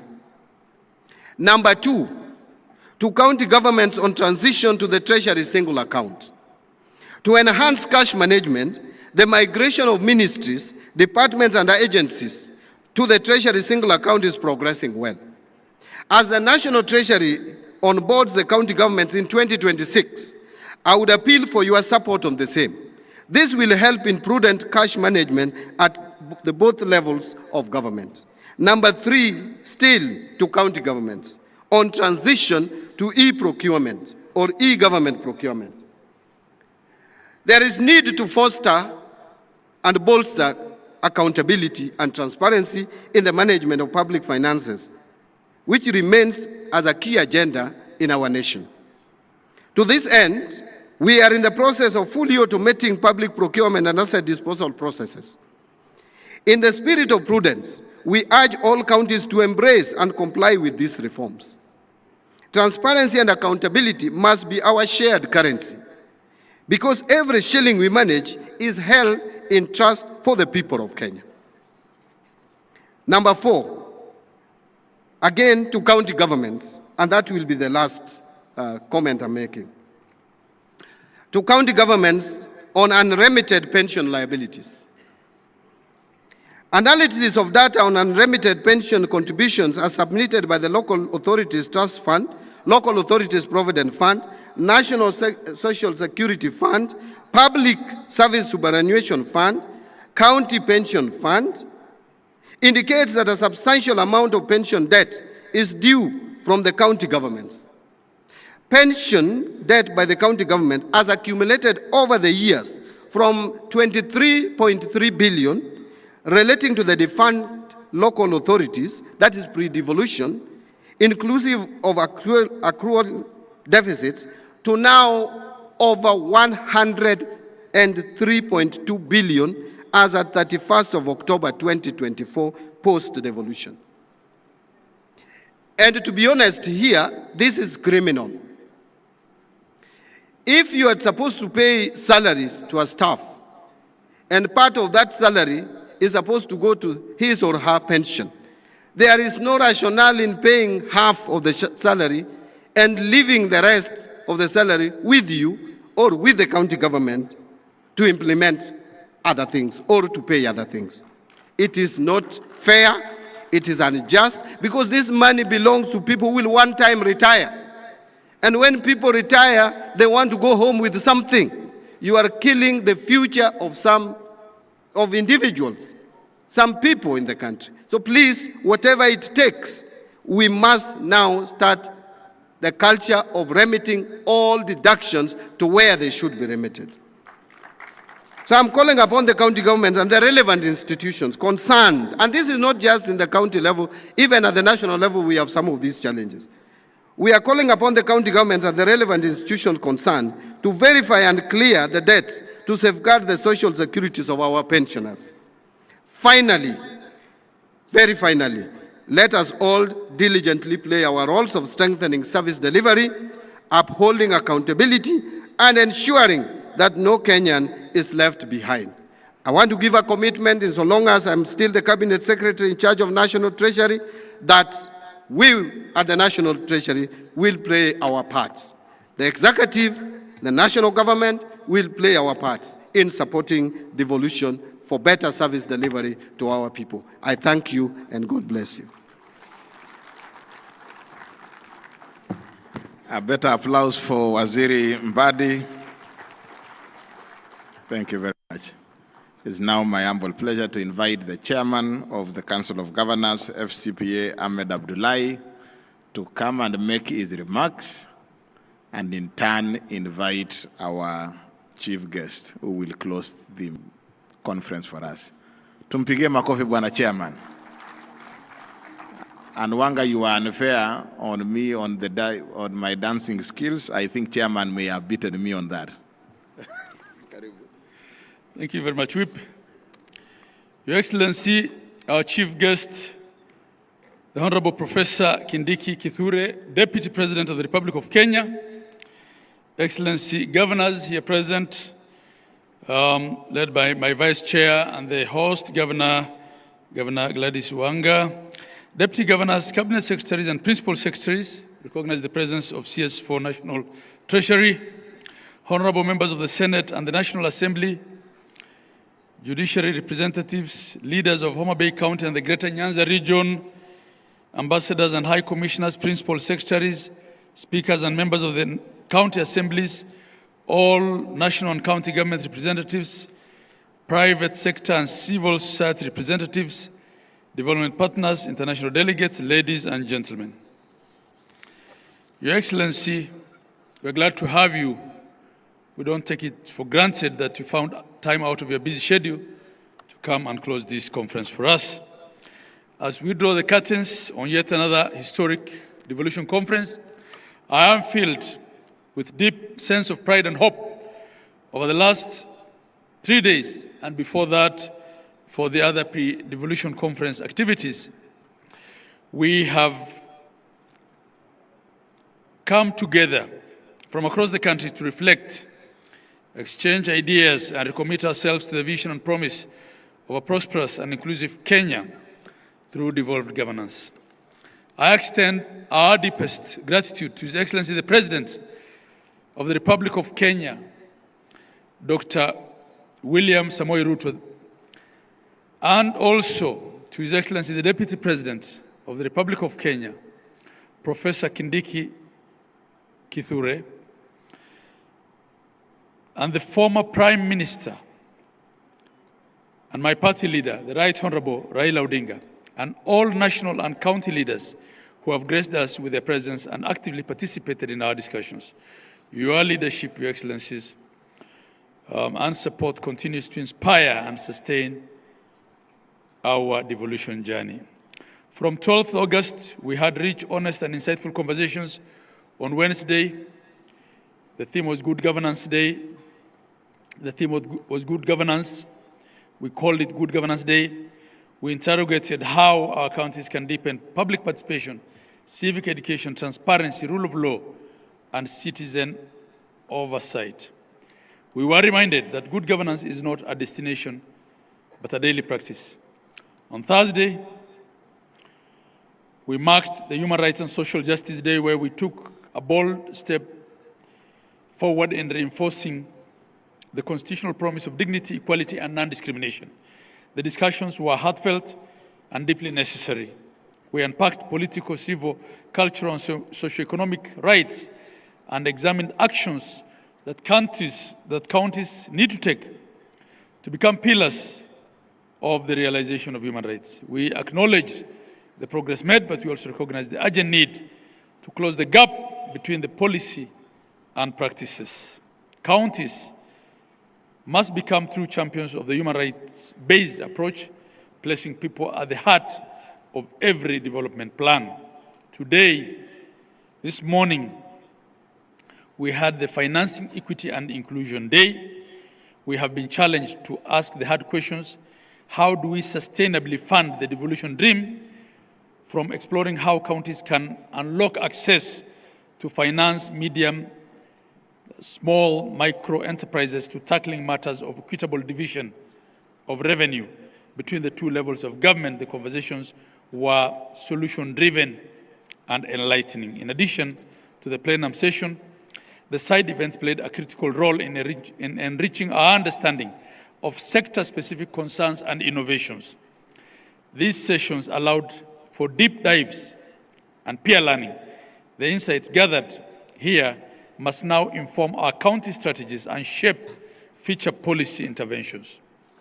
Your Excellency, distinguished guests, ladies and gentlemen, what has been clear throughout this conference is that devolution is not just a governance system, it's an lived experience. It is our mothers receiving maternity care at local health centers. It is our young entrepreneurs accessing credit for their agribusiness. It is our children accessing the best education. The resolutions we have adopted are not just words on paper. They are a call to action, a call to all of us, as leaders and public servants, the civil society, the private sector, and the Kenyan citizen, to uphold the constitutional spirit of Article 174 and make devolution work in every corner of this republic. As we leave Homa-Bay and return to our respective workstations, may we carry with us the spirit of this conference and a renewed energy, a sharper vision, and a wavering commitment to serve.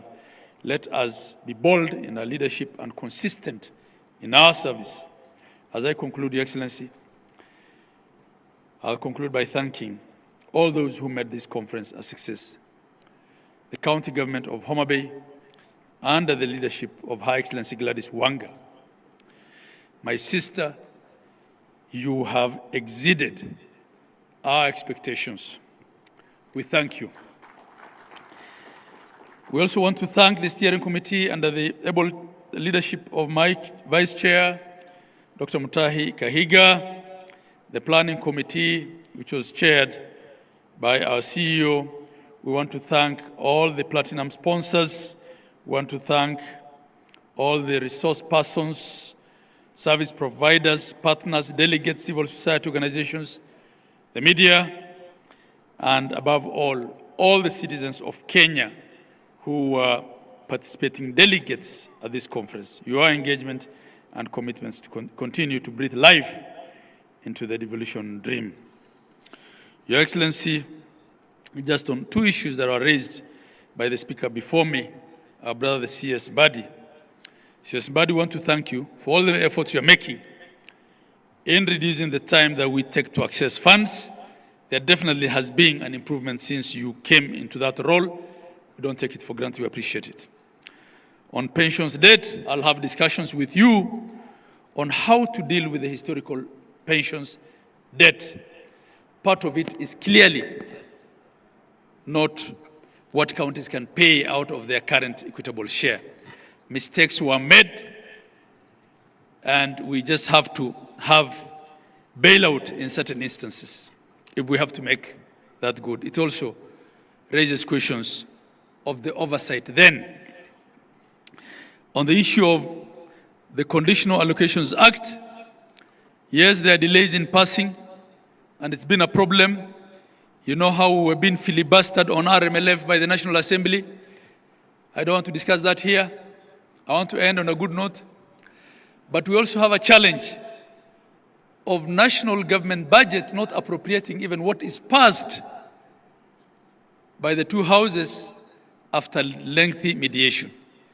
So we have a County Additional Allocations Act, which then allocates us funds that we can't access because they have not been appropriated in the national government budget. I think those are conversations we will have. At this point, I want to invite Your Excellency, the Deputy President, to address us. Your Excellency, you have brought professionalism and a voice of reason into that office. From an IBEC that we dreaded to one that we look forward to attend, I must thank you, Your Excellency. Asante sana. No wonder you are a professor. Karibu ndugu yangu. Thank you very much, Your Excellency.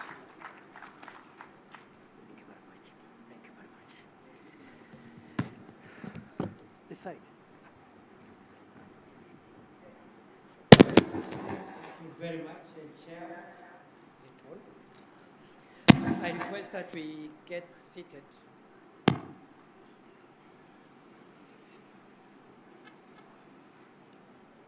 Colleagues and friends, it's very challenging to speak the very last after 3 days of hard work, because delegates would want to get home, and the law of diminishing returns is at work. But it's also an opportunity and a benefit, because for the same reason that we all want to get traveling home, concentration capacity is at its lowest, and therefore the last speaker can get away with anything. It is with great optimism I deliver these remarks at the conclusion of a very successful 9th Devolution Conference held in this beautiful and vibrant county of Homa-Bay. I commend the Homa-Bay County for once again demonstrating its capacity to host national events with excellence and distinction, having only recently hosted the 2025 Madaraka Day celebrations with remarkable success. The warmth of the people of Homa-Bay, the efficiency of the leadership of Homa-Bay County, and the flawless logistical arrangements enjoyed here speak volumes about what devolution can achieve. This conference, therefore, comes at an opportune time, resonating with the hopes and dreams of every resident of this county, for its testament to the true spirit of devolution and the vision of equal development and opportunity across the length and breadth of this great Republic of Kenya. Ladies and gentlemen, friends and colleagues, over the past 4 days, the 9th Devolution Conference has served as a critical policy forum, facilitating evidence-based dialogue, peer learning, stakeholder reflection on the trajectory of Kenya's devolution agenda. Participants have rigorously interrogated data, shared subnational innovations, synthesized citizen feedback, and reaffirmed our collective commitment to embedding equity, inclusion, and social justice into the fabric of the devolved government's structure. The 9th Devolution Conference has brought into sharp focus some of the most enduring and structural challenges facing devolution today. Significantly, the deliberations have been grounded in data, participatory evidence, and collaborative results. Additionally, this conference has served as a mechanism of accountability, reaffirming that devolution is more than a constitutional aspiration.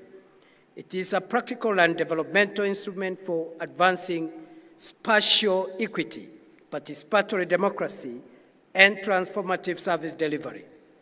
In so doing, the conference has underscored the future of devolution lies in institutional innovation, shared responsibility, and policy execution that centers on the citizen. The deliberations of this conference were structured under particular themes. The good governance theme reaffirmed a central truth that public participation, civic engagement, social accountability, and fidelity to the rule of law are not just discretionary ideals. The deliberations on human rights and social justice brought into sharp focus the imperative of embedding a rights-based approach within our devolved governance structures. As we bring this year's devolution conference to a close, I reaffirm the national government's unwavering commitment to strengthening devolution, because devolution remains our most powerful tool for driving inclusion, equity, and social justice for us prosperous Kenya. I commend the National Treasury for maintaining a strong disbursement performance despite the prevailing fiscal situation. And as the Minister has said, as of end of June 2025, all the disbursements, including the arrears of the previous financial year, have been settled. I encourage continued collaboration of the national and county governments in the execution of key priority projects that we are partnering to deliver. For example, the county aggregation and industrial parks, which remain a critical anchor to the job creation agenda. In the health sector also, through the partnership of both levels of government, Kenya has now enrolled in excess of 25.5 million residents under Taifa Care, administered by the Social Health Authority, SHA. This is a major step towards achieving universal health coverage. The national government will be reaching out to county governments to activate a joint plan to engage our young people in targeted interventions. The young people of Kenya have expressed their reservations with the government's speed and efficiency in executing the agenda for job and income opportunity creation. Tied to these reservations are concerns relating to integrity and transparency and accountability. There is need, therefore, for greater level of engagement with our young people, and I commend this conference for starting the conversations with and involving the young people. And I hope this will be a culture in our country so that going forward we can have regular sessions of engagement across generations, across gender, across other divisions to build a stronger country. Going forward, the youth will play a very important role in Kenya's social transformation. And therefore, we hold them dearly as part of our endeavor to create national solutions for the problems facing our society today. The government does not brush over the concerns raised by young people. Instead, we are committed to securing spaces for dialogue and continuous consultations to ensure that we enhance trust in the institutions of government. And when I say government, it is the two levels of government. This we must do in concert not in confrontation. Distinguished guests, fellow leaders, friends of devolution, fellow countrymen and friends, allow me to end my remarks by just off the cuff saying that, in summary, the things that will underpin our progress as a nation going forward into the 21st century, in my view, the place of young people, the youth of the nation and the youth of this continent, will be critical in underwriting and defining our common future. So as we even center devolution on the people and on the citizen, the young person, the youth, for various advantages that they hold against other generations, they will play a very important part in defining our common future. Technology will also play an important part. And finally, to bridge the resource and financing gaps that we are experiencing in the public sector, in the two levels of government, the three arms of government, the partnerships between the public and private sector in terms of raising resources and financing the provision of services and projects is going to be critical. And therefore, the youth, technology, and partnerships will define Kenya's and Africa's 21st century. Secondly, I say this without any fear of contradiction, that of all the innovations of the Constitution of Kenya 2010, the most profound innovation and the crown jewel of our current Constitution is devolution. And this is a good opportunity, therefore, to pay tribute to a great son of this county, the late Dr. Crispin Homa-Bay, who laid his life in the fight for a devolved Kenya and a more equitable Kenya. And I have had the moment to witness the remembrance that has been placed by the county government of Homa-Bay and the Council of Governors at the Bay in honor of a great son of Homa-Bay, Dr. Crispin Homa-Bay. May his soul rest in eternal peace. I am also conscious of the milestones we have achieved in the last so many years under this devolved system. The structures and the relationships among institutions are work in progress, and there are a lot of positive stories around devolution. The latest achievement has been the signing into law of a bill granting financial autonomy to our county assemblies so that they can provide effective, as opposed to vindictive, oversights over the executive at the county level. We hope that the county assemblies will use those resources to perfect their constitutional role of oversight and also of representation and legislation. The threats that face us going into the 21st century, number one is corruption and abuse of resources meant for the provision of public services, and this affects both levels of government, the national government and county governments. It affects all the arms of government, the executive at both levels, the legislature at both levels of government, and the judiciary, which is not devolved. No one is spared. It affects and it has permitted into private sector, civil society, academia, and into the citizenry of our country. And time has come for us to face head-on the threat of corruption and the danger it poses for the sustainability of our democracy and of our country.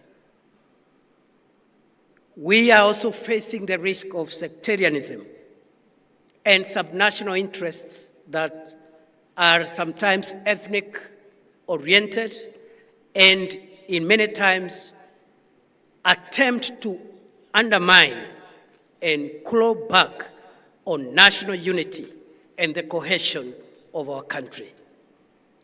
We must also be alive to the grave risk posed by violence and extreme behavior that is processed through violent means. And therefore, violent extremism today is not around religious fundamentalism only, but we are witnessing also political intolerance and extremism, where disagreements on national issues, including national problems, are processed through violent behavior. That, in my very humble submission, fellow Kenyans, poses grave danger to the sustainability of Kenya and Africa as we move to the 21st century. Therefore, the triple risks of corruption, sectarianism, especially ethnic sectarianism, and violent extremism, including politics and political issues being processed through violence, those three risks stand on the way to our prosperity as we look into the 21st century. But as I have said, good people, we have the benefits, the advantage, the resources, and the largesse of a huge and educated young population, a hub for technology and innovation in our country, and the growing harmonization of the resources across public and private sector to produce enough resources to deliver services.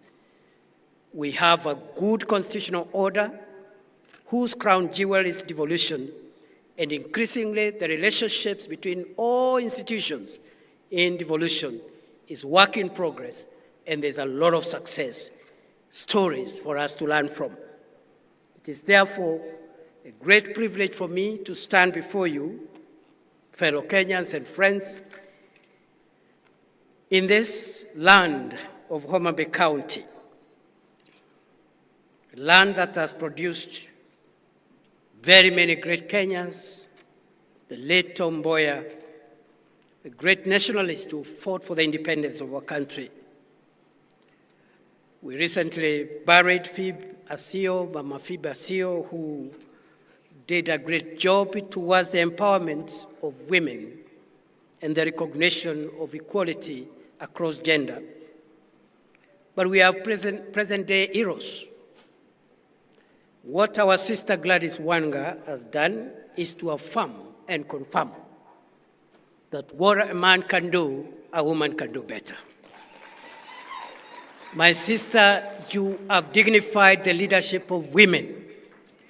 Going forward, let there be no doubts about what a woman can do as a leader. We applaud you, and you're a good example to our sisters and our daughters, so that we can know that a woman is just as good, if not better, a leader than the rest of us. So thank you very much, Gladys. But we have our great son here of Homa-Bay, John Buddy, the first National Treasury Minister from this region, courtesy of President William Ruto. The first National Treasury or Finance Minister from this part of the world and this part of the country, who in a record 1 year has turned around, demystified the National Treasury, simplified the complexities around public finance in the National Treasury. And with the support of the President and the rest of his colleagues, those of us who sit with him in cabinet, John Buddy is on the way, is on the road, in my estimation, of becoming perhaps one of the best finance ministers Kenya has ever had. Thank you, John. You have our support. I know we have other leaders here.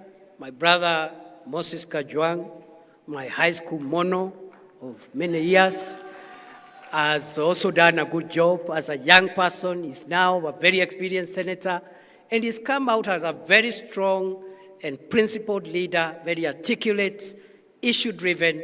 He's never petty. I salute you, Senator Moses Kajwang. And I think Homa-Bay has done very well. We have our colleagues in the National Assembly, all of them great people in their own right. But because we are in Homa-Bay town, the contribution of George Opondo Kaluma as a parliamentarian has been quite profound. We salute you, Mheshimiwa Kaluma, and the other colleagues from this region. You've done us proud. I have many things to say about Homa-Bay and the people around here. And, I agree, actually, as Gladys keeps on mentioning, this is the county of endless potential.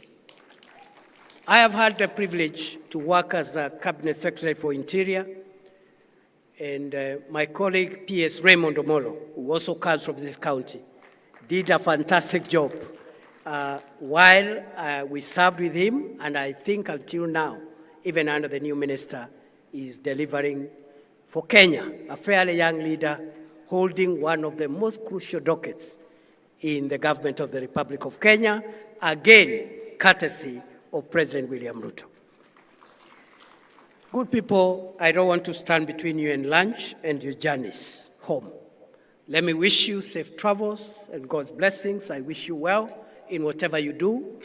I pray that when you get home, you'll find your family safe, and we will continue interacting even more. Thank you, Homa-Bay County. Thank you, Council of Governors. Thank you, all partners. And thank you, all colleagues who have made this possible. Thank you. God bless you, and God bless Kenya.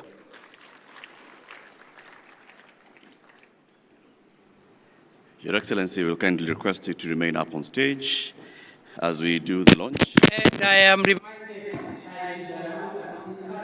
now that the 9th Biennial Devolution Conference is now officially closed. Thank you.